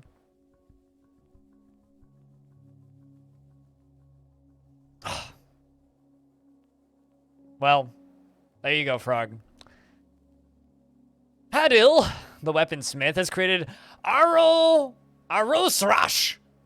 Kekanindak, an adamantine mace. Claims it as a family heirloom. Well, you got it, Frog, so...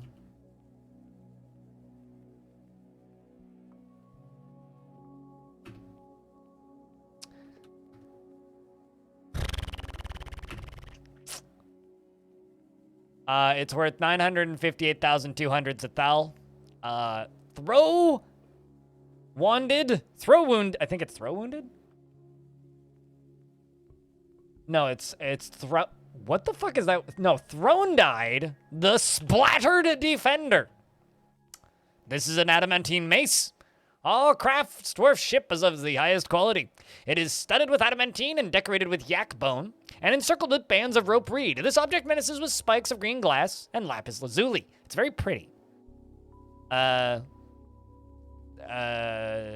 spikes of green glass and lapis lazuli. On the item is an image of a forgotten beast in wombat bone. On the item is an image of a table-cut gem in rami.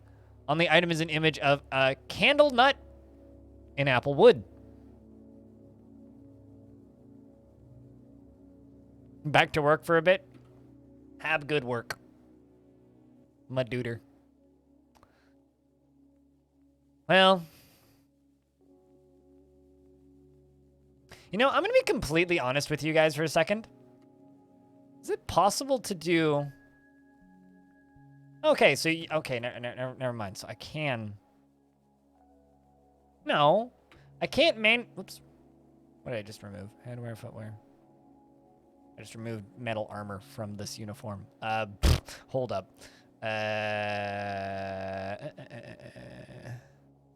Where's armor? Yeah, it's A. No.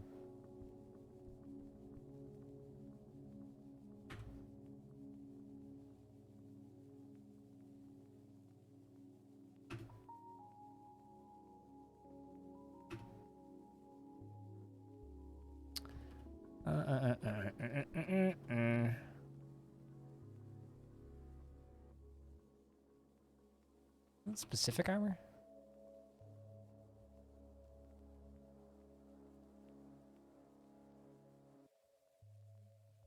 Armor. There we go. That's what I'm looking for. Specific material. Metal. There we go. Metal armor. So, how do I make my captain of the guard equip that?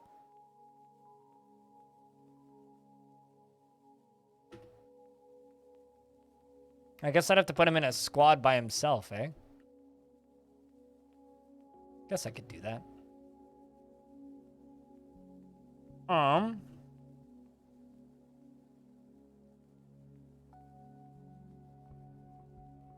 It's just me realizing that I literally just always make them go unarmed so they don't randomly kill fuckers. I don't really want them to randomly kill dwarves. So I always just leave them unarmed. And then I realize, wait, I don't actually know how to do that. New squad.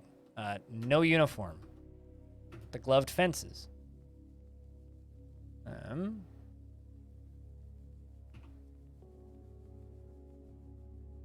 Equip. The gloved fences. Weapon. Specific weapon. That thing.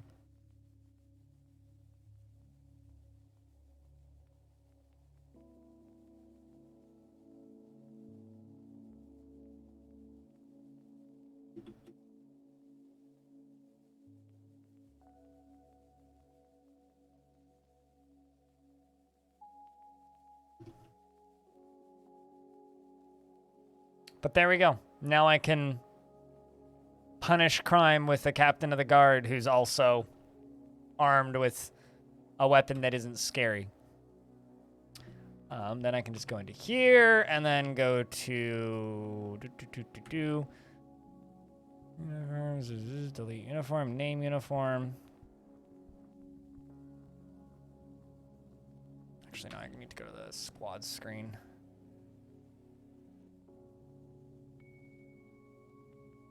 Wonder, actually.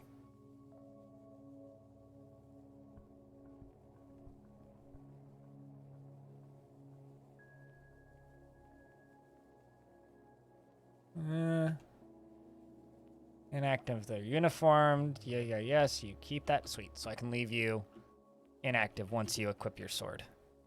Or your mace, I suppose. So it's more intimidating with bubble wrap so that it's more intimidating. I mean, it's like getting hit by a fluffy donut, you know?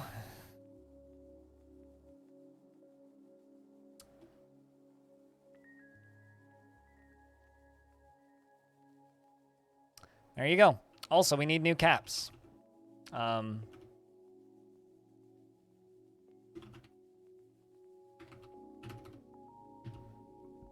Kachpan. Have I checked Moon playing Caves? Are you telling me that Moon is playing Caves of Cud? No? Why would I care what Moon streams?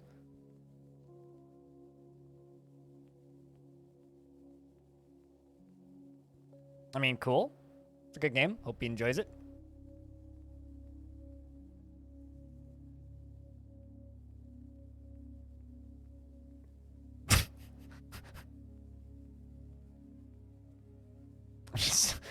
The response to the thing that Pilot posted on Discord is funny. But yeah, that's cool. It's nice to hear people are playing Cud, if that's what you're referring to.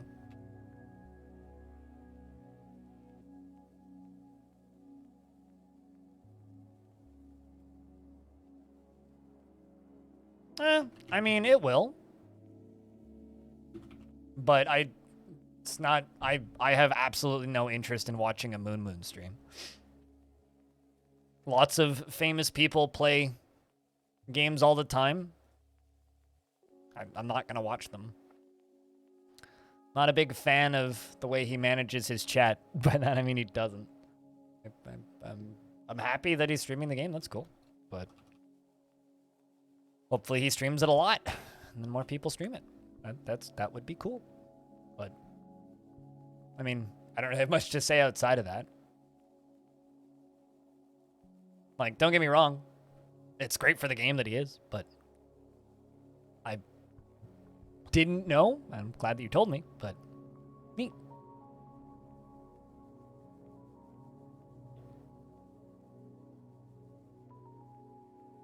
Does he seem to be enjoying it?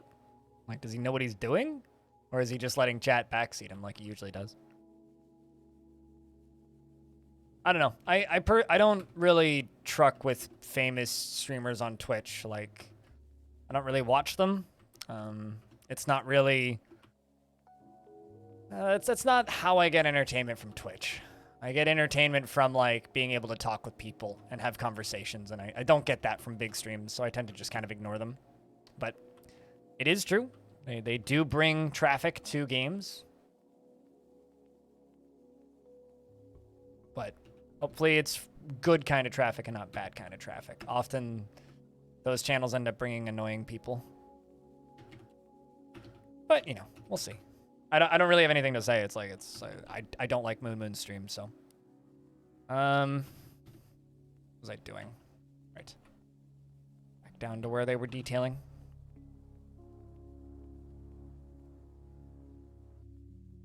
But we just got an adamantine mace, and that's pretty cool.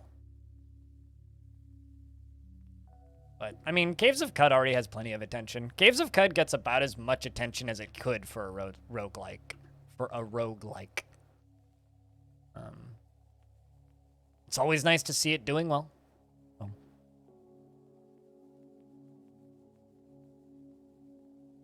Surprised seeing Caves having more than 10 viewers. Usually when I stream Caves of Cud, people tell me that they're surprised to see Caves having more than 10 viewers, so.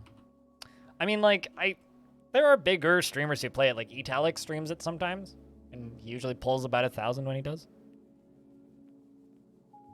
For this fort, I mean, this fort's about almost 10 years old, and it's like we've got what 145 dwarves. It's in the 50s. It ticks down a little bit when we get sieged, but like 50 frames. Why do you ask? Dwarf Fortress gets almost no lag unless like you completely mismanage your fort or have like a billion different liquids running. It's kind of like Cities Skylines where there will be some natural slowdown, and that makes sense, but Dwarf Fortress doesn't lag to death like some people claim it does. If you're killing your fort with frames, then I hate to break it to you, but you have no idea what you're doing. Alright, how many beds are we up to? I mean, I've got a fort that's 400 years old and it has almost no frame rate problems. Alright, let's do this.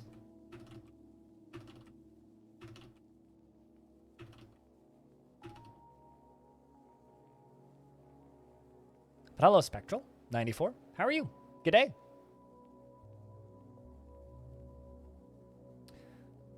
I mean, TLDR, Moon's chat's extremely toxic on a good day. So yeah, I find his stream kind of insufferable to watch. But yeah, he does have a lot of influence and push.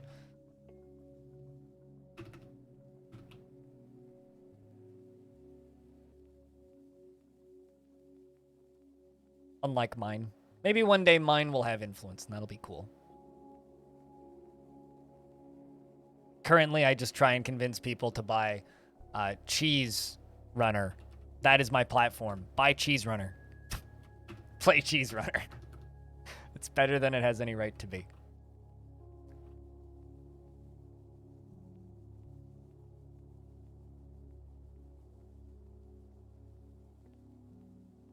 Cheese for everyone! Couple brass chests. We can add in around the edges.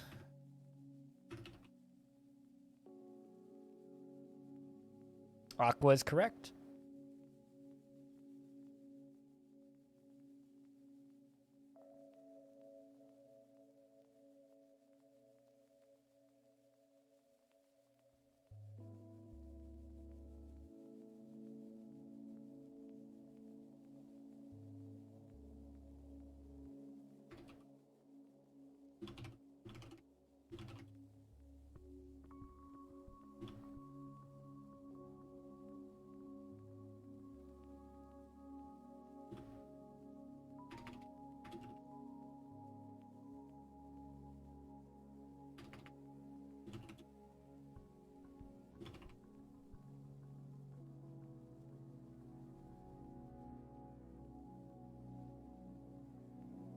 That doesn't matter. Spectral. Almost every game only runs on one core CPU. So you're kind of telling me things that I'm well aware of on this game. Every single patch it gets performance increases and it gets better. You asked me if I had any lag issues. I said no. And I asked if you normally get lag issues, and then you told me how the game works, which I'm well aware of. But it really doesn't get the same kind of lag problems as it did in 2016, 2015. Yes, it's bottlenecked, but don't overdo the size of your fort. The only lag we're getting on this fort is because of how big this map is. But Dwarf Fortress doesn't really lag unless you're really messing up.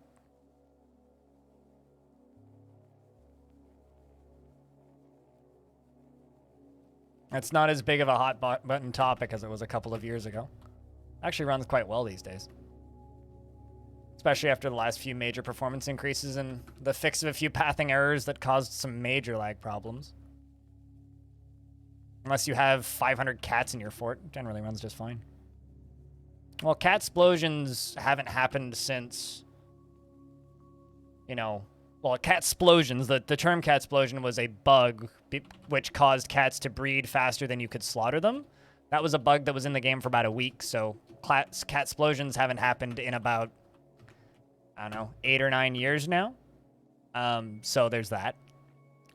If you have a lot of livestock and you just let them overbreed, having too many of any entity on your map will lag your game. So if you have too many humans on your map, it'll lag your game. If you have too many dwarves on your map, it'll lag your game. If you have too many anything on your map, it'll lag your game. So if you have 500 cats running around, yeah, it's going to lag your game. So don't have 500 cats. Problem solved.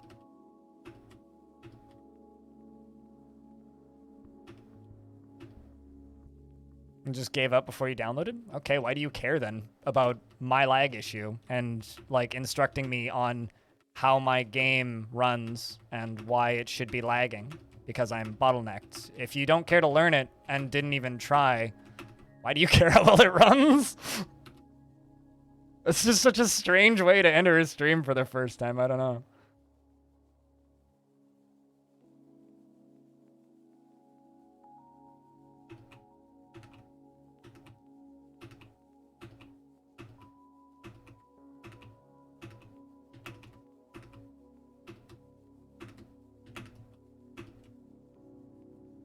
You're just regurgitating old information, really. It's like, yeah, the game ran like absolute ass when it was, you know, a number of years ago.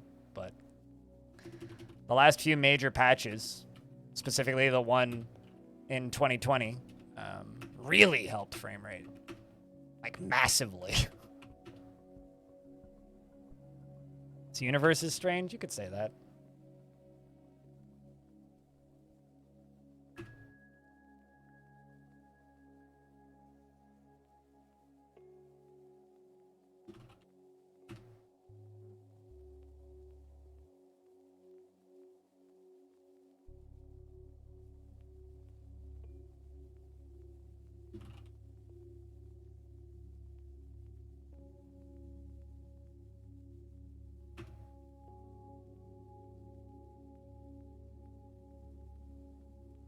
Also, Dwarf Fortress doesn't technically run on 1 core. It runs on 2.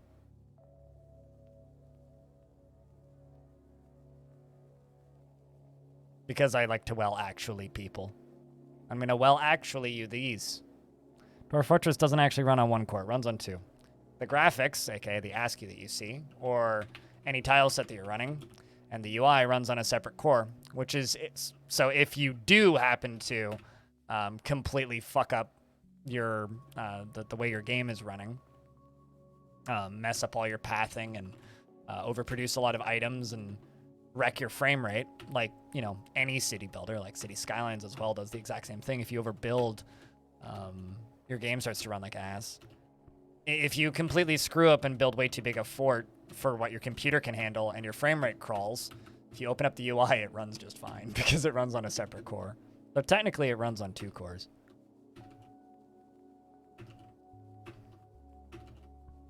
That's why when the game is paused, it spikes up to full speed.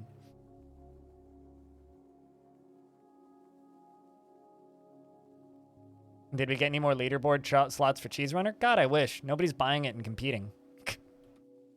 I've been, like, trying, but also I haven't looked today, so I don't know. I don't know. It's possible.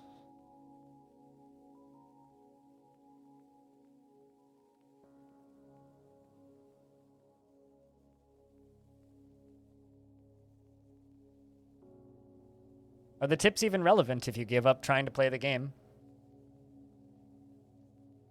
before, like, you even started?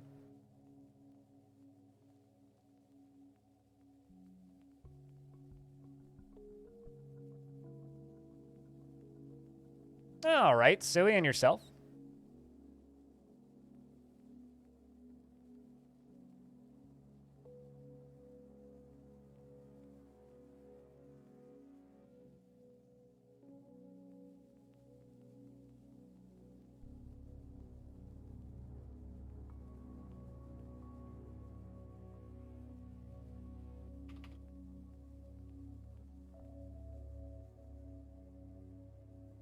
Trying to take a vocal rest.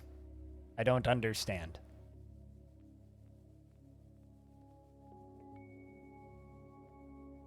So do you want hair up or down? It's currently up.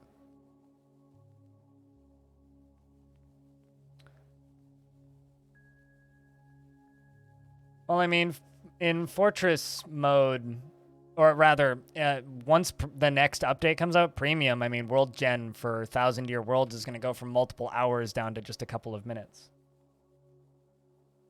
So, I mean, 1,000 Year World on Zach's shitty laptop generates in 20 minutes, whereas it used to take, like, hours.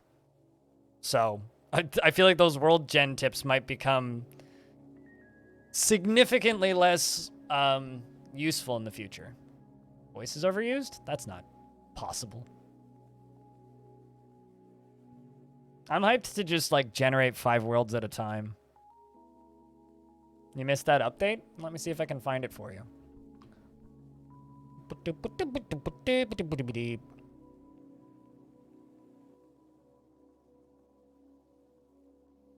Yeah, this was it. And then there's the general approachability of the game, which is where stuff like the World Gen speed changes come in. To make sure that it wasn't reliant on necromancers killing the world, I ran a world without any of that on medium, and it only took 27 minutes. So a old world, so 1,000 years, medium, 27 minutes. And then in the previous one down here, yeah. So we ran World Gen on a laptop for 1,000 years on a medium world, and it only took 28 minutes. TLDR, there's a video on my YouTube channel where it's a clip from the interview where Tarn talks about how they sped it up. Yeah, why books made world generation take forever. That's it. So, watch that video if you want to know why books made world gen take forever. Literally, books slowed down time.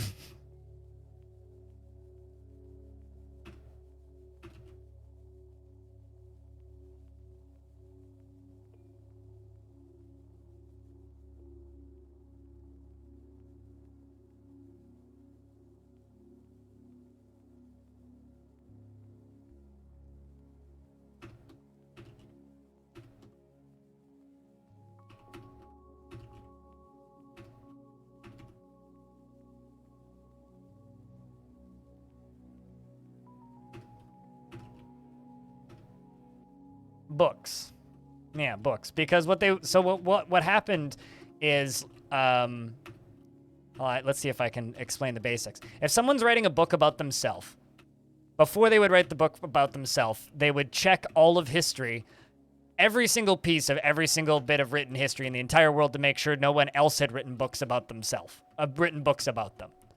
And so if you wrote 2 or 3, 4, 5, 6 self-referential books, instead of just simply going through your own past and the books that you've written and other books that had been written, they went through all of history. So essentially, as book writers and authors expanded, it exponentially fucked the speed of world gen, which is hilarious, but also awful. And why world gen kind of gets to about it goes super fast until like 170 years, and then it just goes down to a halt. And that's why it went down to a halt, is because it would hit about 160, 170 years and then just give up. Oh, also, Spectral, if you're still chilling, I would like to just note that if you use DF hack currently, you can have full mouse support in Dwarf Fortress. Also, this might not be known to many people, but it already does, kind of. This is completely vanilla, by the way.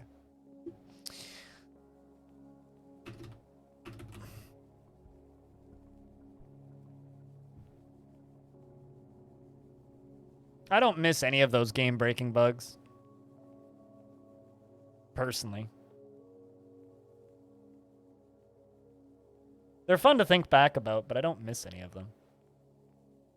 All of the bugs that I like are in the game and get left in the game generally. It's like whenever people who complain about missing cats dying to alcohol poisoning, I just go, so you must not have played the game when that was a bug and just simply read about it later and thought it was funny. Because it wasn't funny at the time.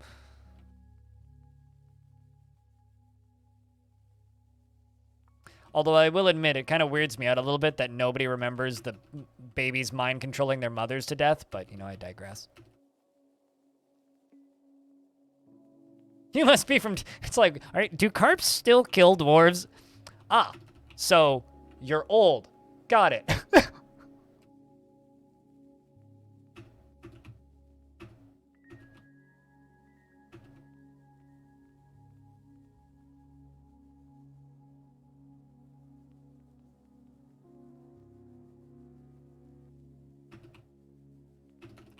I still have people warn me about carp from time to time being dangerous, and I go, ah.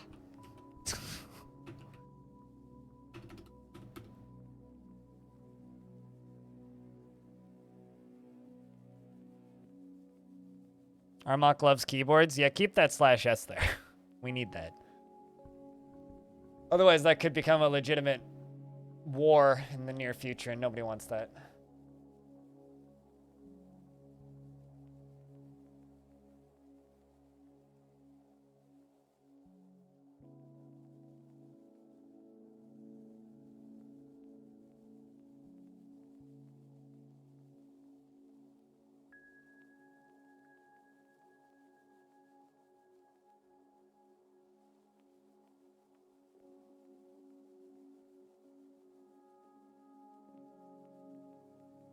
Received a whole bunch of emails.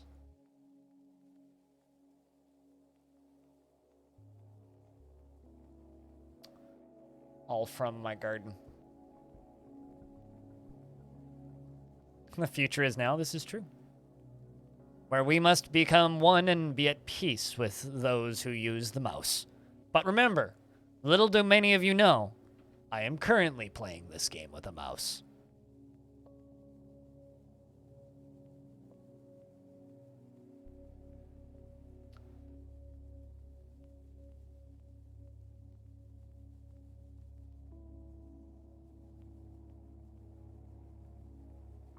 Maybe just a little bit more literally than you expected. All right. Wow, still a ton of dwarves without bedrooms. Okay. I'll have to make another layer like this soon.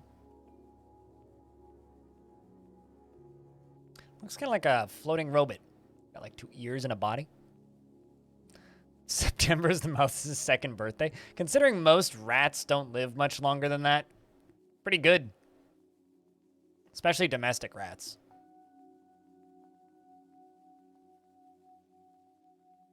We should celebrate that day. Cheese for everyone. Just give it a little party hat. Just like a tiny party hat for the mouse. It'd be great. Go to YouTube and type in this. That'll answer your question.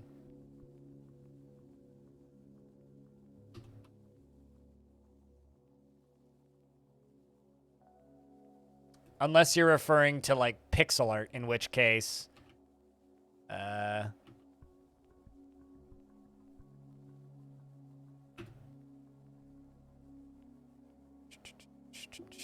Batome, what's up? Cupo does shit like this. Don't ask me how he did this or what's actually happening here. I'm not totally... I think those are minecarts. I'm not totally sure what the spiral thing is.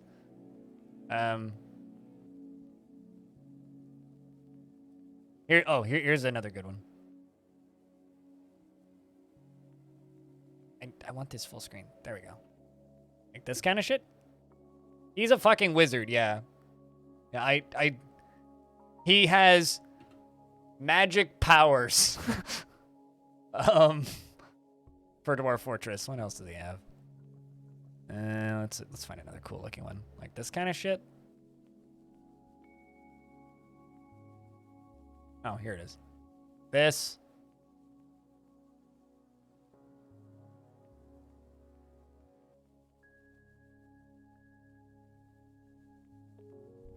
I really hate Imager. It's gotten so bad recently. Cupo and his gem windows, yeah. Cupo and his black magics. You know, people sometimes say that ASCII is ugly. Yeah. Disagree.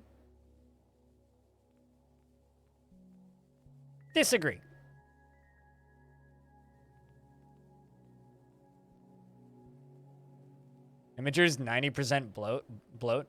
You know, when Imager added this go ad free option, that was around the time where I was like, Imager is dying. So that's what you're trying to tell me. Oh, here's the overview of the whole fort.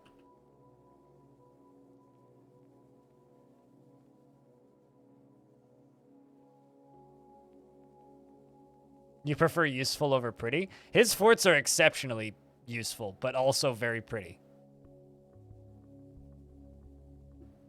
I mean, he builds, like, lava cannons, which literally launch lava. So, God.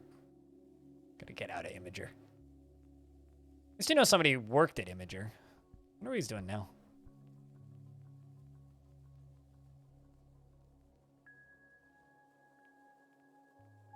Oh, autumn has come. Game saving. But yeah, if you're interested in seeing more of Kipo's stuff, he streams there.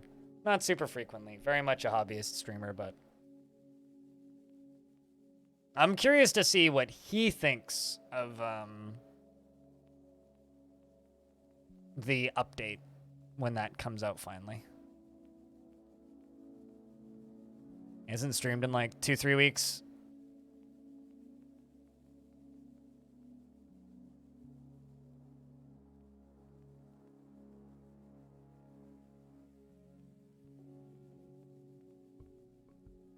Whatever happened to just sharing images? Discord's actually pretty good for just sharing images. That's actually something that I really like about Discord is like, I have a private server that has nobody but me in it on Discord that I just chuck screenshots into and then post the link somewhere. Like, Discord links are huge, but how is it not healthy for the eyes? Just don't set up your monitor so that it's super bright.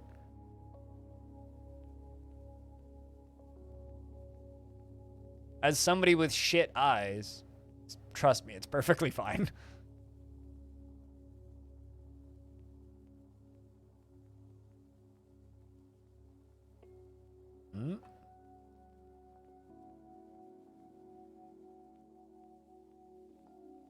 There you go. Diamond's got an add a short sword. Add a diamond. That's what we like to see.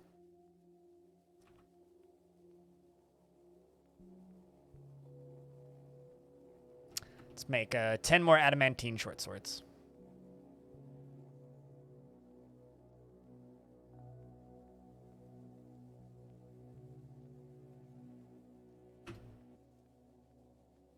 I'm actually kind of curious. We need to be working on this upper layer.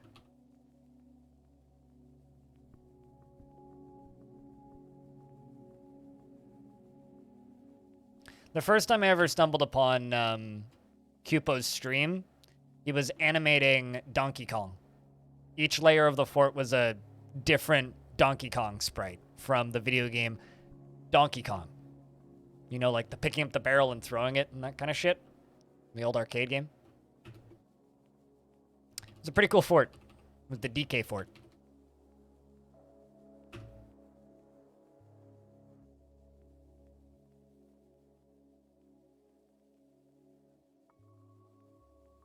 TwitchCon 19 badge is cool. I have all of the badges they've ever done for TwitchCons. Got TwitchCon I got 19, 18, 17, 16. Because they didn't do one for 15.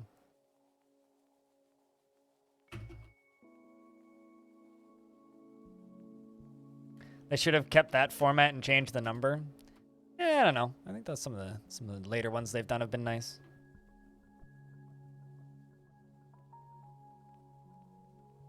Then turn down your monitor brightness. Like, my right eye doesn't work at all. I have cataracts in my eyes. I have constant eye pain. And my vision is terrible and I have floating blind spots. I simply turn down the brightness and contrast of my monitor and nothing hurts my eyes. It only hurts my eyes if I turn up the brightness and contrast. If I set it to the default settings, it sucks and it really, really hurts to look at a lot of things. Almost anything, in fact. But everything's set to minimum brightness, low contrast, and it's fine. So just turn down the brightness of your monitor. It seems like a settings issue that can be easily remedied. Hey, Infinity, how are you?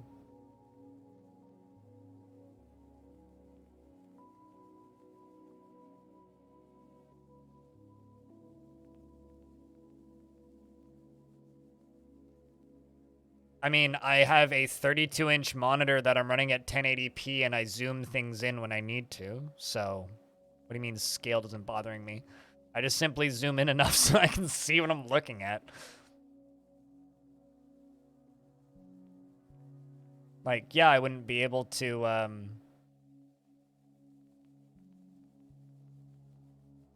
you know, do otherwise, but... Hey, looks like Whitcode's on the, Cheese Runner leaderboard. One of us, one of Cheese. Actually, hold on, I need to check the leaderboards. Do we have any more?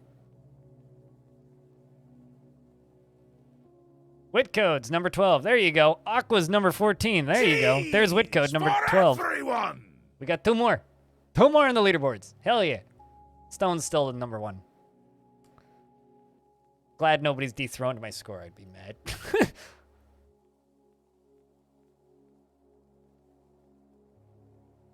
Go Whitcode.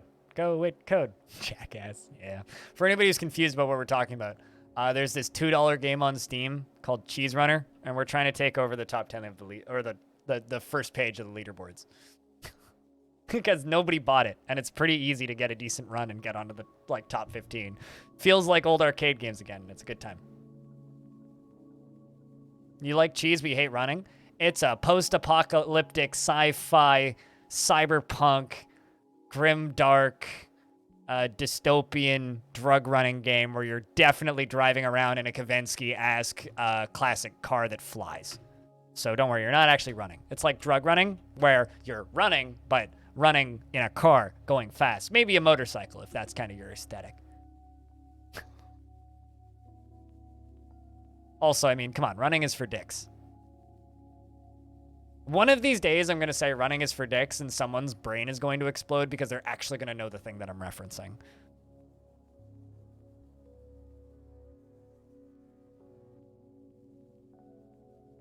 With 100G in the final turns. Dude, I had 180G in the final turn, and in the second to last turn, and I died. Off stream last night. I was pissed. No. Oh well. You had 200G? Yep.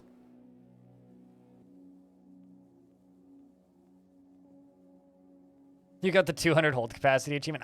I've never gotten that before. I think we'll cheese run in about 20 minutes here. Till then, we'll try and finish up this flooring. Need to brew some beer.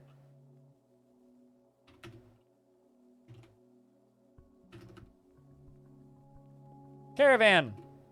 My dwarves have arrived. Look at that! Hello, Wilmer.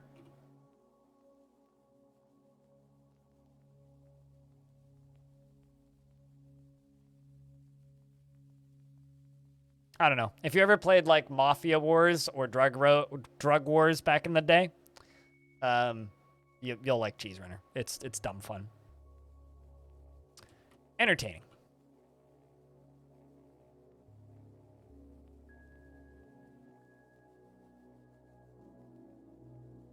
I'm very perplexed by the fact that the goblins haven't invaded us in a long time. All right, well, how about we? How do you suppose we? Where is that? There it is. Explore. Send 2 of my squads to go explore that.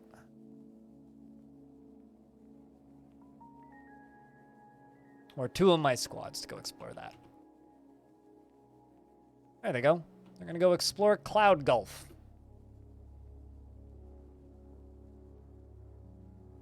I don't really like invading them unless I need to. I want them to be attacking me first. They invaded us twice, but they were both very small squads, and they haven't come after me since. To the point where I'm starting to think that they were accidental invasions, which do actually happen in Dwarf Fortress, where they just don't know that you're there and march through your land. So I'm going to wait for them to start sieging me so I know how frequently they're going to siege me, because I don't like accidentally accelerating the enemy raids before they need to be. So, although I do actually have enough of an army to fight with them now. Plus, you know, you want to get your ambushing skill up before you do that, so you want to search a lot of abandoned sites first. Because just attacking a thing usually means that they'll probably have a higher, like, awareness stat, and they'll see your siege coming.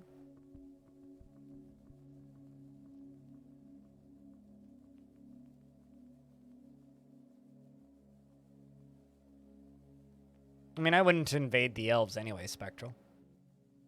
No reason to. They're good to trade with. Goblins, on the other hand, they're the ones that sieged me, so we'll think about them. If anything.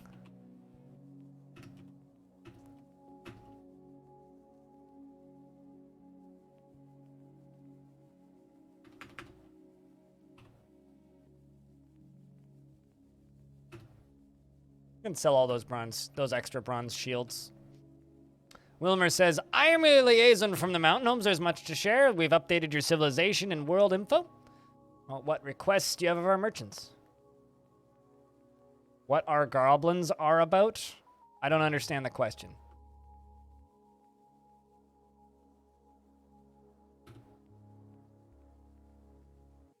Like, are you asking what do goblins trade? They don't trade.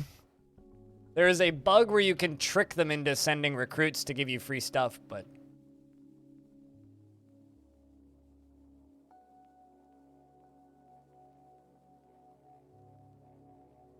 And Wilmer says, farewell, Belug. I look forward to our meeting next year. Our fortunes rise and fall together.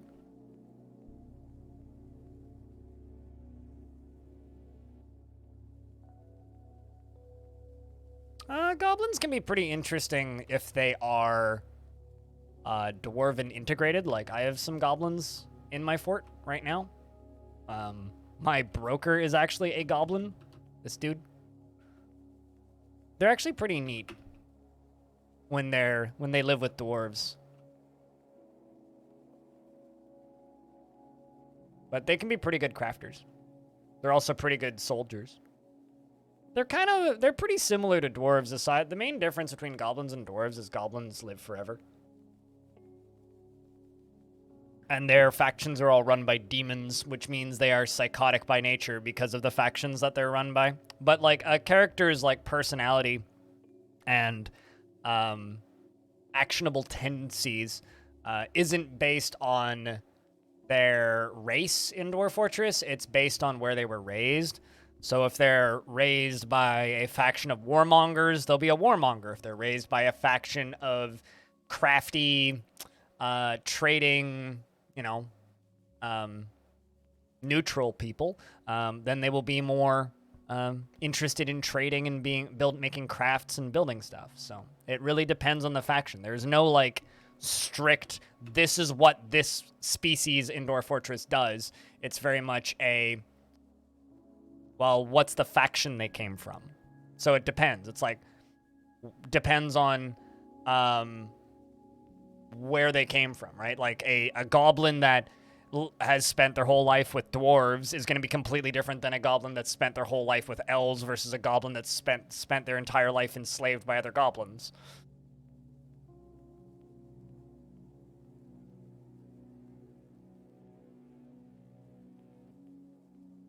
Well, if you have no idea how their civs work, you shouldn't go spewing out information about them, I hear. Also, it's really hard for me to read your name without thinking of make them throw my hands in the air. That's all that I think about whenever I read it. Seasons in the Sun was looted from Cloud Gulf, which is a book, probably. No, so in Dwarf Fortress, every single faction has their own... it's based on who their leader is, right? So if a faction is led by someone who is cruel, who doesn't like education, who hates trading and sees war as a useful means to an end, that faction in World Gen is going to be super war heavy. If that leader then gets killed and let's say someone who really likes education and writing books takes over, they'll stop invading as much and become more insular and focus on education and writing books and learning stuff. It really depends on the faction leader, and each major race has a different type of, what's it called? Each race in Dwarf Fortress has different types of leaders, so that can change. But it doesn't. It's not archetypal. Their Dwarf Fortress is interesting because of how it generates its politics. Also, Aidining was stolen. I can't remember what that one was, but let's take a real quick peek.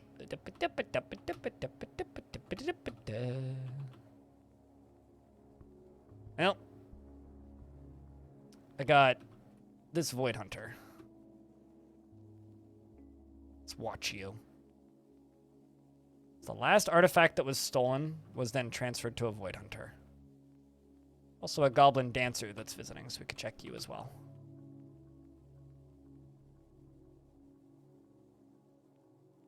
Yeah, it's probably not the Goblin.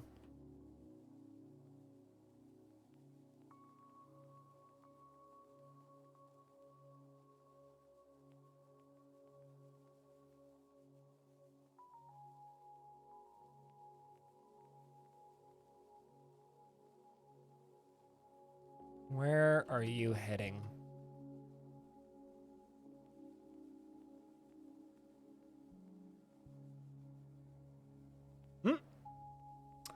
Forgotten Beast, Gusir Tolzerir has come, a towering one-eyed salamander. It has thin wings of stretched skin and a bloated body. Its light blue skin is warty. Beware its deadly spittle.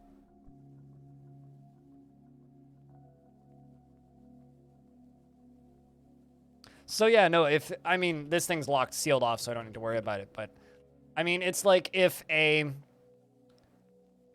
Goblin faction that I'm up against, you know, is run by a demon who just wants to see the world burn, it's going to be hard to fight them, right? But if it's run by a goblin who really likes books and fancy artifacts, they'll probably just send thieves to steal my shit.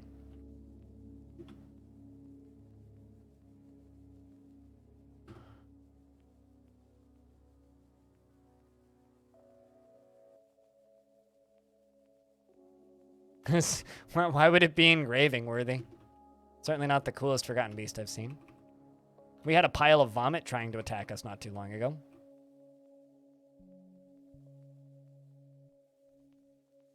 Speaking of, I'm buying these books.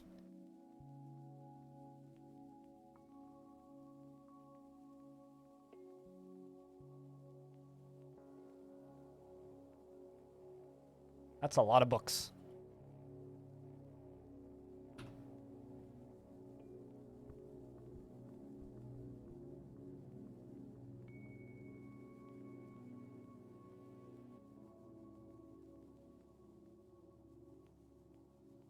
One-eyed winged lizard sounds like something worth drawing. I mean, go nuts.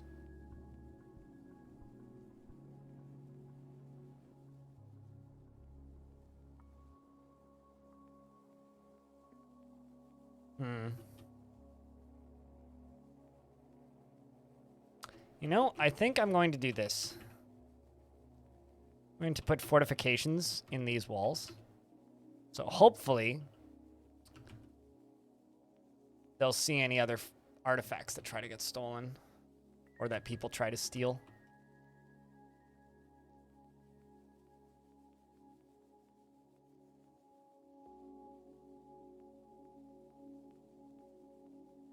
Minus the one lidless eyes. Isn't everything basically a Pokemon?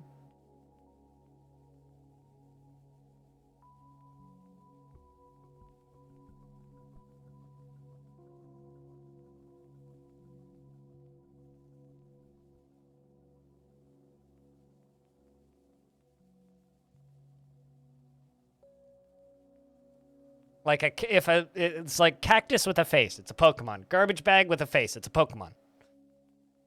If it exists and it has a face, and it's the, you know, capable of saying its own name, it's probably a Pokemon. There's probably a Pokemon that's just like a cup. I mean, there's a Pokemon that's like a turtle with a flower on its back.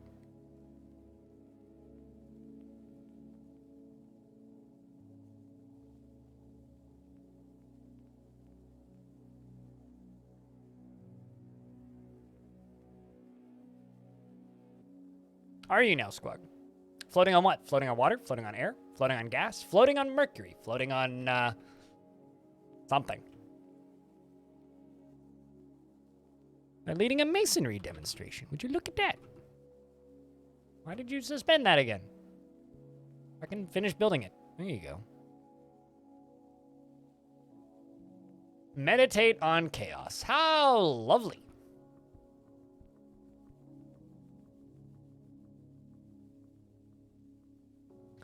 Nice to see all these dwarves with adamantine swords.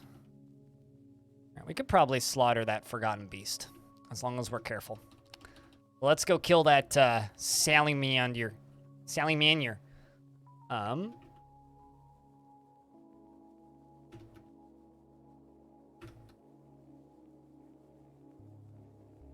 Jump up to here.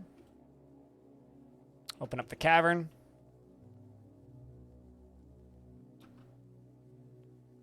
This is madness! Madness. Meditate on chaos. Yeet. Fun fact, Dwarf Fortress doesn't have cannabis in it. It does have hemp, though. And dwarves can like hemp. Alright, so doors open. Here's our big lizard. Whoop. It's hitting the wrong button. And our big lizard, his neck is torn open.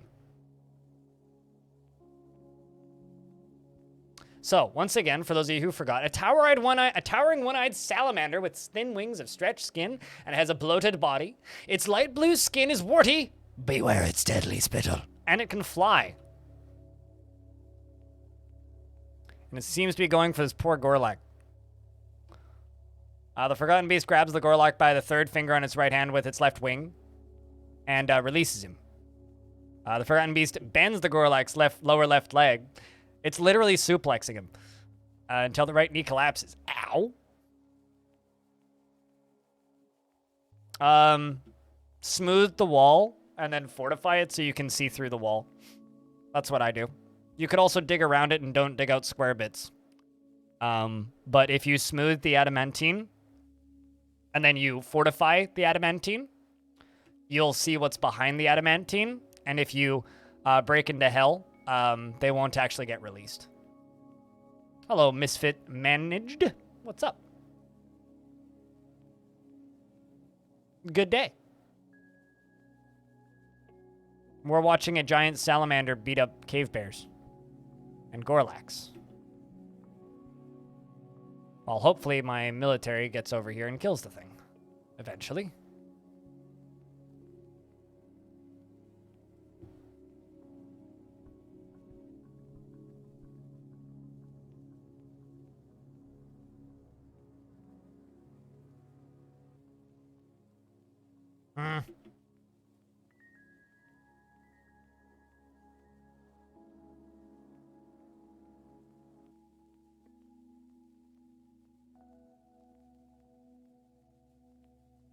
Well, hello. I'm all right. Discovered a magma pool. There's a magma pool up here? Really? Huh. There's two of them?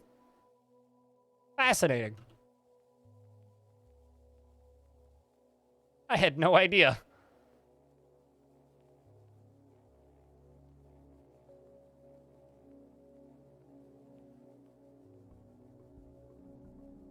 I had no idea. Abba-dabba-da. I don't know the numbers because I haven't looked at them in ages, and I try in my best to forget them, but I don't see it all in my right eye, and my left eye I have severe tunnel vision. I have columboma of the retina and the iris since it's a show and tell session, apparently. In both eyes. Okay, where are the salamander at? Right, well, time to send the military down the dark, scary hole.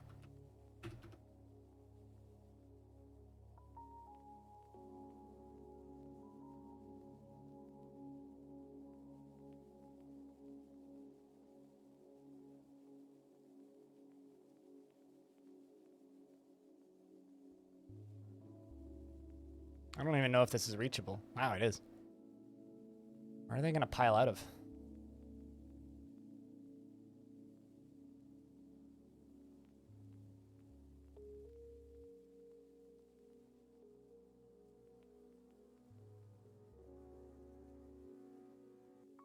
Fascinated about how the hell they're going to get down here.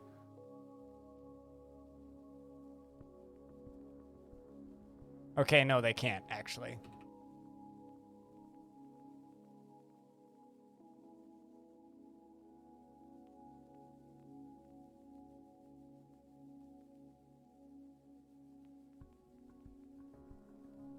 Nope, it's a pool. Have you never seen a magma pool? It's a halfway formed volcano. It's when the volcano end is in the cavern layers instead of up on the surface.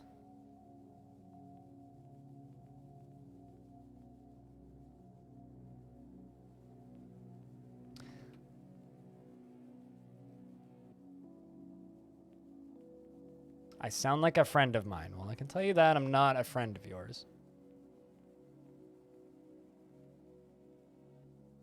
I usually get compared to Linus Tech Tips, which I think is funny. Might have? Where was mine? That's a lava pool. It's exactly like a volcano, but on the surface.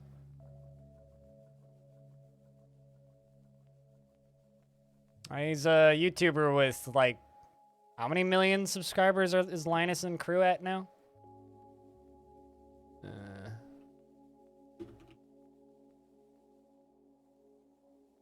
14.7 million? Like, here, I'll show you a few seconds of a Linus Tech Tips video. Linus, I need you talking. Fairness, we thought about doing this a long time ago. It just takes a while for stuff to ship from Wish.com. You guys loved our Amazon and monoprice. That's Linus Tech Tips.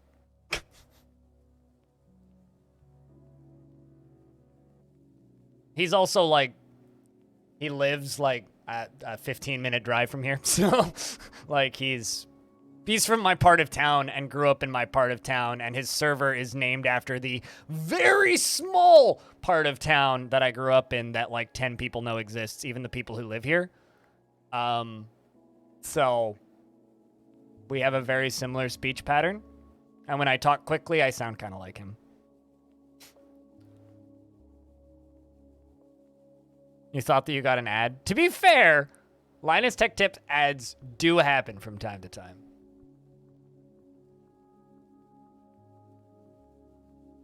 Alright, so the stupid salamander's just stuck in the basement right now. Well, we can let it live down there for now, that's fine. We can make peace with the salamander. Where the hell was my fort? There it is.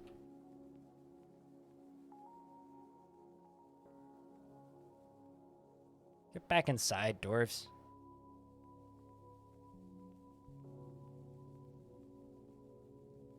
What you doing?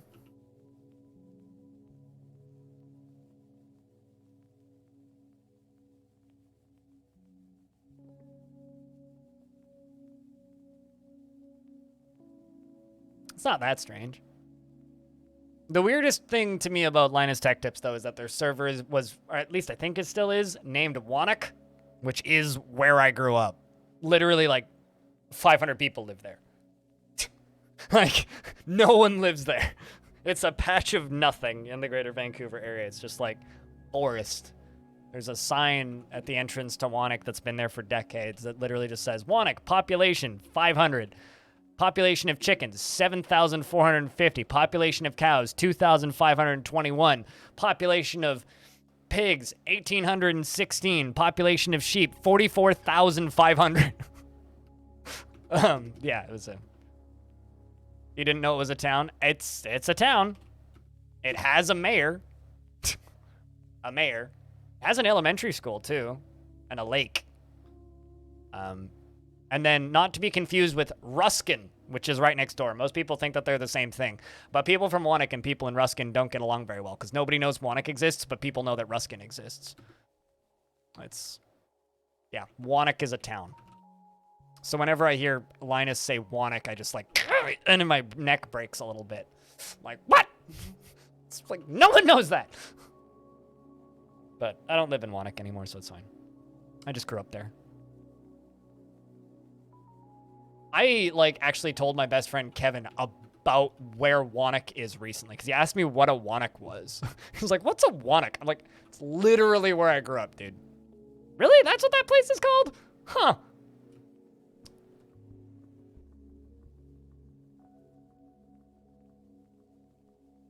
You'll never find a more bitter rivalry than two nearly identical locations in close proximity. Yep. What's even better is Wannock and Ruskin are right next to each other in the middle of fuck nowhere. And then there's Mission right here, which is an actual like town with like 30,000 people in it. And then there's another town that also has like 30 to 50,000 people in it called Maple Ridge. Maple Ridge claims that Wannock and Ruskin are part of Maple Ridge. Mission claims that Wannock and Ruskin are part of Mission. So if you ask anybody from Mission or Maple Ridge what Wannock and Ruskin is, they'll say, oh, that's the suburbs of our town. When in reality, they're 4 separate places. Sounds soothing? It's real great when they meditate on pregnancy or murder or seduction. I had a fort for a while there, or meditate on misery. That's just me on a Monday. Anyway, let's go back to constructing this stuff.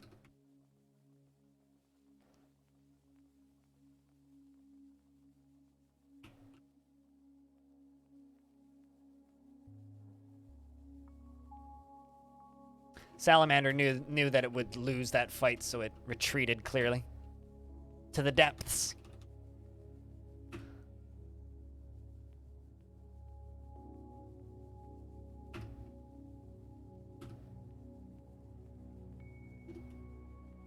There's actually like quite a few like random YouTubers that are close to me, but there's an ASMR streamer that's pretty big that lives in a building up the street from me. And literally the only reason I know that is because I was flipping through ASMR streams once because I was bored. And I saw a name I didn't recognize. And I opened it up.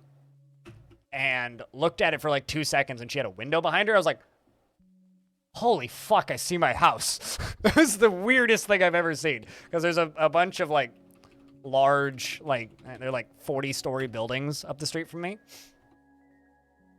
It was the weirdest thing that's ever happened to me when tuning into a stream. Literally, I was like, I can see my apartment building behind you.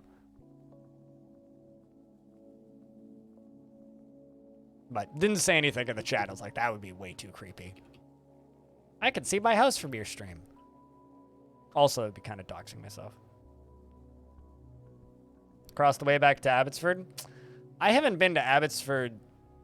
I don't have the shirt on anymore. I haven't been to Abbotsford since 2016 when me and Stoned Hobos saw Papa Roach. That was a long time ago.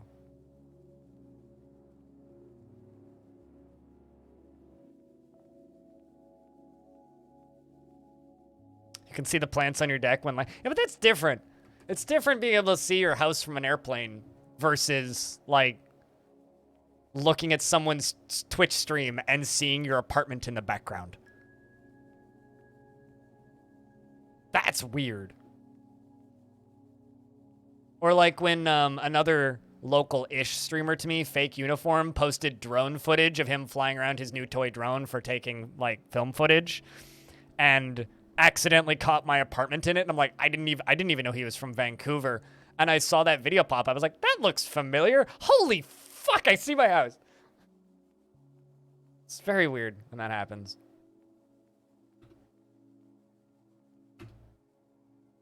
Streams a lot of Black Desert Online, that dude. Various MMOs. He used to be a Minecraft guy, but he's an MMO guy these days. Alright, so I now have enough stuff going on in this fort that we could build a library. Or enough books that we could build a library. So I'm thinking we put the library up here, but I'm going to need a roof on it first, which is going to take a while.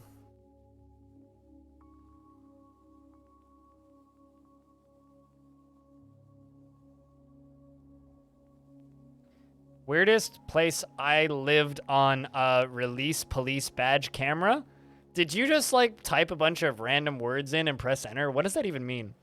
Weirdest, period, place I lived on a release police badge camera. I lived on a release police badge camera. Anybody want to translate what Frog for Hire just said? Like that reads like you just translated something in Google Translate.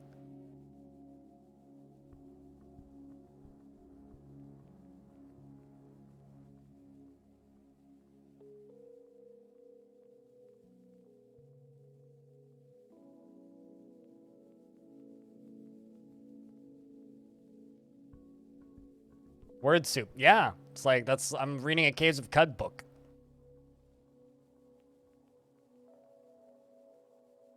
Yeah, you really got to learn to drop when you're about to die.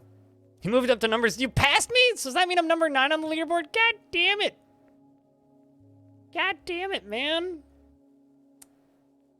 Come on. Wrecking me. Means I'm back to number 9. Balls. That probably would have been like a top 5 run had you not died. Yeah, you earn interest in the bank, and it's pretty big too. If you get like a huge payout of Gorgonzola, you jump to the bank and you like throw it all into the bank, you'll make money. We're holding 140G. Can I also just say that I love how we've stopped referring to them as the different cheeses and just the letter that they start with, and they just sound like drugs again. It's like, it's not drug wars. We're not selling drugs. It's cheese. Yet we've all just moved from referring to them as the cheese names to just, it's G. It's E. It's C. We're selling R over here. Hauling all this baked B. Let's go.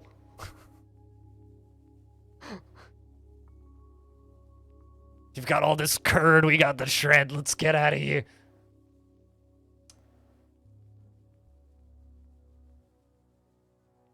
Sorry, incoherent. You saw a place I lived show up in the footage of a released from a police-involved shooting from a badge camera. Oh, that's less cool than the word salad. It's unfortunate it had to be a shooting, but...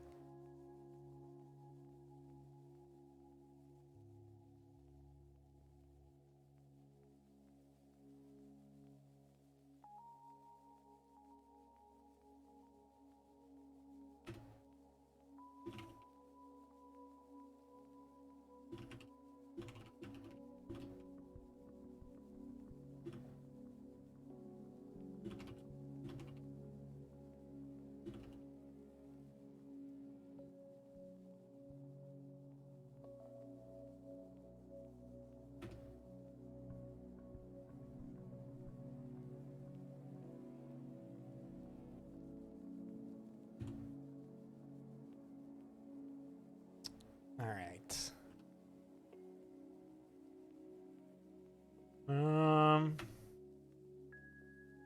Poor Gorlak. Oh, did it come back up? Where's that beast at? Yeah, it did. Although it can fly.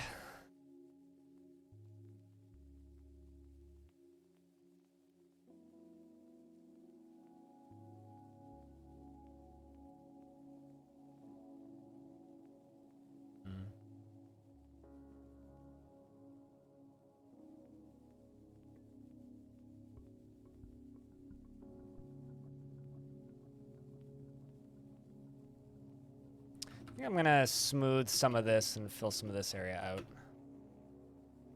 Because I kind of want to get this all paved.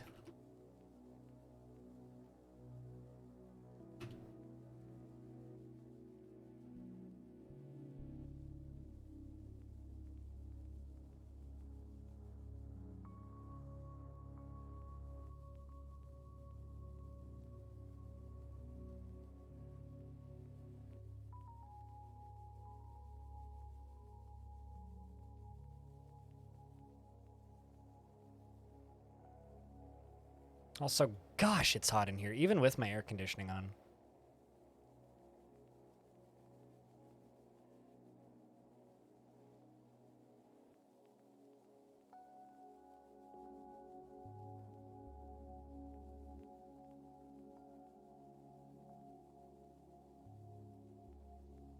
And some more migrants have arrived, which is going to push us up above 160, I think. Whew. All right. Chat, we've been streaming Dwarf Fort for about 9 hours today. I think it is time for me to go take a real quick toilet break. And then when I return, we're going to go run some cheese because we're talking about it anyway. I'll be back in a moment.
All right.